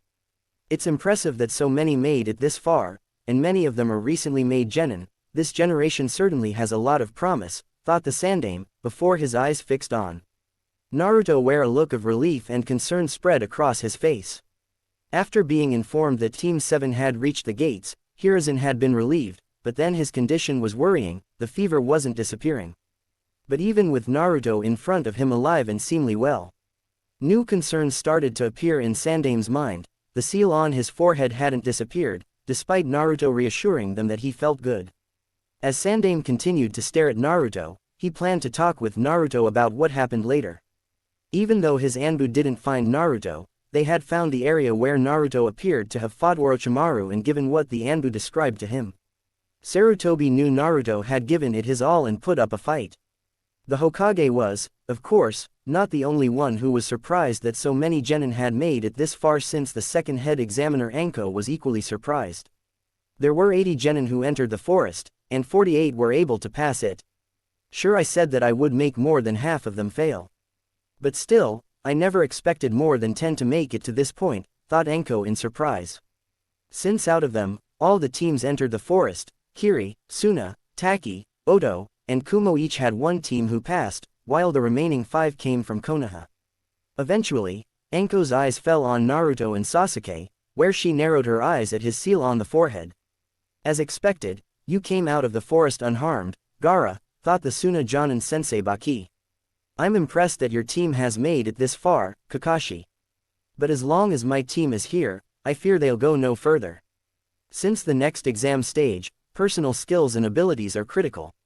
For youth is sweet and sour, and sometimes strict, spoke Guy, as he turned to Kakashi as he stood behind the Hokage with the other Jonin senseis, whose teams passed. Kakashi, of course, just ignored Guy's little speech, where once he finished, he turned to Guy and said, "Did you say something, Guy?" Naturally, of course, the self-proclaimed Konoha no Kedakaki Aoi Moju, Konoha's sublime green beast of prey, did not take this well and started to cry out in disbelief. After which, he began to curse Kakashi's cool hip attitude and said he wouldn't lose to him next time. Tsunade, of course, shook her head at Guy's antics, since she always wondered if he was normal. Trust me, Guy, when I say this, your team is the least of Naruto's concerns, said Tsunade, with a slight frown, as she looked at her godson and saw him place his hand on his forehead. The Hokage had informed her and Jiraiya that Orochimaru had attacked Team 7. Besides, if I were you, I would have been more worried about your team, because if you knew what Naruto could do, you'd know that your team stands no chance against him. At this remark, Guy frowned slightly and wondered what Naruto could do, to have Tsunade have such faith in his abilities. However, Guy had spent a bit of time with the youthful kid. As the Jonin sensei looked over the remaining genin, the genin themselves analyzed their situation and looked around those who passed with them. The Oto team, of course, glared angrily at Sasuke, remembering they had failed their mission, where Zaku swore revenge on Sasuke for humiliating him. However, Dosu narrowed his eye at Naruto since he still didn't know what to make of the redhead boy. So out of the 32 teams who entered the second exam, only 16 made it here, thought Tamari, before she lost her train of thought when she saw her younger brother looking to their left. When she looked, she saw that her brother was staring at Uzumaki Naruto and the guy from Iwa and had a bloodthirsty look on his face, as if he was glad that they had passed the second test. This isn't good, thought the blonde girl, as she feared that her brother would lose control of himself again, should he ever have to fight either boys, since she knew that bloodthirsty look all too well. So Naruto-kun passed as well, I'm glad, thought Hinata when she turned to look at Naruto. Just as I thought, all the ones who stood out made it, Neji thought, before he glanced to Naruto and Sasuke, who stood next to him and narrowed his eyes slightly. Where he remembered that Naruto had apparently fought against a Sannin, not mentioning the seal on his forehead was unsettling. Looks like Naruto made it, commented Omoi, in a low voice to his teammates when he glanced at Naruto on his right. As expected, stated Yugito with a slight smirk. Indeed, but there's something here, a Miss Kitten, Nibi warned her with a serious tone, something that caught Yugito by surprise. What is it? Yugito asked, concerned. I'm not sure yet, but the way your boyfriend feels is quite different. Before entering the second exam, I could feel him and Kurama inside him, but now I feel something new, but I'm not sure where have I felt this before, Nibi spoke. Yugito listened to her and wondered what she meant, completely missing what she said about Naruto being her boyfriend. Sasuke looked at each team, one by one, he saw the ones that interested him, but the one who interested him the most was standing at the other side. The Uchiha gritted his teeth at the Iwa shinobi, the damn dream was still fresh on his mind, sometimes just closing his eyes, and Sasuke felt like he was back in that nightmare. It seemed the Iwa shinobi had felt the glare. Turning his head around, he made eye contact with Sasuke, who narrowed his eyes at him, but the Uchiha suddenly felt a chill spread throughout his body, his throat as dry as a desert. He noticed the Iwa shinobi smirking before turning to look forward again. Gitago looked at the Team 7 of Konoha, especially Naruto, who seemed not to notice or care to acknowledge his glare. Gitago didn't know why, but the Uzumaki seemed different. He wasn't a censor, but he could feel something new around him. He wondered what it was. Shikamaru glanced at the Iwa shinobi. He couldn't help but think something was amiss here when he arrived in front of them at the Forest of Death. Shika remembered his eyes going dark, and that was it. Shikamaru couldn't remember anything else. The next thing he remembered was waking up and seeing Ino asleep and Neji shouting at Lee to wake up. Shika had asked Ino, but she was in the same situation as him, but when he had asked Sasuke. The face of the Uchiha had turned pale, almost like snow, and for a moment, Shika had thought that he might lose consciousness, but his skin color turned slightly normal soon and just walked past him without saying anything. What is your secret? Ashara glanced from the corner of her eyes at Naruto, who seemed to be in a world of his own. She saw the red circle around his forehead, reminding her of her own red circle. Still, unlike him, her seal had disappeared 1 year ago without any explanation. She wondered what it was that she was feeling around him. I take it from here, a voice suddenly said. The Jonins left the area along with the Hokage. In front of the Genins was a shinobi with a sword tightened behind his back. He coughed before speaking. Now, before you reach the final exam, we will have a preliminary round, he spoke. This caused an uproar amongst some of the Genins who were still tired by the second exam. This is the rule, coughing, we hadn't predicted that so many teams would pass the second exam. Therefore, we have prepared this preliminary round before we move into the final exam, he spoke, coughing again. Now, does anyone wants to quit? Just raise your hand. All of the gathered ninjas stared at Kabuto, largely in dismay, as he raised his gloved hand in the surrender of a competition he apparently had no energy left to be a part of. He had made it to the competitive stage of the Chunin exams, and after everything he had been through in the Forest of Death, his sudden withdrawal shook up his comrades. Naruto narrowed his eyes at the liar, and if he ever met him outside Konoha, in a mission, he would make sure to kill him. The exam proctor, Hayate Gecko, glanced through his dossier of the genin participating in the Chunin exams. You're Kabuto, right? Hayate coughed. You may leave now. Does anyone else want to retire? Oh, I forgot to tell you that from here on, it will be individual battling. You may raise your hand based on your own judgment. Before anyone had a chance to answer, Hayate coughed, drawing everyone's attention back on him. Now, there's no one else retiring, right? Sakura started to raise her hand, but Sasuke gripped it menacingly.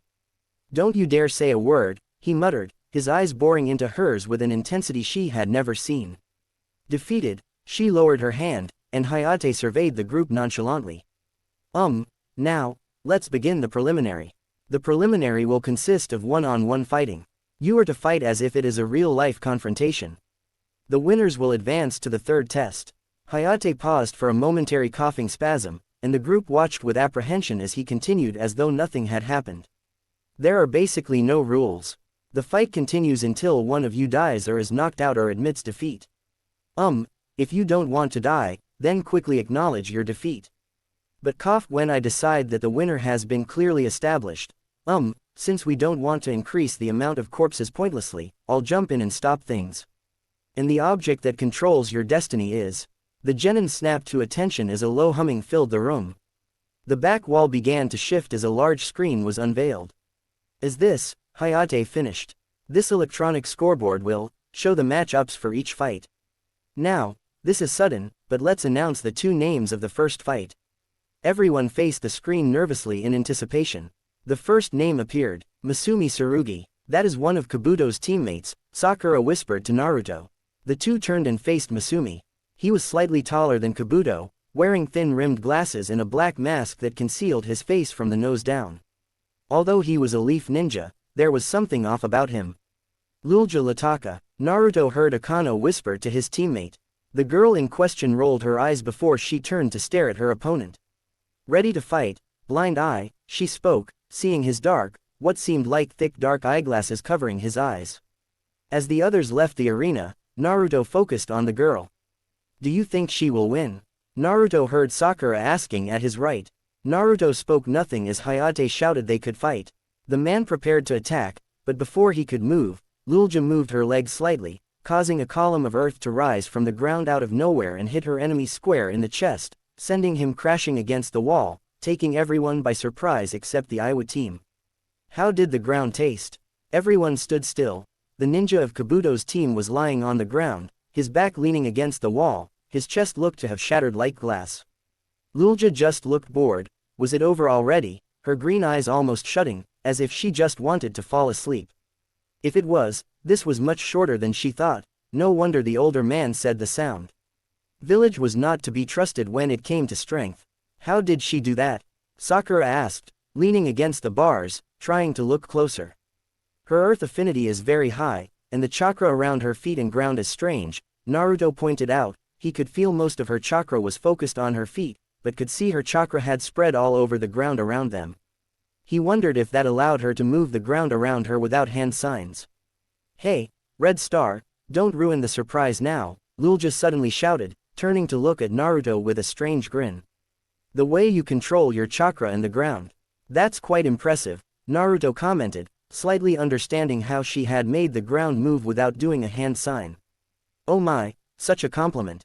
Please keep going. I love compliments, she spoke with a proud grin before sending a wink at Naruto, who turned his face around.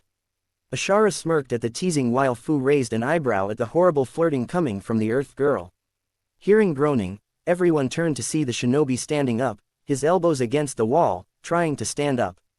Blood leaked out from his jaw, his teeth broken, as blood dripped on the ground, his breath heavy, almost trying to fill his lungs with air. You can give up if you want. There's no shame in that, Lulja spoke, her hands held together behind her head, looking at her enemy with a dull look. The shinobi spoke nothing. He prepared and rushed towards her to her right, his speed easily medium chunin, his hands raised as his hand hit her square in the cheek. The sound of crushing bones was heard as the shinobi screamed in pain. Naruto noticed the skin around her cheek had turned gray, almost the color of dirt. What happened now? Sakura asked aloud. Naruto noticed the wince from Lulja when she yelled. She has completed her earth manipulation affinity. The final step is to be able to turn your own skin as strong as a rock, to avoid damage or to add further damage at your fists or kicks, Naruto explained, clearly impressed. Everyone listened with attention, even Gaara was interested. Bravo, at least finally someone who understands the importance of earth affinity, Lulja spoke from the area, looking up at Naruto. Lulja looked down on her enemy, who was still holding his broken hand. The skin had turned red. This is boring, she pouted before slamming her foot on the ground, causing a column of the earth to raise and hit his chest from underneath. The shinobi flew high before hitting the ground. Lulja rolled her eyes as she made her way to her teammates. Hayate announced she was the winner. She glanced at Naruto before winking at him. Again, Naruto really felt nervous about how the Earth Girl was acting towards him. With the medic ninja and the last two competitors off the playing field and out of the way, Hayate walked forward and sighed. Okay then, let's move right on to the second match. The proctor announced as all who remained watched the board for the next match. Many with grim expressions. The screen flashed once again as characters flew by on the screen. The letters settling until it revealed the names of the next competitors. Shino Aburame vs Zaku Abumi. Fu recognized the first name, but didn't know the second. Glancing over at the Mummy Sound team and Kabuto's last teammate, she guessed it was one of them. She was proven right when the male, the one besides the mummy ninja, spoke. Zaku chuckled a bit as he read the sign before looking across the room where he guessed his opponent was. Which sucker is that? He asked, overconfident from the get-go despite his injured arm. Across the room, Shino was silent as he watched his opponent. Observing the pathetic bug before him and how best to trap it, Hayate started coughing yet again and Fu couldn't help but feel like he should go and get that cough checked. Step forward, please, Hayate called out for the two candidates. Getting a better look at the sound ninja, Fu noticed Zaku had spiky, black hair and dark eyes. He wore a beige shirt with 2 black stripes and 3 prints of the kanji for death down the front. His forehead protector had an attached hapuri under the cloth rather than connected to the metal plate. As with his teammates, the mummy ninja and the girl, he wore a scarf around his neck. Were both arms in it earlier? She wondered. Very good, now if you're both ready, then we'll begin. Hayate told them as they stood facing each other in front of him. Up on her side of the balconies, Sakura wore a worried expression on her face as she recognized the ninja.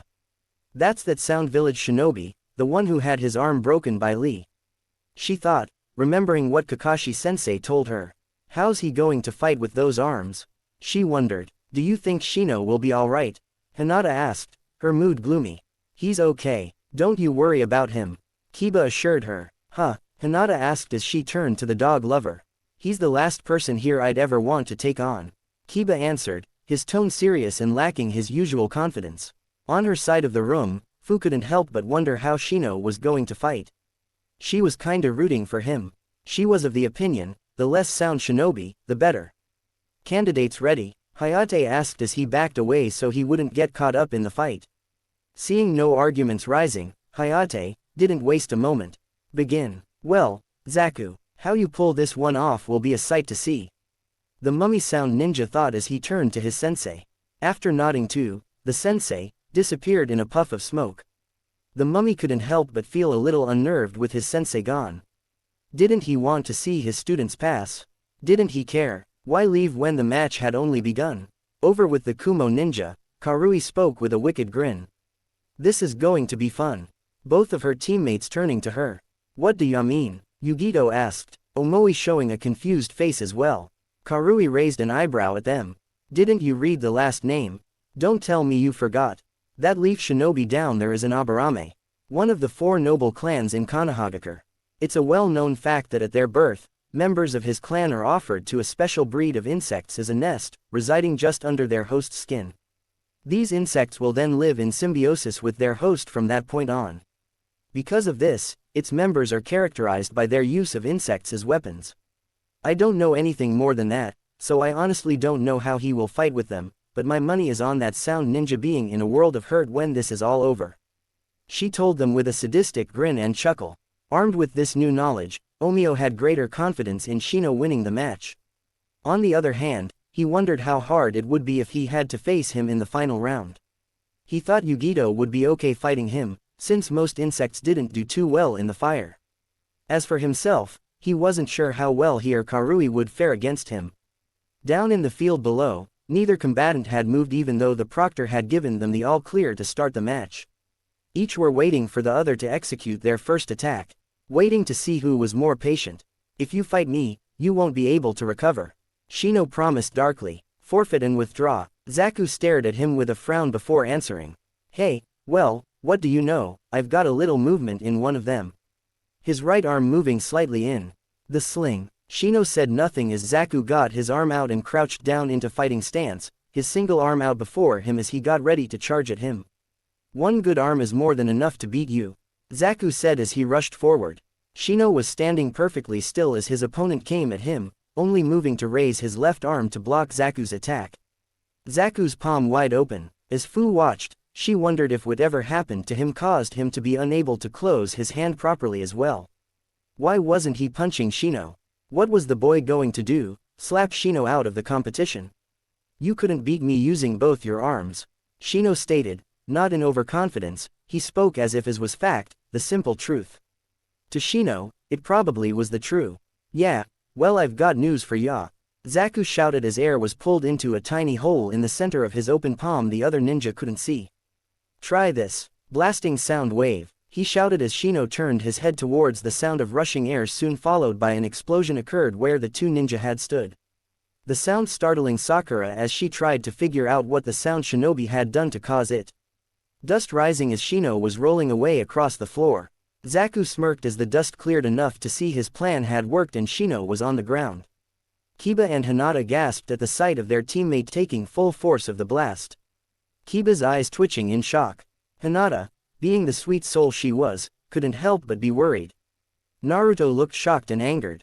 Sakura worried as well as she stood beside him. Whoa, what is the world was that? Did he have a small explosive hidden in his bandages or something? Karui asked in shock, trying to figure out what happened, asking the others out loud to see if they knew. No, at least, don't think it was an explosive. Didn't you see? The blast only went towards Aburame. It was too controlled to have been an explosive. So it couldn't have been that. His hand was wide open and didn't move, so he didn't reach for an explosive with it. Even if he did have one stashed away, his other arm didn't move either. If there was an explosive hidden in the bandages, he couldn't have reached for it if it was there and activated it. I doubt it was an explosive spell tag. Furthermore, he would have get caught up in the blast radius of his own attack and injured himself further than he already is. So he didn't have an explosive hidden anywhere in there. Gitago concluded. I don't smell smoke or burning flesh either. Fu spoke, eyebrows furrowed as she too wondered what happened. If it wasn't an explosive spell tag or anything like that, then what was it? Omoi asked. Something went boom down there. It had to be something. Gitago didn't answer him as the dust was still trying to settle. The spectators watched as Shino's body appeared to be smoking from the blast and Shino remained motionless. They couldn't hear any groans or struggle from the sunglass-wearing ninja below. Hinata wondered if the blast rendered him unconscious. Hinata glanced at Zaku's teammates, to see the mummy ninja smirking underneath the bandages. Part of her wanted to throttle the ninja and demand answers as to what happened. Seeing him so pleased about it, it was then she noticed, the other sound sensei was gone. Causing her to raise an eyebrow at the peculiar sight. Why would the sound shinobi leave? His student was fighting and this was the first time the sound had sent ninja from their village to fight in the exam. Why miss out on such two important occasions? Down below, Zaku clenched his hand into a fist and called out to Shino smugly. All right, fool, you had enough. Ashara sighed at the ninja. If this was a competition on how overconfident, smug, and plain annoying a ninja could be, this guy had already won then. To everyone's surprise, Shino appeared to have gotten up and was standing up after taking the full blast of the attack, albeit he was hunched over with his head down.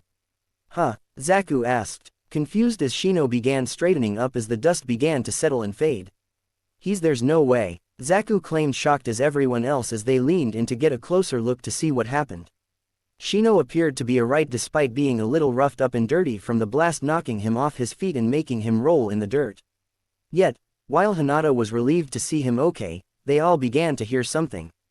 It was the sound of chittering, like hundreds of bugs gathered together, growing louder and louder throughout the room. The sound freaking out the sound ninja. Hey, what? He asked as he looked around, trying to find the source. Even the spectators could hear it as they too looked around for the source. Sakura asked. Shikamaru nearly echoed. The girl sound ninja standing beside the mummy ninja asked as she checked the ceiling. Even the mummy ninja was confused. Naruto turned to the sound ninja. All will become clear soon enough. Though, I doubt that will help your friend. He should have listened to his opponent earlier. He said with a chuckle. What do you mean by that? The female beside the mummy ninja asked. You will see soon enough. Overconfidence has been the downfall of many, it will probably be your friends as well. You three should have studied the clans of the village better. Then you might have an idea as to the fate that Aburame has in store for him. Naruto answered as they all turned to the match. The mummy ninja worried now, but shook it off, having confidence no matter what special clan Zaku's opponent was from, Zaku would win. His team was chosen for a reason, they would make it. He thought even as the seeds of doubt grew inside of him no matter how hard he tried otherwise not to. Down below, Zaku soon found the source of the tiny chittering noise and gasped at the freaky sight before him. Across from the sound ninja, the chittering came from Shino, or what was inside him. Crawling around on his face, little black beetles were crawling over bits of his face and his clothes. Some climbing up and over the lower part of Shino's jacket and onto his front. All originating from little holes just off to the left of his glasses on his left side. The sight freaking out Zaku as his thoughts were racing through his head. What the he's got bugs coming out of him, like a human hive. Sweating is the freaky sight. This guy's a freak show. He thought angrily as he moved into another fighting stance. That's cool and only slightly disturbing. It's one thing to hear about it, but completely another to actually see it in action. At least they're not slimy. Anything but slimy. Shikamaru thought with a slight shiver, recalling the bugs from the forest before thinking of something a little more pleasant. Did he use those in the first exam to cheat? They're perfect for spying as long as they don't get caught in a web, squished by accident or intentional, or someone uses bug spray on them. Are there other holes the bugs could escape from, or is it just his face? Can he feel them crawling around, or is he used to it since he's had them since he was a baby? Fu thought, curious about the peculiar sight before her and the rest of the spectators. It was intriguing to think about the peculiars of his clan's techniques. Why are they coming out now, though? How does Shino plan to use them against Zaku? There must be other purposes for his beetles besides spying. Sakura wondered about the glasses. Wearing ninja. Briefly, Yugito wondered which group she disliked more, Kabuto's team, or the Sound team. Pushing such thoughts aside, she could decide which team she disliked more and who she loathed to be in the same room with later. Yugito pulled her attention away from her inner musing and focused on more important matters before her. For example, like the match that was truly getting interesting now, Shino was preparing to use the techniques of his clan. Great, Zaku exaggerated sarcastically. Now that you've creeped us all out, what happens next?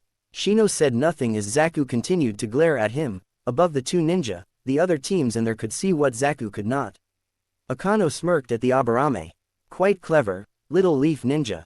He thought, praising the leaf shinobi. Using the dust cloud to act and provide as a cover for your little friends to fly off and come around the Sound idiot from behind while the focus was all on you. That's why the Sound seemed to be coming from everywhere. They're so small, it's easy to miss them until they swarm you.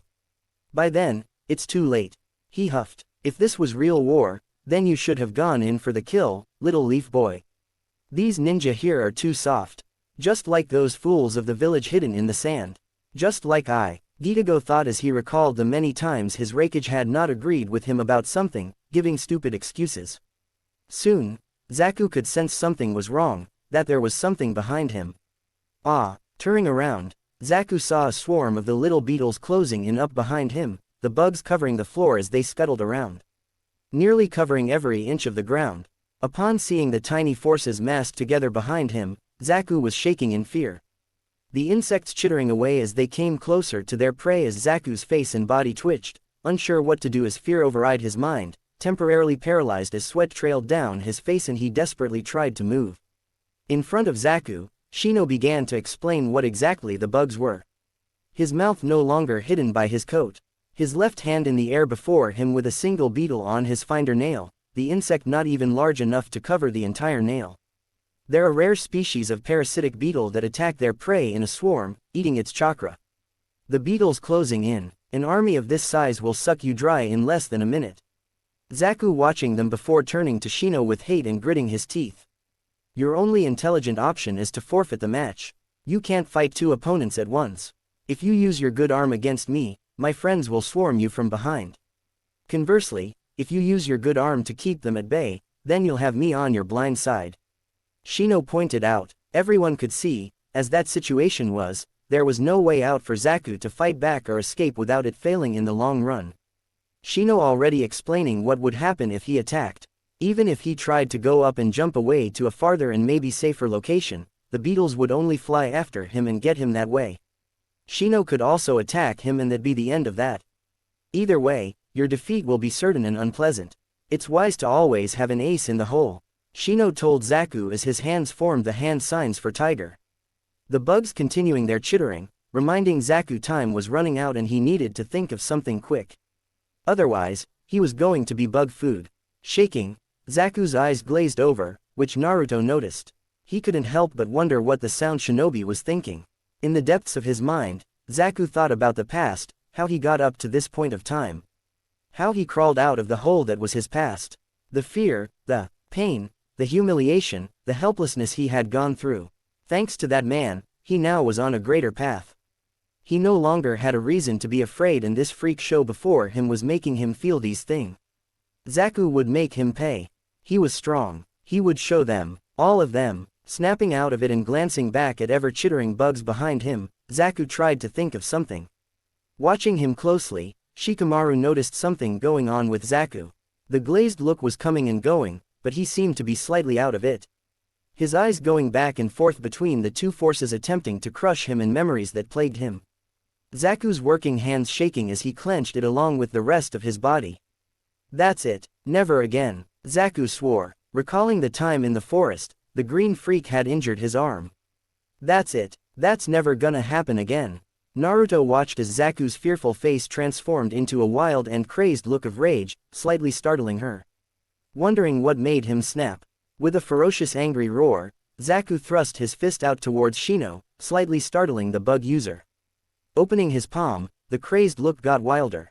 Now you've done it, now you've made me mad, he roared. The spectators watched as Zaku revealed his other arm, able to remove it too from the sling. The arm now facing the bugs.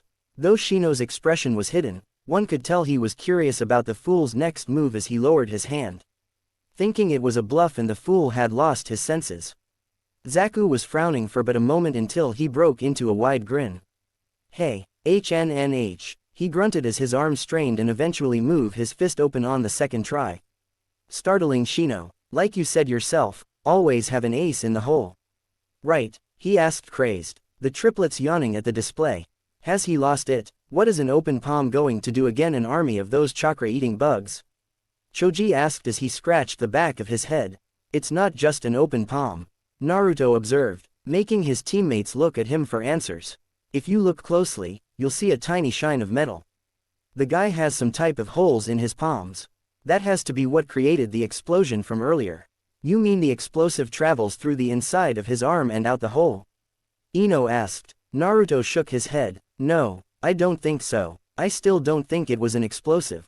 I can't tell you how it works, but it's definitely not an explosive.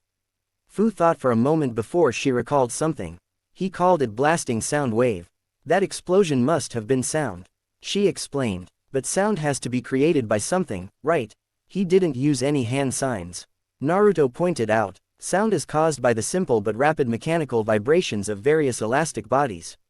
These, when moved or struck so as to vibrate, communicate the same kind of vibrations to the auditory nerve of the ear, and are then appreciated by the mind. The sound came out of those holes. It might be like a wind instrument. He sucks up air into it and forces it back out in a rush, creating the attack we saw earlier. Kakashi told them, the group nodding at his explanation. Huh, Shino asked, shocked at either his opponent was able to use his other arm or Zaku was able to use his own words against him. What the? Kiba asked outraged. I thought his right arm was shot. Down below, Zaku was shaking in fury as he roared yet again. I'll blow you away, he bellowed, preparing to blast the beetles and Shino into oblivion. As Fu watched, she couldn't believe her eyes. Leaning over the rail, she noticed Zaku's arms getting bigger and bigger by the second, growing more swollen, bulging in ways that shouldn't be happening. Something was wrong, but Fu didn't know what. She didn't recall his other arm swelling as much when he first used his attack. Was it doing so because he wanted a bigger explosion? He's done for, Naruto spoke, before anyone could ask what he meant. Everyone watched and listened as the sound of air escaping filled the room, replacing the sound of Zaku's previous roars. It was similar to the sounds of balloons expanding so much they tore holes in themselves in the air, gradually escaping the flimsy confines that held it. Zaku's team jaw dropped as they witnessed something they thought they would never see, having never even thought it was possible, never conceiving the thought. Zaku's eyes widening as he too listened. Staring straight ahead, not a whimper or a scream escaped his lips. So shocked, he couldn't even feel the pain. He was in utter disbelief. He couldn't bring himself to look at his arms as blue chakra escaped along with tiny bits of his own flesh in the wind he had been storing in his arms. Sakura couldn't see it clearly, but it looked like it was somewhere around his elbow. Flecks of blue and flecks of skin appearing before Zaku's eyes. Small utters of shock were emitted from his mouth, but couldn't be heard over the sound of his arms bursting from the pressure of wind and chakra. The mummy ninja and the girl beside him gasping in horror.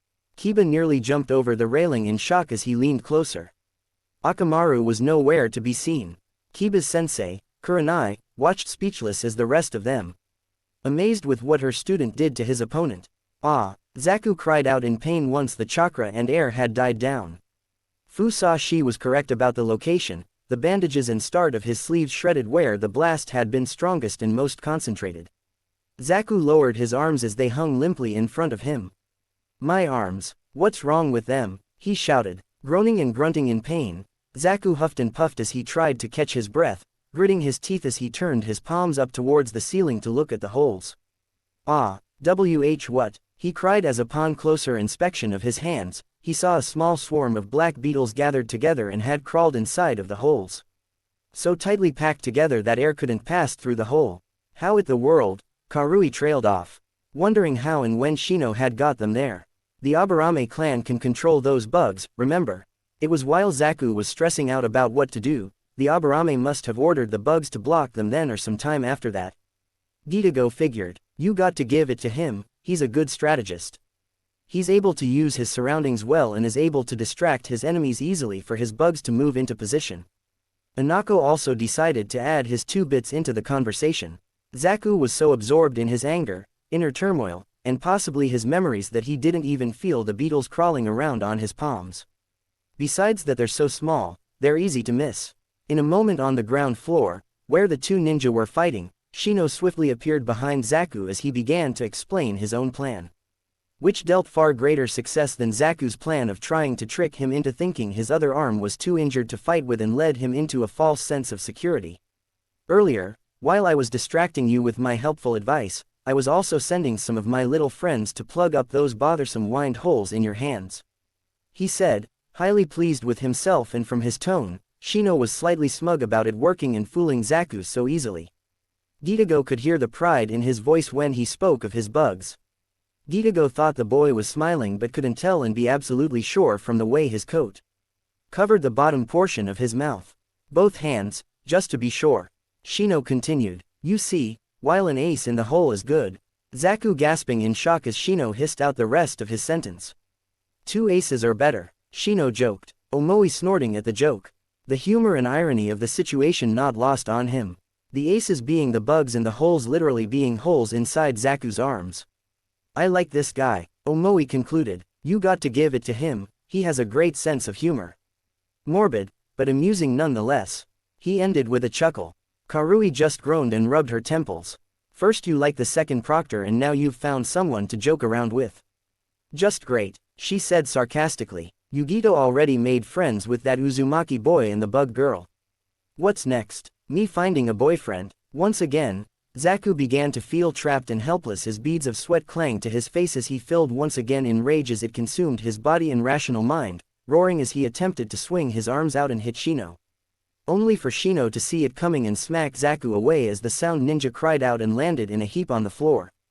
Groaning as he fell and didn't get up, Lulja leaned on the bars and leaned her hand onto her cheek as the other hand dangled over the edge.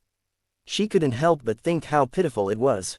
The poor pitiful fool, he couldn't take the hint that he lost. Shino barely did anything to him. How many hits did he actually take? 2, 3. This guy is undeniably pathetic and just plain weak. The thought making her chuckle and smirk before looking at the rest of Zaku's team. If that guy is that easy to defeat, then the rest of them should be easy. She thought. They Shino and the 3rd proctor approached Zaku, who had yet to pick himself off the floor. Sprawled flat on his back, Zaku cried out though nothing touched him. The pain lingering from his fall, arms, and the punch Shino delivered to his face. Gaara could see blood dribble from his mouth. The third proctor didn't look impressed with Zaku as he assessed the damage. Holes appearing in the abused flesh of the genin's elbow. Standing up from his crouch he had used for his inspection, he gave his final verdict on the match. "I'd say this one has had it." Pausing as if he felt sorry for the poor guy.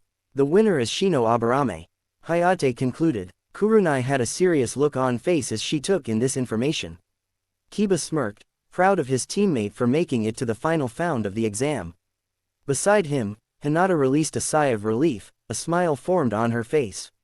The sound ninja girl gritting her teeth in anger as the mummy ninja sweated and even with the bandages on, looked furious. Sakura looked freaked out. With Team Guy, Neji stood up straight as he moved away from the rail. Looking dissatisfied with the match.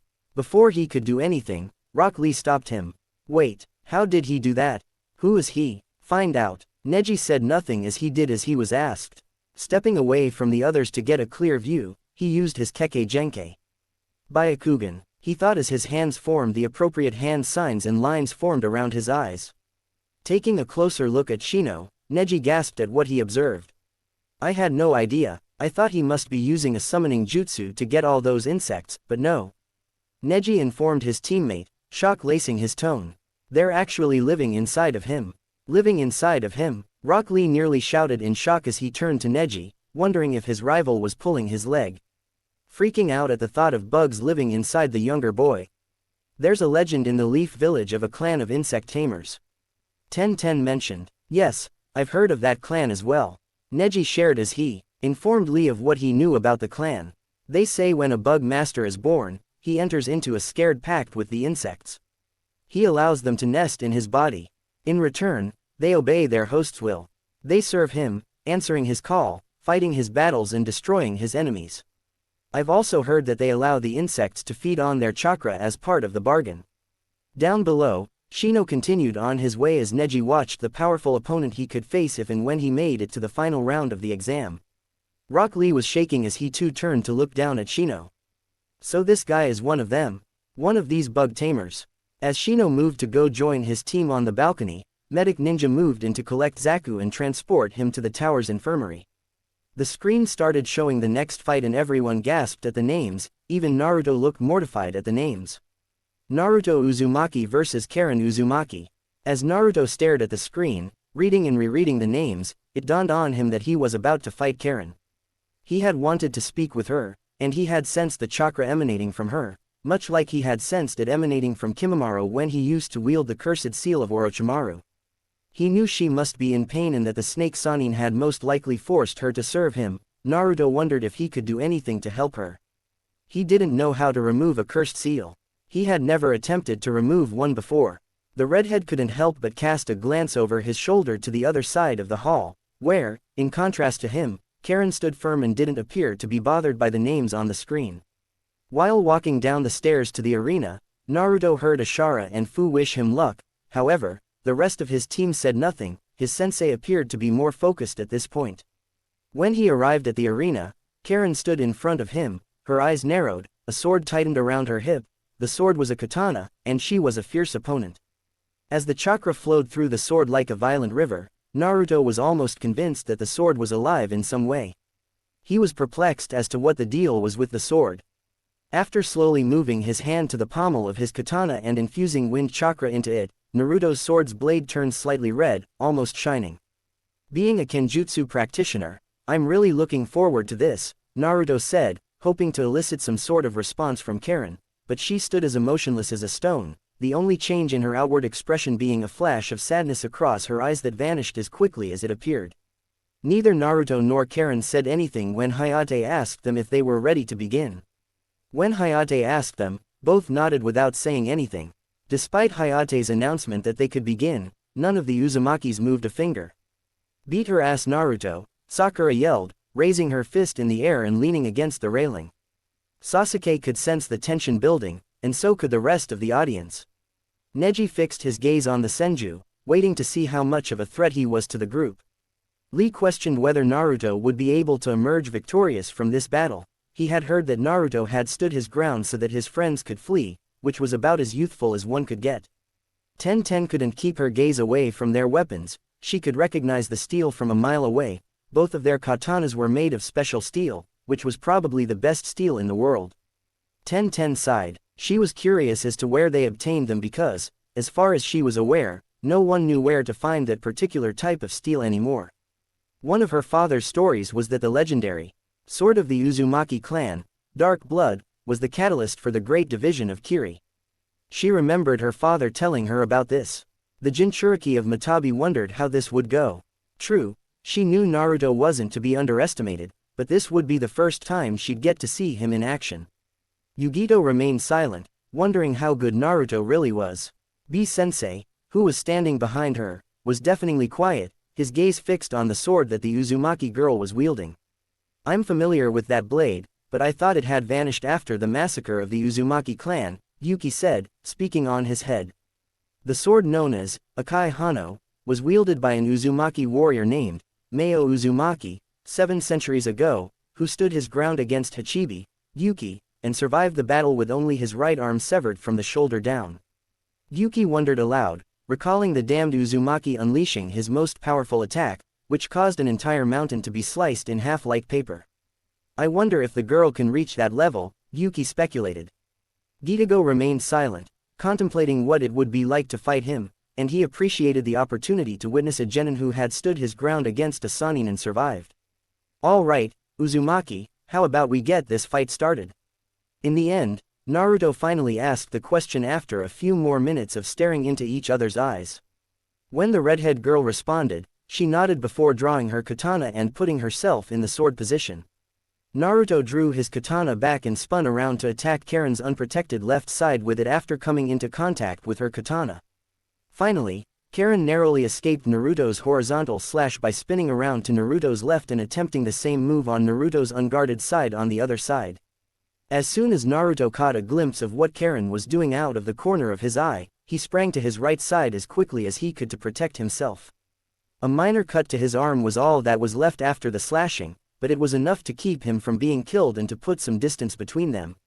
Following his successful avoidance of Karen's slash, Naruto reversed direction to face the redhead girl before moving forward to engage her once more. 2 minutes later, both redhead shinobi were engaged in a fierce steel battle with each other. They were both moving at breakneck speed at the time.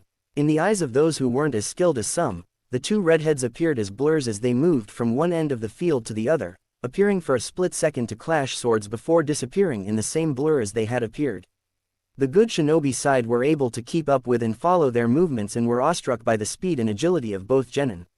As the battle progressed, Naruto retreated in order to avoid being struck by another downward sword slash from Karen, who was advancing on him.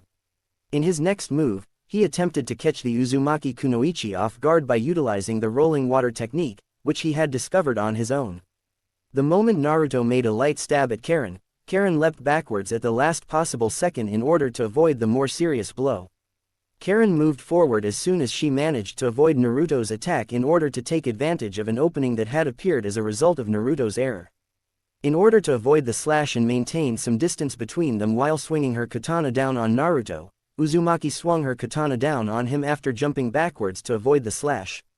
He attempted to surprise the girl bypassing his katana from his left hand to his right hand, which he concealed behind his back, in an attempt to use the Nagareru Mizu following water technique. He was unsuccessful. On the other hand, Karen raised her katana at the exact moment Naruto swung his sword, deflecting the slash and pushing Naruto back. Karen couldn't defend herself because the assailant vanished in an instant. Afterwards, Naruto reappeared in front of the female Uzumaki and attempted to cut her from behind, only to be cut through the air by Karen, who vanished in the same way as before. These moments were filled with frantic sprinting around the arena, dodging each other's attacks while slashing at each other at the same time, as the two redheads battled for supremacy. To behold such a sight was a thrilling experience. The fight progressed and a few members of the audience noticed sparks erupting from the two katana as they collided, which they later confirmed. Following another Naruto slash, Karen drew several shuriken from a seal on her wrist and hurled them at Naruto, causing him to fall to the ground.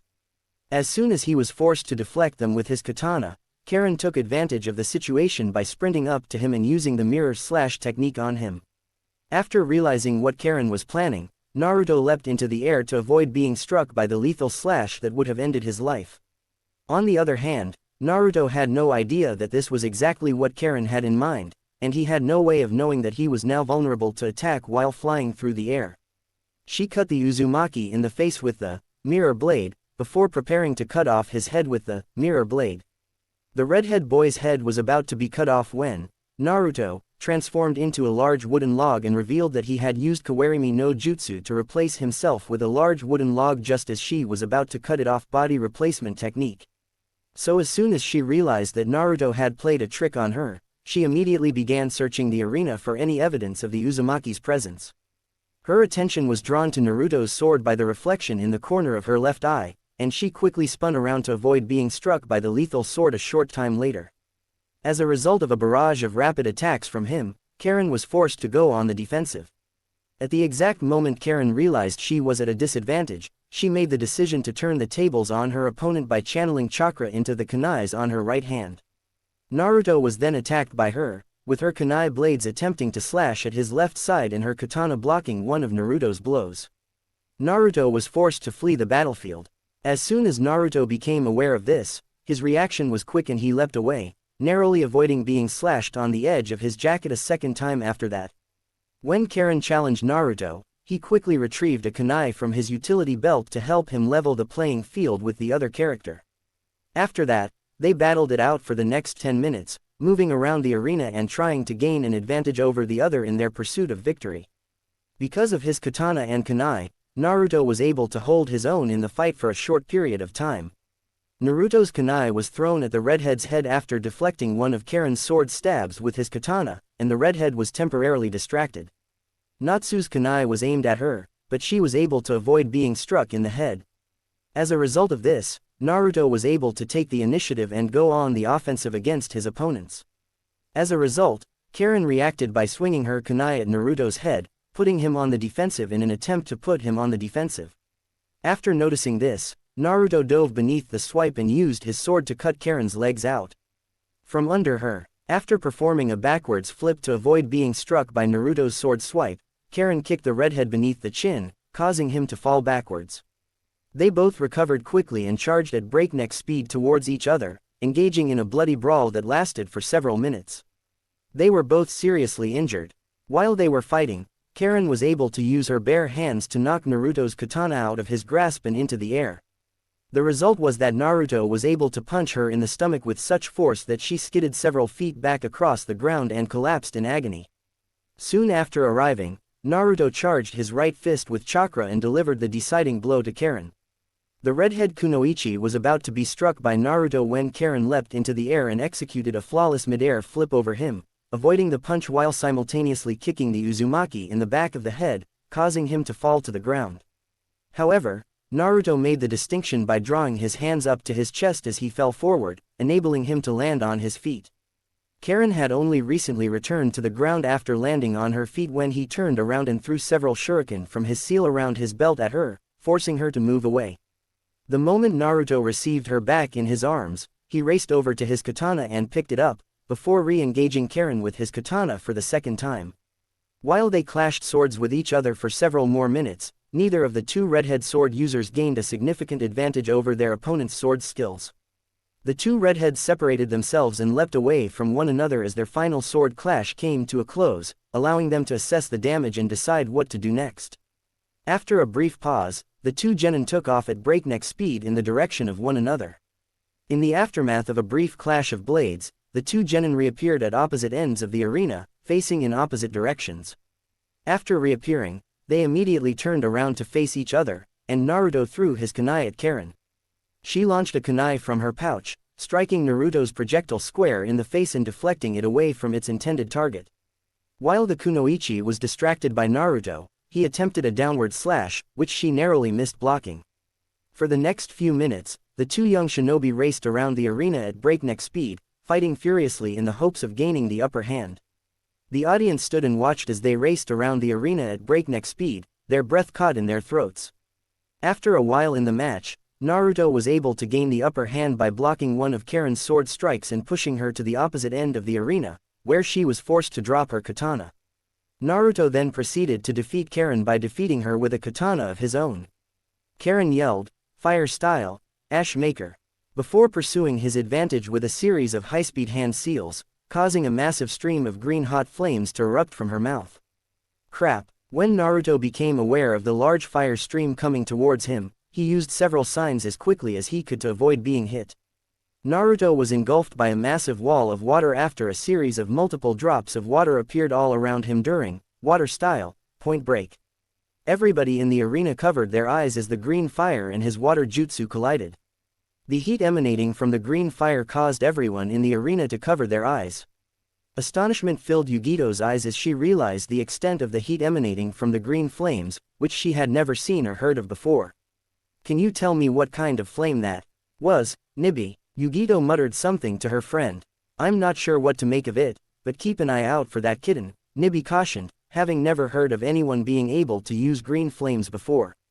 "Naruto-kun," Fu screamed out in panic, and she was about to jump down to the ground when Ashara grabbed her shoulder and stopped her in her tracks. "Don't be concerned, Naruto is still alive," she said, a worried expression on her face as she looked down at the arena. When Karen lost sight of Naruto in the steam cloud, she paused her attack and waited for the steam to dissipate before continuing her attack. Eventually, a large crescent-shaped blade of wind erupted from the steam and flew towards her as the steam began to die down. When Karen managed to avoid the deadly wind attack, the attack slashed the arena wall behind her, leaving a large slash mark on the surface of the arena wall behind her. As soon as she managed to evade the initial attack, several kunai attacked her from behind, forcing her to flee once more. She jumped back to avoid them despite the fact that she didn't have much time on her hands. However, she soon discovered that they were tied to exploding notes, which exploded shortly after they hit the ground. Despite the fact that half of the arena was still covered in steam, Karen began searching for Naruto as soon as the explosion occurred, narrowly avoiding injury and suffering only minor injuries in the process. As the steam continued to dissipate, Naruto emerged from the cloud, his katana in hand, attempting to stab her in the stomach with it. The wait was brief. The moment Karen realized what was going on, he deftly sidestepped the redhead boy's attack and then struck him in the back of the head with a reverse heel kick in the hopes of knocking him out cold. He, however, as soon as Naruto arrived on the ground, burst into a cloud of smoke and revealed himself to be an impersonator of Kage Bunshin, Shadow Clone. The moment the redhead girl realized what had happened, she immediately turned her attention back to the steam cloud, which had completely dissipated by that point, and was able to see the real Naruto within it.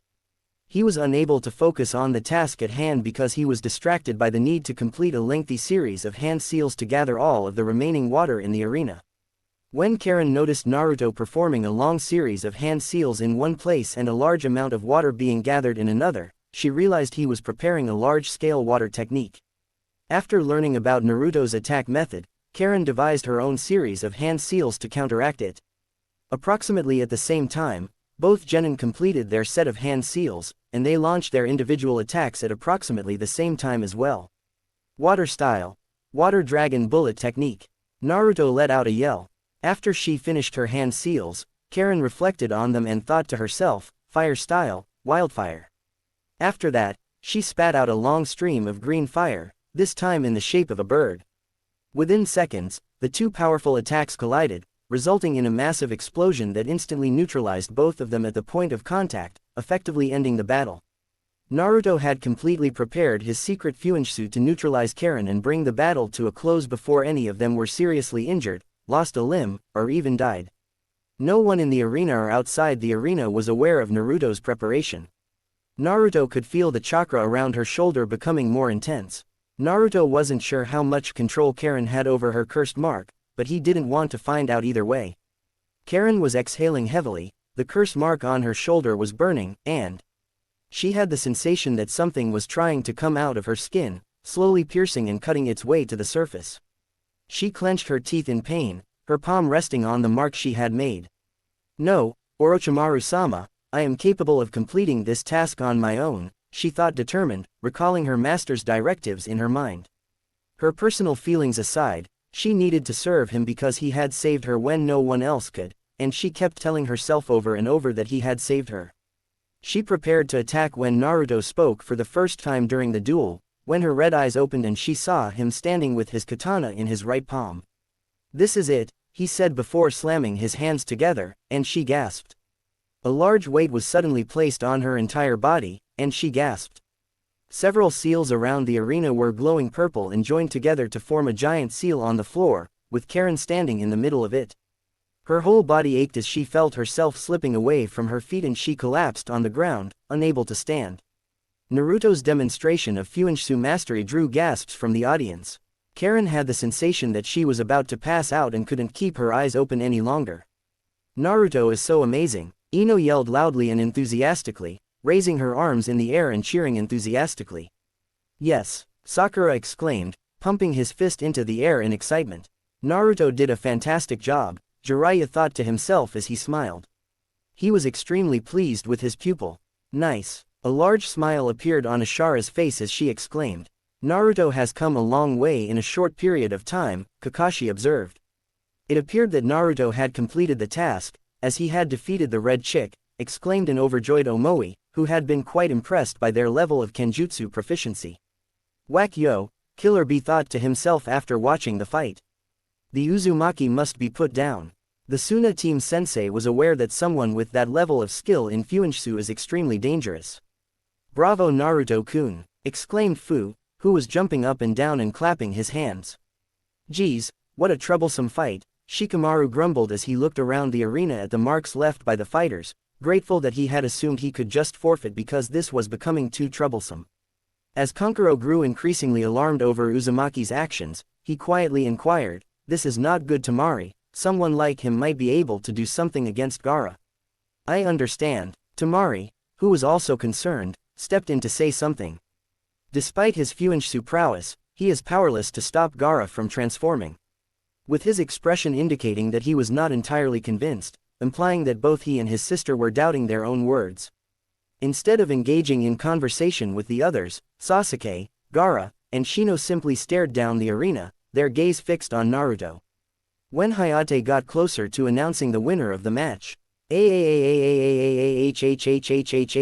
after hearing Karen scream out in agony and feeling her entire being burning, Naruto looked shocked and concerned, not understanding why she was in such pain until he noticed marks spreading out around her face and chest, which looked like dark chains spreading everywhere. "Karen, accept my power," Orochimaru-sama said in her head as her entire body was covered in dark chains, almost like a tattoo. Her skin was on fire, and the pain was unlike anything she'd ever experienced. Naruto watched as the new strength slowly destroyed his seal, and Karen rose up on her legs, her red hair having darkened and grown to reach her middle back. She lifted her head, and her right eye, which had lost its red color, had turned yellow. "Let's give it another shot," Karen said, her katana engulfed in purple chakra as she spoke. She felt her chakra spike, her whole body burning, she felt dead, all she could feel was the pain, a pain that never left her. Despite everything, she was always someone else's property. Her chakra turned from blue to black like night, scaring almost every genin around her. "Why can't I feel him?" Karen asked herself. She always could feel everyone's chakra but she couldn't feel Naruto's chakra. As she felt more pain, her eyes welling in tears, "Why did you have to leave us, Two-san? Everything would be alright right now. We would be home together." "Karen," she heard her mother's voice calling out to her. It sounded a bit different from usual but ran to her as always. "Yes mother." A red-haired 5-year-old made her way to her mother. She saw that the front door was opened and that they had a visitor. A visitor from the village they were staying at. What do they want now? She thought sadly. Can't they wait for my father's return? Her mother turned now to face her with tears in her dark red eyes. Karen. The small girl ran to her mother and embraced her tightly. Mom, why are you crying? The woman held her daughter tighter. Karen, she pulled back and faced her daughter. Your father's back. Dad is back. She shook her head in confusion. But I didn't sense his chakra this morning, I would have welcomed him at the gate. He's outside, the village spoke. She looked up to the dirty man and didn't like his tone. He sounded annoyed and bored to even be here at their small house. Outside, her mother refused to let go of her and this scared Karen. Mom, I want to see Dad, is he okay? She felt tears start to form in her eyes. Why Why do I feel sad? Why do I sense something bad? Karen, her mother held her once more and she felt her shake. Mother, Karen finally screamed, let go of me, I want to see my father. With all her strength she escaped her hold and ran past the villager who stood at their door. Her mother now was on the floor crying and whispering her father's name. Karen looked outside at their dry front yard and saw 2 other villagers next to a cart. They looked at her and proceeded to bring out a body which was covered in a white blanket. They dropped the body on the floor and left. Karen stood in shock as the body's hand had not been covered and she saw that on the index figure was a ring. A ring similar to her mother's. A ring that was promised to be hers one day when she would be older. A ring that her father had promised to give her at her wedding day when she would become older. And no, she ran to the body, afraid to uncover the face, but she had to. She had to know. With her small hands she uncovered the face that was covered in a not-so-clean cover. She saw bright red hair such as she owned, she saw the lips had been darted with dry blood. The body's eyes were closed. Daddy, Daddy, she shook her father's cold body. Daddy, come on, wake up. I'll help you clean up, you're a brave solider, huh? I want to be as strong as you one day. She placed her hand on his forehead. Daddy, let me see your eyes. I want to see your eyes, Daddy. Her mother made it to her side and she held Karen. Karen, Mom, tell Dad to wake up, she pleaded, still looking at her father. Tell him to wake up, he has to clean up and tomorrow he'll take me to school, right? Karen, her mother pressed her face on her back. My love, Dad, come on, you're making Mom cry. Karen, please, he's your dad, he's. The red-haired girl didn't want to hear it. No, no, no, no, no. She finally gave up and threw herself onto her father's dead body. Dad, no, no, no, no. She didn't know how long she cried that day or how numb she felt as she helped bury her father. In front of their house with her mother. She didn't know that day would only be the first day of her losing everything in her life. She didn't know that in 2 years she would also have to bury her mother's body next to her father's. She didn't know that her own body would also be used just as her parents' bodies were used. In a war that wasn't for her to fight in. As a young child, father and mother were taken away from her. Her body was also taken away from her. She was 8 when she met him. The snake man, she had called him, and he just laughed. My, what lovely red hair you have. He reached out to her but she quickly moved away from his touch. Karen, you have your father's hair, so nice and soft. Don't touch my hair, she spat out, glaring at the man that had saved her from 2 grown men. Oh, and matching fiery eyes.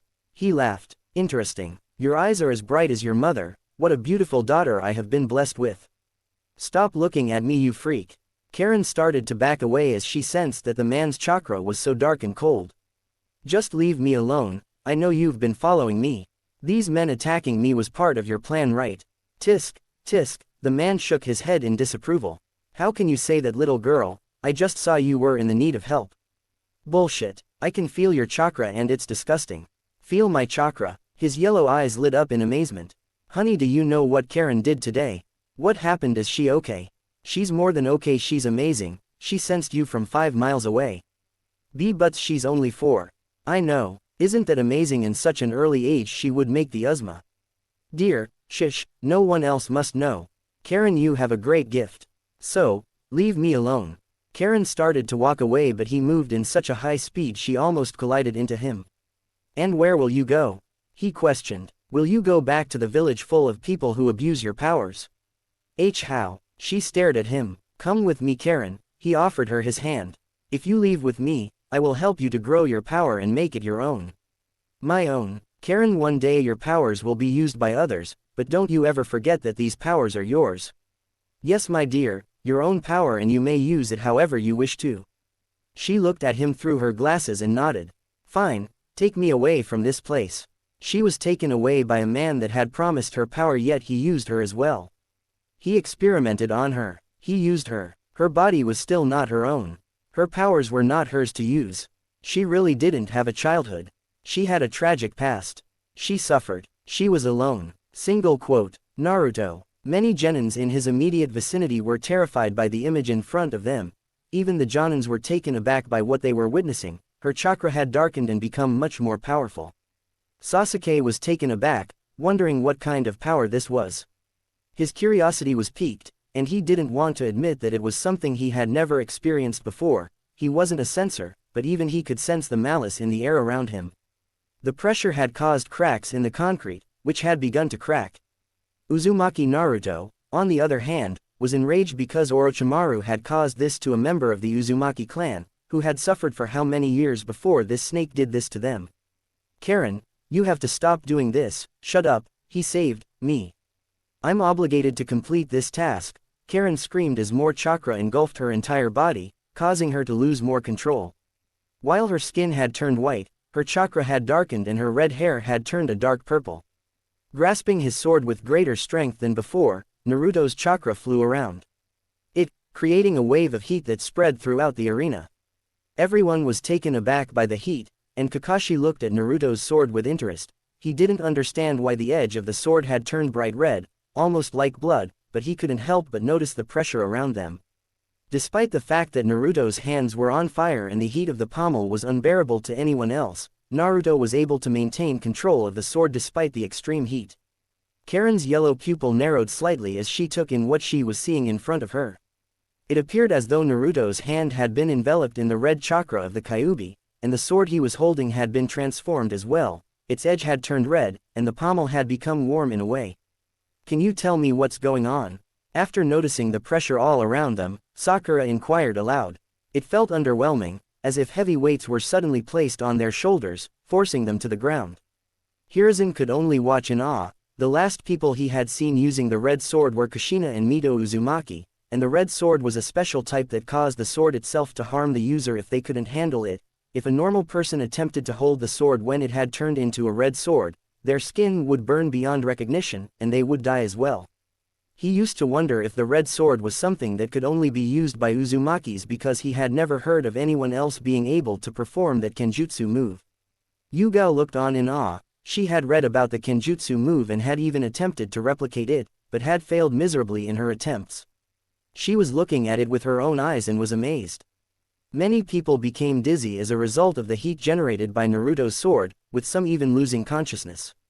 Sakura fell to her knees, but Kakashi helped her to her feet before she fell completely unconscious, as did Ino, Choji, Kiba, Hinata, and many others. Despite the fact that Naruto was holding the sword, he could feel the pain. It was slight, but he could still feel it. Kurama, what exactly is this? He asked himself this question mentally, not understanding what was going on, but he could feel his hand burning, which was happening at a slow pace. Congratulations Naruto, you just unlocked your red sword, but this is not the time for celebration. End this fight. The first time of using this technique can cause serious damage, Kurama warned, knowing such a technique was created by Roku Uzumaki himself. What exactly do you mean? I'd never heard of it before, so how am I supposed to use it if I didn't even know it existed? Naruto asked himself, his hand burning hot from the heat of the pommel. Later Naruto, now finish this duel, Kurama said, knowing that this kenjutsu move wasn't an S-rank move for nothing. After mentally nodding, Naruto took his position. Karen's last purple eye turned yellow, and the sword in her hand began to change as well, the edge becoming blackened and a dark chakra encircling it. Tsunade stood there terrified, remembering how Grandma Mito had once cut down an entire forest with a single swing of her red sword, a technique she had named single swing at the time, which meant that the duel would be over in one swing, one attack, and that was it. If you survive this, Karen, then I would be happy to offer you some ramen. Naruto spoke. Karen felt something on her chest by his words but immediately pushed them away, preparing her stance ready to cut Naruto in two. Because he knew this technique was out of the ordinary, Kakashi pushed both Sasuke and Sakura behind him. The red sword was being watched with dread and interest by Ashara, who had never heard of it before. But she could feel the amount of chakra that had accumulated at the sword. Naruto's chakra had caused the sword to turn red, and Karen's chakra now was as dark as night, causing her sword to turn black. Naruto and Karen both moved at the same time. They're sprinting towards each other, ready to put an end to it with a single move. Single swing. Dark mirror. Before anyone realized what was happening, time seemed to have stopped for a split second. Both Naruto and Karen stood where the other had stood only a split second before, their swords still engulfed in chakra. Everyone waited with bated breath because no one could see a single difference between them. They appeared to be the same as before, with no wounds or anything. In particular, Jiraiya, who wanted to see what had happened, was feeling the dread take over them. Tsunade was feeling the same way. Neither Gitago nor anyone on the Kumo team could tell who had won. Aniko, on the other hand, was completely unaware. He had no idea who had won but was incredibly excited to see who would be cut open. Hiruzen looked down at the results with a sour expression on his face, knowing who had won and feeling a pang of pity for the loser. Orochimaru, you monster. When Karen suddenly fell to her knees, her sword fell from her hand and stabbed into the concrete. The sword then returned to its normal state, and a slash of blood flowed across her chest like a waterfall.